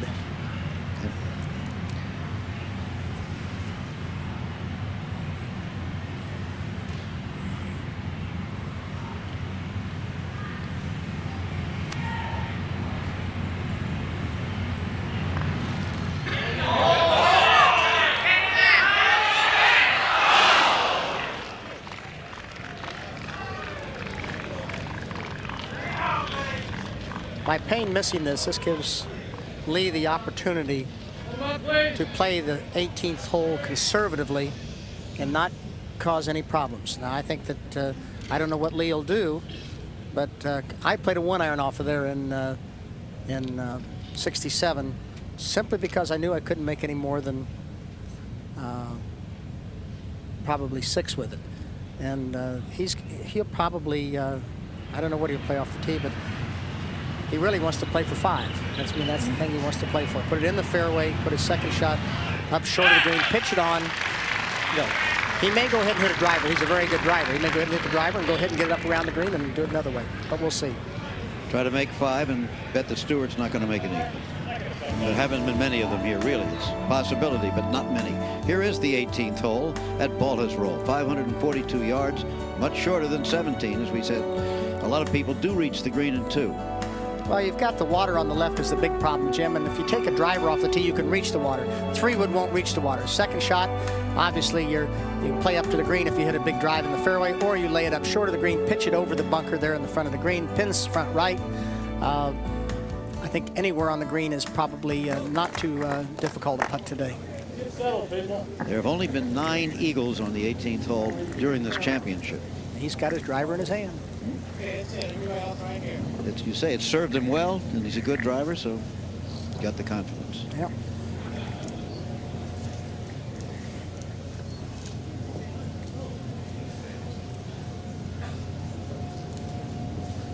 Settle, please. Now it comes down to this: 1 hole to win the U.S. Open.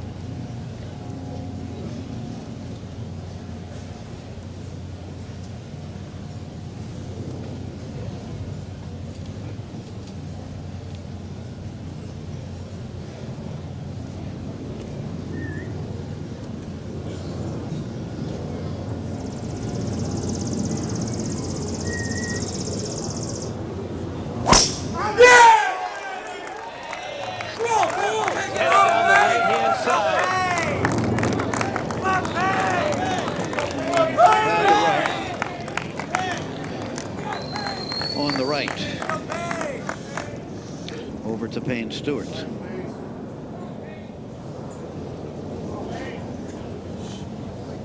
Who has to try to get home in 2, right? Or does he? Yes, I think Payne's going to have to try to get home in 2. I think Payne's got to think eagle. I don't think he's going to think that Jansen's going to make bogey. Right.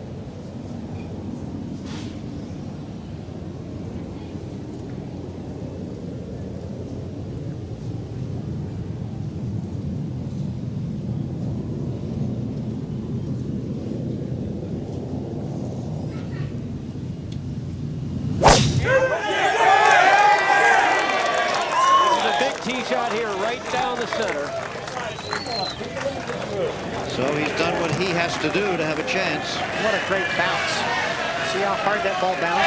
Getting down in the you can throw the ball up in the air for a 2nd shot. It isn't over yet. The U.S. Open always ends on Father's Day, you know, and earlier we talked to Lee Janzen about a Father's Day present for his dad. He's probably more nervous than I am, I know that, but he's enjoying every minute of it. He loves to come out and watch the golf tournaments, and you know, I know he's going to be out there rooting real hard for me, just like anybody else's dad was, and the support my dad has given me is, you know, it's been tremendous, and I hope I can give him one of the greatest Father's Day presents of all time, but you know, if not, happy Father's Day anyway. But it looks like maybe so. Not yet. Let's say identical, yeah. Okay, Stewart moving down to his ball, at which point he should be able to reach the green quite easily. Well, I think Lee took a little bit more time over this than he has on all the others. You know, I said I still question the driver, but he kept it out to the right, and he's all right where he is. I don't know what kind of lie he's got. But he makes a nice wide backswing. Now he leans a little bit again here, leaning towards the hole with his body, and that's probably to avoid making sure that the ball does not go left. The thing he doesn't want to do when you lean is to drop the club inside. That'll bring the club up and over the ball and produce a hook. But he just hit a little fade down the right side. You know, they're in exactly the same situation that you and Aoki were in 1980. You were 7 under, Aoki was 5 under. Absolutely identical. But let's go back first to 1967. Here was your famous 1-iron, your third shot. That was the third shot. That was from 238 yards uphill against the wind. It's the longest 1-iron I've ever hit. And of course, I made the putt here. It was 22 feet. Pin was about the same place. Pin might be just a little further to the right today. Now, Aoki, Aoki's third shot. He did not play a good tee shot or second here, and he pitched the shot, and the ball almost went in the hole here. I was sitting on the tower right over that. As you can see, that almost did go in. And here, this is 66 yards, little wedge shot. That's Mr. Rogers' figure-8 swing. It stopped up about 8 feet short of the hole. I was very, very pleased to see that ball get on the green somewhere around the hole.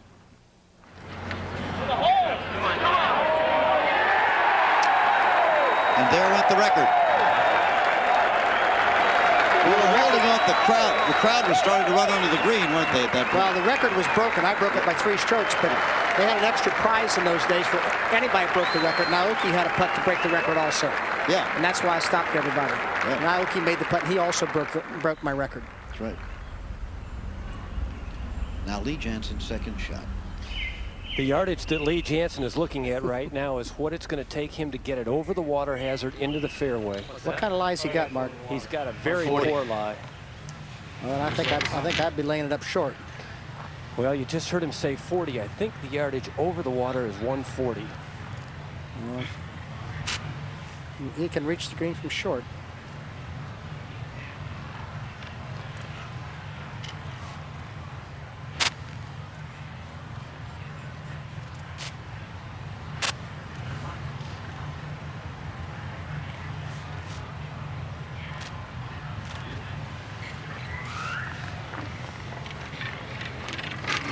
Well, it's a big decision in this young man's life. Right here. Still thinking it through. He's going to go over the water, isn't he?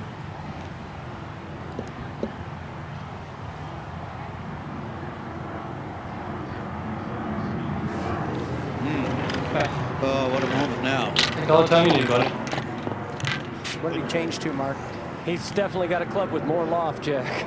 Got a sand wedge. He's going to lay it up short. I think that's a smart play. I think you're right. He needs to get it down to about 190. That's what he did. And he only hit the shot 80 yards. I've seen this play before. We just saw it about 5 minutes or 2 minutes ago on television. So did he hit it far enough? He did. He's still going to have a long shot, but boy, the gallery's revved up now, yelling for Payne. I guess. Okay, Jack. Oh, boy, I tell you, I've been in that position before, and I know how Payne Stewart feels, and I know how Lee Janzen feels. Payne's all revved up now. He's probably one of the few players today that even hit it far enough to be able to hit an iron into this green. He's saying, oh, I've got an opportunity. I got to take advantage of it. Remember, if he's on in 2, he'll have a chance for an eagle 3. He trails by 2. Well, I think he's thinking now, he said, well, I've got to put the pressure back on Lee. He says, I've got to get this ball on the green. I've give myself a chance.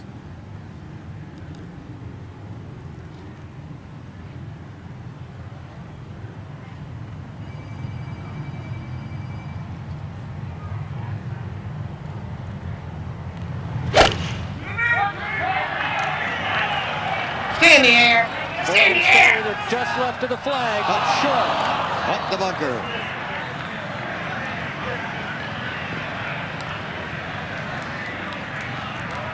I think it was absolutely the right club. I think it looked like to me that he needed to hit the ball just left of the bunker and let it bounce onto the green. Yep.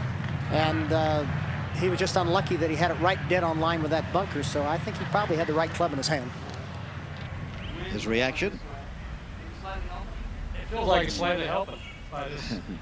But the same ones before, forward right over here. Yes. Going this way. Now the pressure again. Now Goes to Lee Janzen still. How far has he got, Mark? He's got 190 yards, but if he thinks the wind's helping him, he's wrong. Okay. Well, what do you think? I'm thinking just a good solid 5. You think I can get 5 there, over the front? 81. 81 front, uphill, 87. Bust. Yeah, you're right. Whatever he takes, just make sure he gets it on the green. Longer, sure. No doubt about it. Long is no problem, short is no good. To the right club? I don't know, but I'd make sure I had enough in my hand. You want to hit it long and a little left if you can.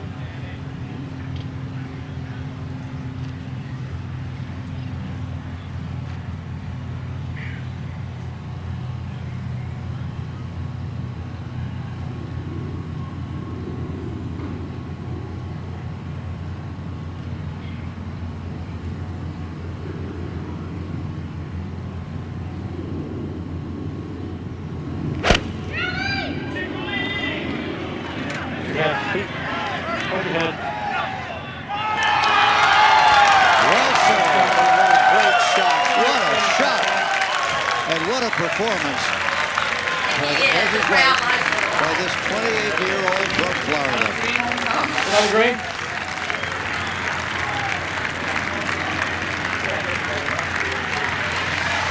Try to put yourself in his place as he's welcomed as probably the new U.S. Open champion. He's got one more shot to watch from Mr. Stewart. Yep.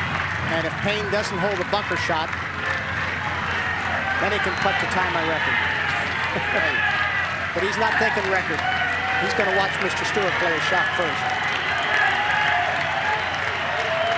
And of course, we all recall what Azinger did in your Memorial Championship just a few weeks ago. It's happened more than once. But listen to the welcome.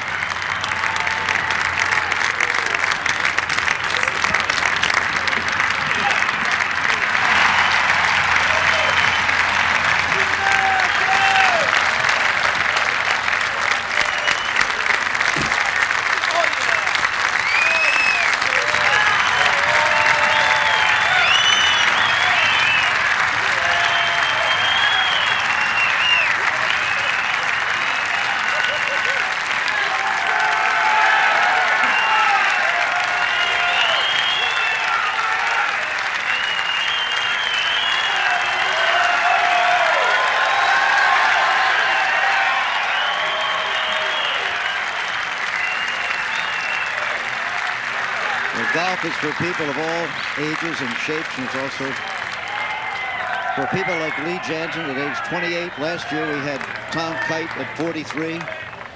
Everybody's got a shot in this game.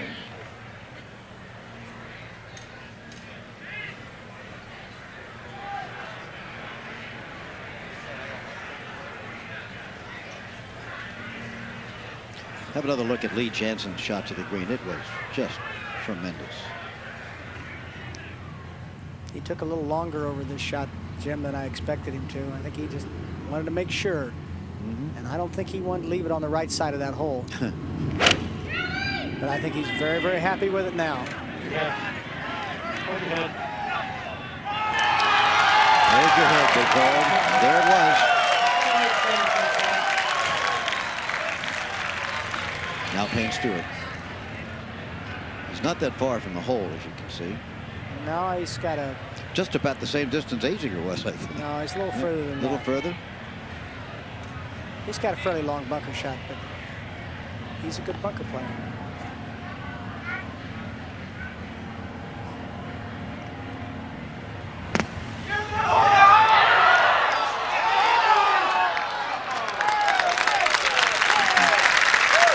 So he'll have that for the birdie. It will take him to 6 under, but that won't be enough.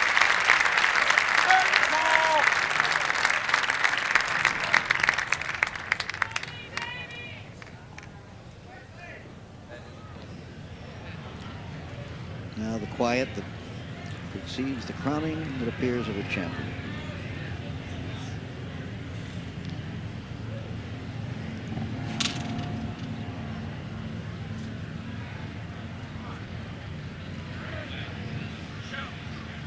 There it is.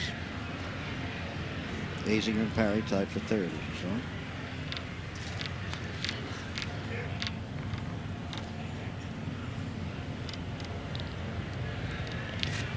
Beverly Jensen. What did she say? You make it out, Jack? Oh, happy Father's Day, Dad. We love you. Okay, I hope Dad heard that too.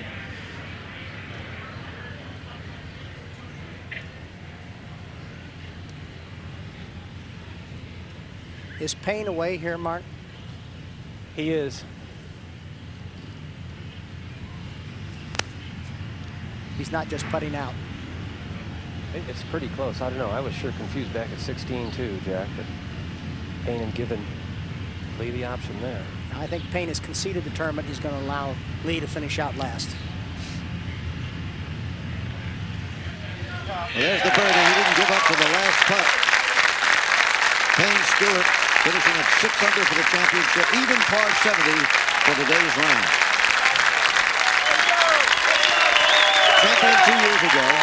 Hasn't won a tournament since, but he couldn't have come closer today. He put off the run.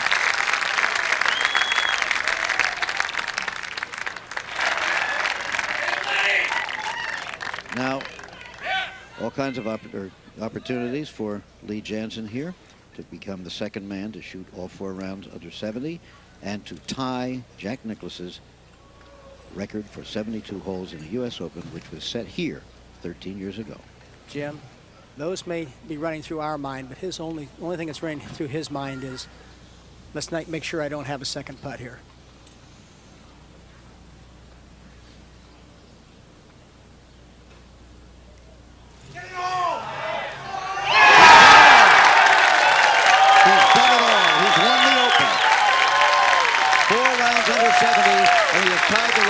Of the greatest player ever to play the game, Jack Nicklaus. Well done, Lee Janzen. Oh, boy. Look at Payne Stewart. I think to see more of that kind of reaction from the opponent in golf than any other game. Well, golfers are, as a rule, pretty darn good sports. And Payne Stewart has had a bitter pill to swallow 2 of the last 3 weeks. And he's got a good grace. So Lee Janzen, who had won 2 tournaments on tour, won the Phoenix Open earlier this year, and was tied for third just last weekend in Westchester, has won the U.S. Open. He has to check his scorecard. He's responsible for that. If he should make a mistake, he could be disqualified. So he'll take his time. It happened many years ago in the Masters to Roberto De Vicenzo of Argentina.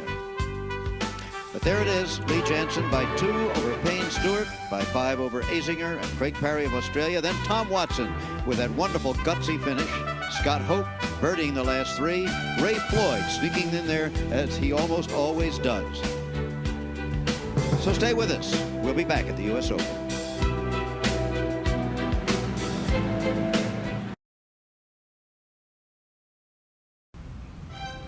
The 93rd Open is complete. The 94th will be played at the Oakmont Country Club outside Pittsburgh. Then Shinnecock Hills on Long Island. Oakland Hills outside Detroit. The Congressional Country Club in Washington. 1998, still to be announced. 1999, an interesting idea, the Pinehurst Golf Club in North Carolina. And then Pebble Beach in the year 2000. You know, tickets for the Open this week at Baldwin were sold out last December, and the sellout is expected for next year's Open Championship. So if you're interested in information about how to get tickets, you can call the U.S. Open ticket office at this number, 908-719-9494. Take a look, 719-9494. Well, there is the champion, looking a bit stunned at this point. He's checked his score over. Take a minute. Mark Carlson, the I'm okay right now. USGA. Who knows if I'll be okay? That's his wife.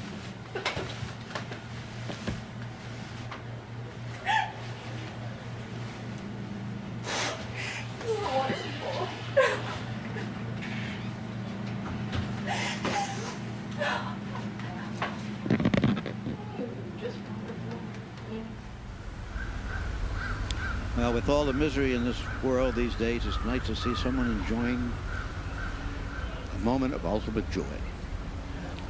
That was it. We're waiting for the presentation now. As you take a look at the final scores, we're going to be here for the presentation. Now,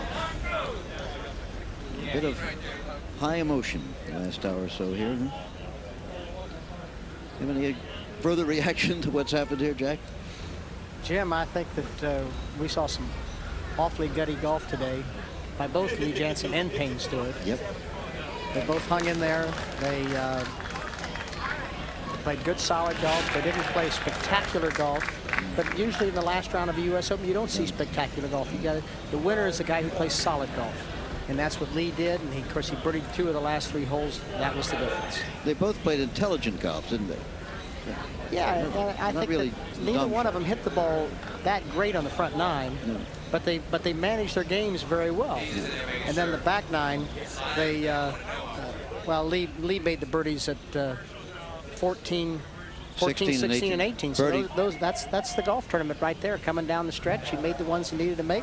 Payne didn't, and you know, somewhere in that last round, there's got to be a bit of brilliance to separate yourself, and that's what Lee did. And that was just terrific. He just really proud of him. And you know, I played quite a few practice rounds with him this year, and seen him play, and I've seen the young man come along. And he's a nice young man. He's very cool. He's very confident, and you know, it's nice to see nice young men win. It sure is. Birdieing 3 of the last 5 holes to do it. Again, we continue to look at the scores with those who played all 72 holes, and that's it. Robert Gamez bringing up the rear, 18 over par. And this is the top of the board once again. 93rd U.S. Open. The year of the century always coincides with the number of the Open, but that's only because several Opens were skipped during wars. Now here's the president of the USGA, Stuart Block, and behind him, the U.S. national champion of golf.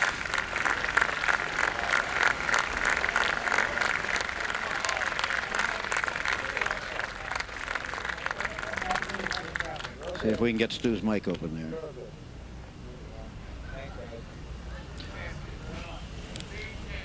Lee, well, he said champion and Lee Jackson, so we get the idea.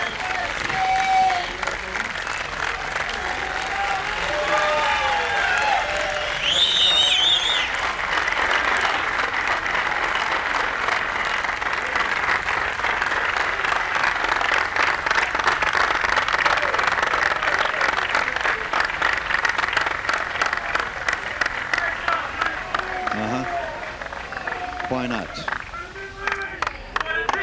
don't think that was perspiration he was wiping from his eyes. No, indeed. Such an emotional moment for you right now. This was one of the most remarkable performances that you turned in after 3-putting that one green out there on the 12th. You steadied yourself and you were just cool handling all day.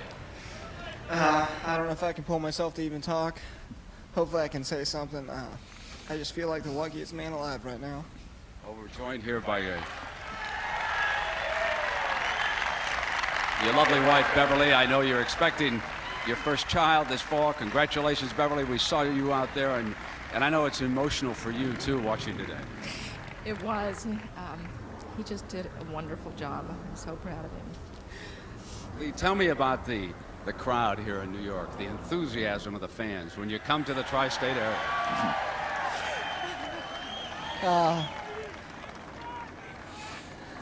Unfortunately, I haven't had much chance to witness other Opens on the weekend, but if anybody's better than this, I'd like to see it.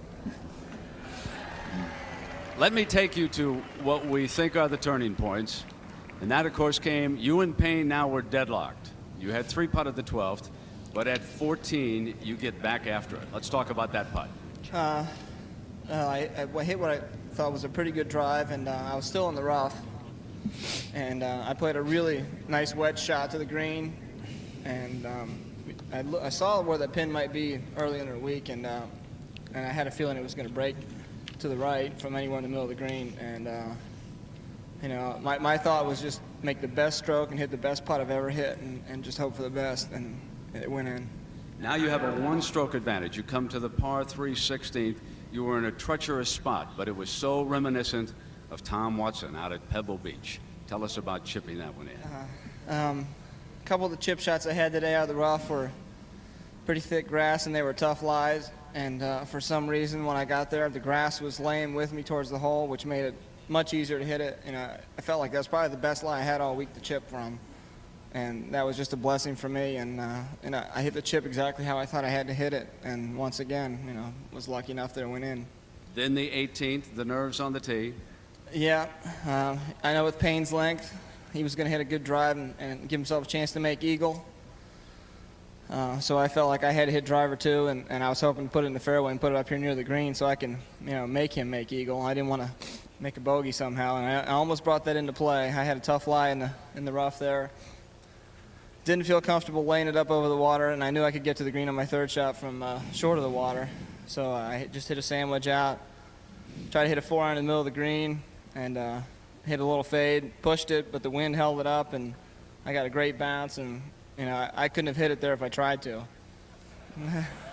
Ladies and gentlemen, a most deserving United States Open champion, Lee Janzen. And we go back to Jim McKay. All right, Brent. And again, with all the misery on earth today, I think we all seize the moment when someone experiences a feeling of pure joy, a time when everything comes together for them, as it did this afternoon for Lee Janzen. And he must think to himself, at least for today, what a wonderful world. This was the fuse that lit the fire to win the Open.